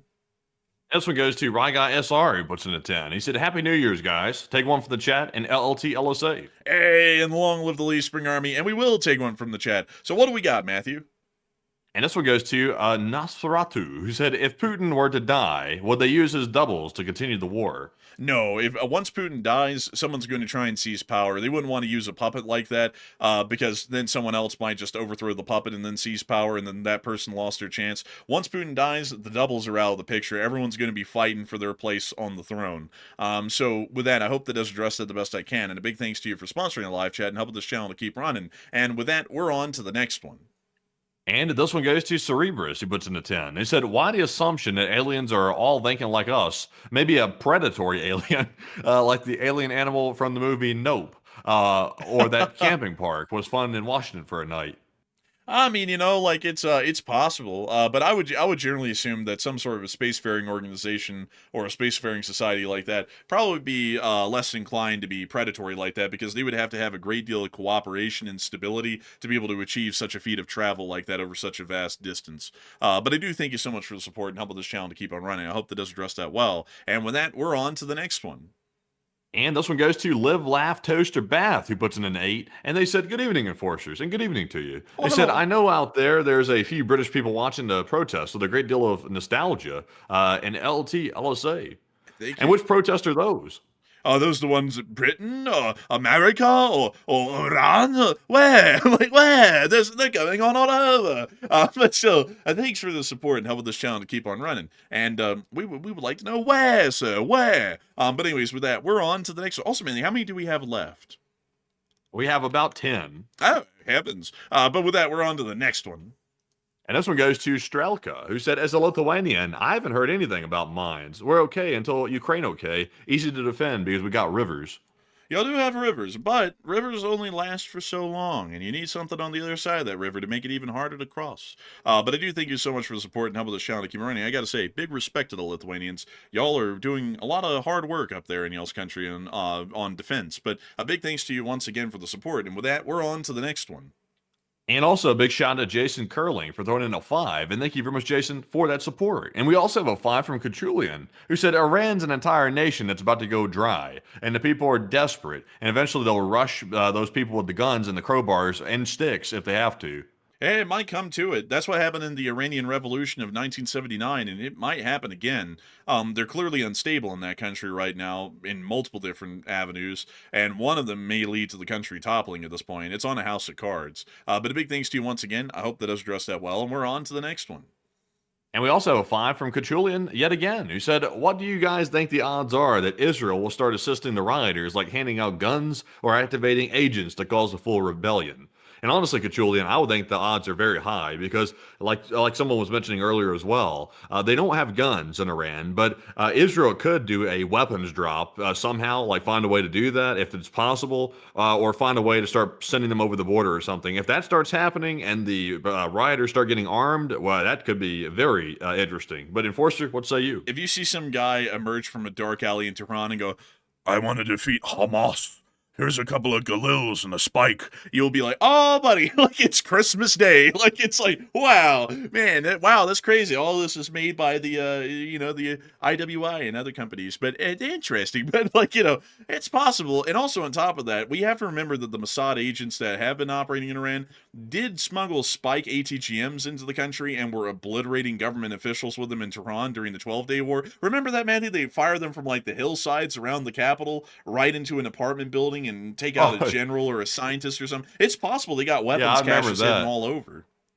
They literally added like leapfrogging from one building to another. You see, like smash right into an apartment like 2 buildings away. Yeah, it was crazy, and then the Iranian security teams would go up in the hills and they'd find like a spent spike tube and a launcher. So it's definitely possible that Israel's already built up some little arsenals around Iran that they could start passing out weapons to the public with, and maybe even funds as well to try and buy over support from other officials and such. So that's definitely likely, and it's probably pretty likely that if the Israelis are seeing any form of instability, they're probably going to try and instigate it so that way you'll pretty much build up as a snowball effect. But a big thanks to you once again for support and helping this channel to keep on running. And with that, we're on to the next one.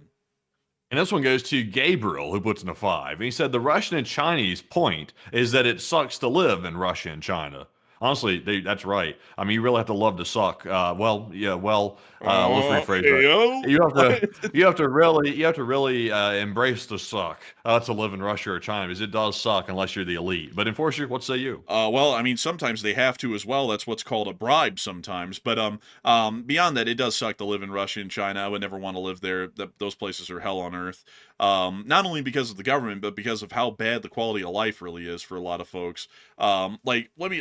You know what? I want to find this. I wonder if they allow the average Chinese town. Let's see what the images on Google are. Oh, look at that. This is what China really looks like. Yes. Urban hell. Yeah, look at that. That's, oh my goodness. Damn! What's going on through here? Is this a public landfill? That's the outdoor restrooms. And then these are the pictures that China wants you to see. But that's not yeah, really it looks totally China. like that. It looks like AI slop. Let's see. Oh, yes. Oh my gosh. The doo-doo green river, not the tofu dreg. Oompa, loompa, doompity. Oh, man, these apartment buildings, folks, these look like they're straight out like the Kowloon walled city. Like they just took a part of the wall out of the walled city and then plopped it down somewhere else. Those basically look like that. Like China and Russia is no place I'd want to be. Like, I'll tell you this, any rural American town is 10 times better than any Chinese town or city in any way. And in a lot of, like, rural American towns these days are usually economically depressed because a lot of the businesses have moved on out of those areas. And even still, they're way better off than this. Like, that, like, no doubt about that. Like even our lowest quality town is at least 5 times better than what's in China and Russia at the average. But anyways, with that, we're on to the next one. All right. And also, has anybody checked what the special is at the wet market anytime recently? Like, do we have any new specials on the Any menu at the soup? wet market? Do you have any special soup available at the wet market? I have a feeling they took a soup off the menu. I don't think they're serving soup anymore, ever. But our next one here goes to Kachulian, who puts in a 5. And thank you very much, Kachulian, once again for that support. They said, I actually feel bad for the Chinese people. A lot of them know that they have it rough, but can't do anything about it or they get disappeared. Oh yeah, it's like that's why I wouldn't want like I have sympathy on the Chinese people, but I cannot stand the Chinese government. But also a lot like I also have to say this: a lot of people in China have been brainwashed by the government to believe a lot of what they say. A lot like North Koreans and Russians in general. A lot like us here in America. Like if someone said about America, oh well, like the American government is one thing, but the citizenry is the other. It's like no. It's like no, I look out for the interests of the United States. I don't look at Russia as a friendly nation. It's like they would be right to not like me for that, because and I would say that probably a lot of Chinese citizens would probably fall under that metric as well for their own country. So while I do have sympathy on them for having to live under that kind of government, they probably believe that it's a pretty good thing to live under as well. While there's some people who disagree, I would think that the large majority kind of fall into the mold a lot like me and Matthew would here in America, with saying America is a great place to be and it's the best country on earth. Because in China, the saying, like kind of like God bless America in America, or kind of what we say on the channel, long live the Republic. In China, in Mandarin, it's Zhonghua Di, which means China is number one. And that's a huge slogan that's said by a lot of people in China. But anyways, with that, I hope that does address it the best I can. A big thanks to you once again for support and helping this channel to keep on running. And with that, we're on to the next one. And our next one goes to Cerebrus, who threw in a massive $50 donation once again. And thank you very much, Cerebrus, for that support right there. And we do appreciate that. They said, what is your favorite holiday dinner food? But more importantly, what is your favorite Ukrainian soldier food this holiday season? My favorite Ukrainian soldier food would be a pierogi of any type. But my favorite holiday dinner food, let me think. We haven't really had a lot of holiday dinner food recently. Like, our holidays are kind of sparse on the food side of things. But if I had to go with some, I'd probably say like dressing with like some gravy on top of it. That'd be pretty good. Or dinner rolls. That's always a crowd pleaser for me. But I would think it would be one of those two things. But I do thank you massively for the support, Cerebrus the 3. And Matthew, what would your favorite holiday food be, and what would your favorite Ukrainian soldier food be? My favorite holiday food, I'd probably say like turkey, for the holiday. That's for Thanksgiving. And for the soldier food, what do I have an option? Pierogi? No, I don't like pierogies. Oh, shashlik?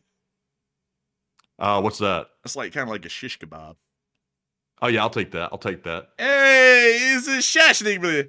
But anyways, I hope that this addressed that well. Big thanks to you for the support, Cerebrus 3. I hope that this addressed it. And thanks massively for the support and helping this channel to keep on running. And with that, we're on to the next one.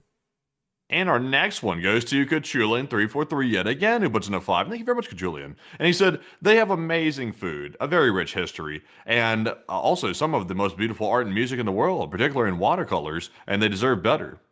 Oh, the Chinese?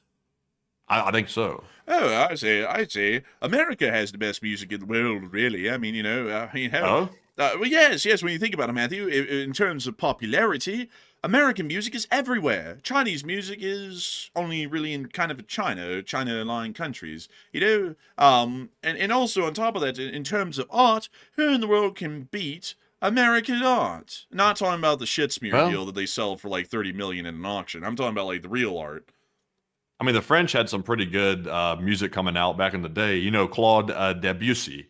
It was a pretty good one out of France. And then you have like, there's been a lot of good composers out of all kinds of countries. I would really say though, as far as Chinese culture, it's cool. It definitely is cool and very interesting. But I kind of more so lean into American culture, which is basically a blend of everyone's, is incredibly interesting and cool because you get the variety of it. And also European culture is really, honestly, the most impactful. Because if you go look at a Chinese orchestra today, what do they play? They play violins, trumpets, trombones, clarinets, bassoons, oboes, so on and so forth. All of those are from Europe. Every single one of those originated in Europe. They do add in some of their own traditional instruments like the erhu, but those are basically additions to the westernized orchestra. Like, really, to be entirely honest, if we were to be frank here, European culture is probably the most prevalent in the world because basically everyone has taken European cultural elements or undertones and then just kind of added their own slight variants to it, but at the baseline it's all practically European. So I would say that European and American culture are probably the most impactful and popular cultures on the planet. And when you get into Europe, you really have to start breaking that down by country to country, but just saying it in an umbrella term, European culture is very profound and important to most of the world. But with that, a big thanks to you for the support. And with that, we're on to the next one. And up next, a big shout out to Fatso, who put in a 5. Thank you very much, Fatso. That's his username, by the way. And thank you very much for that support. And we also had a 2 from Plazoth and a 1 from Marc-Andre Burnett. And thank you very much, Plazoth and Mark, for that support. And we also had a 5 from Access Denied, who said, "You guys are absolute gems." And thank you for that. He said, "Just looking at random things like Costco adds to these streams I stick around for."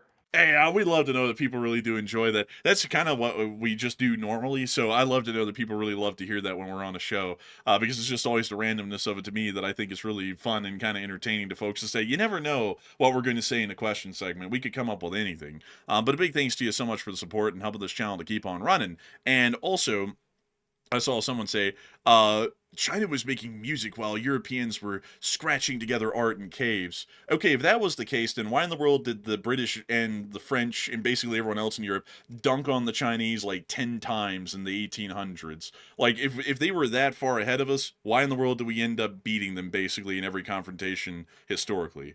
And the answer is because that's more so of like a misconception. Like, people talk about, oh, the Zhu Han dynasty. It's like, yeah, but we had Rome. It's like at the same time. Basically, whenever anything culturally profound was going on in China, something equally culturally profound was going on in Europe. It's not really like they were outpacing Europe. This is like, if they did, where in the world did they fall behind? Because by the 1800s, they were woefully under-equipped for the modern day and age. But anyways, with that, we're on to the next one. And our next one goes to Diesel, who puts in a 20. And thank you very much, Diesel, for that support, and we do appreciate it. And Enforcer, what say you? And thank you so much for the support and helping this channel to keep on running. But I do have to remind folks that we don't do religion and politics on this channel. But a huge thanks to you so much once again. And with that, we're on to the next one. And this one goes to Kachulian, who puts in a 5. And thank you very much, Kachulian, for that support as well. He said, "To be honest, I wouldn't care if Ukraine had attacked Putin's residence anyways. That guy, everything he has is stolen anyways, and Russia's a rogue state." And I would have to say, I don't really know why they do that either. Well, why would they care, really? Because it's like, hasn't Putin bombed a whole bunch of people's private residences in Ukraine? I mean, there's entire cities that are basically graveyards at this point from that, and nobody really cared then. But when his house gets blown up, then people care. But still, a big thanks to you so much for the support and helping this channel to keep on running. Because if it wasn't for folks like you, we wouldn't be able to keep this channel running, and we wouldn't be able to make this thing possible. And so a huge thanks to you so much once again, and we're on to the next one. We also have a 10 from David Long, and thank you very much, David, as well. He said, "Is this so-called nuclear battleship fact or fiction, and what are those ship's specs, and happy holidays?" And happy holidays to you, and a Merry Christmas and a Happy New Year. And I'd have to say, the nuclear battleship is most likely going to end up being fiction. I don't think the Congress is really going to approve any funding to construct those. And also on top of that, it's not founded in any real naval doctrine. Large capital ships are important, but in that sense, it's not. It's incredibly expensive to produce one of those. It's as expensive as an aircraft carrier, and it hardly has any of the utility. On top of that, the vessel is only as armed as, say, a Ticonderoga class cruiser, but it costs 4 times as much as a Ticonderoga. It'd be way better to go and build a much more conventional hull form, like a Ticonderoga, or maybe another larger Early Burke, kind of straddling the line between a cruiser and a destroyer. But a battleship like that, it just doesn't really have a place in the modern day and age. And on top of that, this this sort of an idea has been explored by the Department of the Navy multiple times from my research over the past 25 years, and every single time this comes around, which is about every 5 years, they analyze the concept and then they shoot it down because ships like those are incredibly vulnerable in modern warfare. It's better to have a much numerous number of heavy firepower ships than it is to have a smaller number of capital ships that only possess a limited amount of firepower and have some minimal armor on board. So, in my honest opinion, I don't think that thing's ever really going to make it much farther than the drawing board, and there might be one or two of them, but it's going to end up as a failed project, a lot like the Zumwalt class. So with that, a big thanks to you so much for the support and helping this channel to keep on running, and with that, we are on to the next one. And our next one goes to Crispy, who put in a 5. He said, Happy New Year's, Enforcers, and what are you guys doing for New Year's? And we're going to be right here, Crispy. And he said, Happy New Year's to everyone. And I gotta say, a big Happy New Year's to you as well, and we're gonna be right here running the show. We don't really have a lot of plans for New Year's, and to be entirely honest with y'all folks, we love doing this enough that even if there is not a lot of folks watching, we'll be fine with that. We just like running shows. And so with that, a big thanks to you so much once again for support and helping this channel to keep on running. And with that, we're on to the next one. And with that, folks, that is actually not our last super chat of the night. This next one here goes to Cerebrus, who puts in a 10 once again. And thank you very much, Cerebrus, for the, I think that's the 4th support of the night. He said, I was wondering how well those vets in Ukraine are on the front lines, get to enjoy holiday dinner, and what they got to enjoy, if you two know. And by the way, with turkey, Thanksgiving dinner in USA. And I gotta say, that's a very interesting question, Cerberus. I don't know what they're getting to enjoy for holiday dinner. I think it's really whatever their unit can find or scrounge together, or be provided by the army, possibly. But I wouldn't really know. It probably varies a lot from battalion to battalion, even, or company to company, really. So I would have to say I don't really know. But still, Thanksgiving turkey dinner is incredibly good. And a big thanks to you so much once again for support and helping this channel to keep on running. And with that, we're on to the next one. And now it is time to jump into our live chats. And we are running late as hell. But we're jumping straight into our Morse code message right now. This one goes to Paul Schultz, Kevin J, Mason Miami, Joni Dog, Norm Pritchett, Arabelle Garbo, Heroic Fluffiness, as well as Kush, Cooper Cy, and Brian Blairstown. And thank you all for solving the Morse code. They said it says Moscow is looking a little dark right now, a lot like their future. Very telling in LT, LSA. And ding, ding, ding, ding. And that's the sound of money. And y'all got that dent on the nail? That's the Morse code message of the night. I got to congratulate you greatly for all of y'all getting that Morse code message correct. And the Least Spring Army Sentinel Corps is continuing to get that correct time and time again. Truly an amazing thing. And so with that, folks, it's time for us to get 3 live chat questions because we are way over time and we have to try and round this thing out. But before I do, folks, I do have to remind folks quickly of a channel rule. I don't think we brought this up in a minute, but religion and politics are not allowed on this channel really in most any capacity.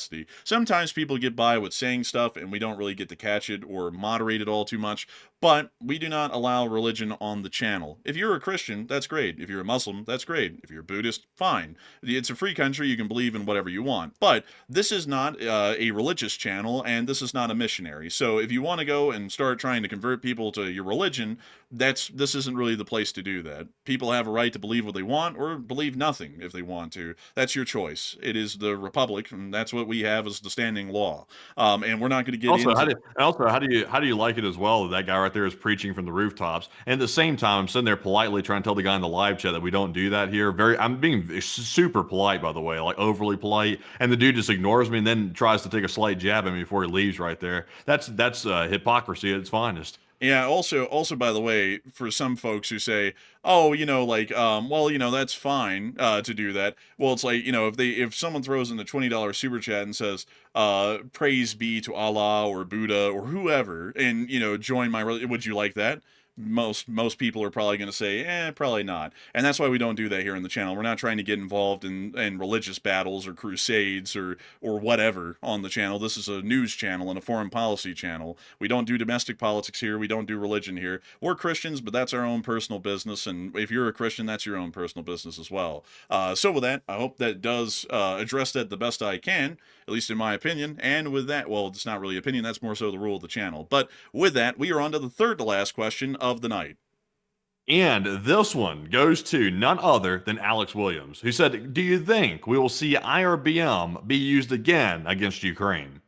It's definitely possible, but considering the last time they tried to launch one, it actually suffered a critical failure after launch, it's likely that they might not, because that was actually losing them a lot of face the last time that happened, and they might be scared of losing a lot of face again with another critical failure like that. So it's possible, but I don't think it's highly likely, to be entirely honest. So with that, I hope that does address that well, and we are on to the second to last question of the night.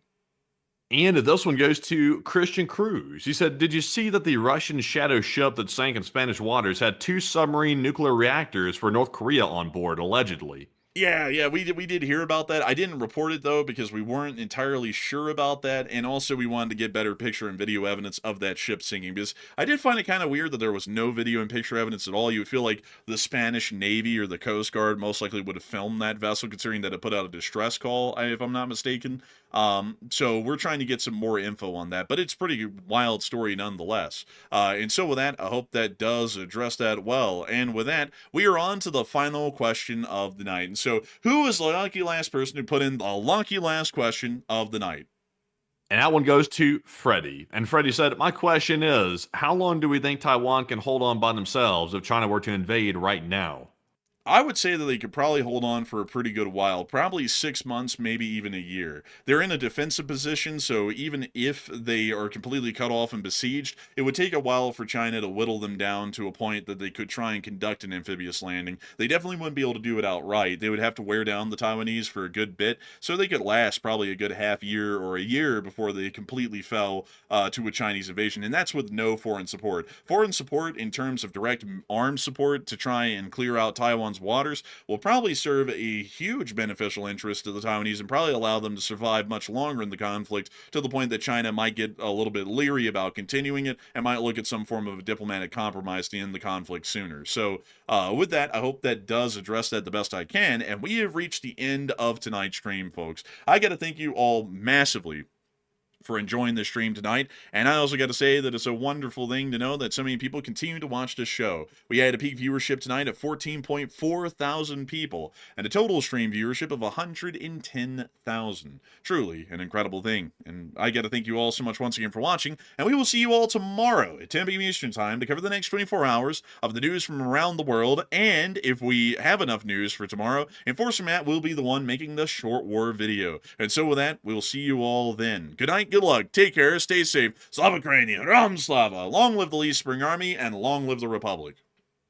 And also, a huge shout out to the 110,000 plus people that watch the stream by the end of it. That's a massive amount of people here tonight, and we appreciate every single one of you for choosing us as your news source. And we will see you all tomorrow night at 10 p.m. Eastern on the next Nightly War News stream, and maybe midday tomorrow as well for a short war video if there is enough news to cover, that is, which it seems like these days there's pretty much an abundance of news to cover, but we will see you all then.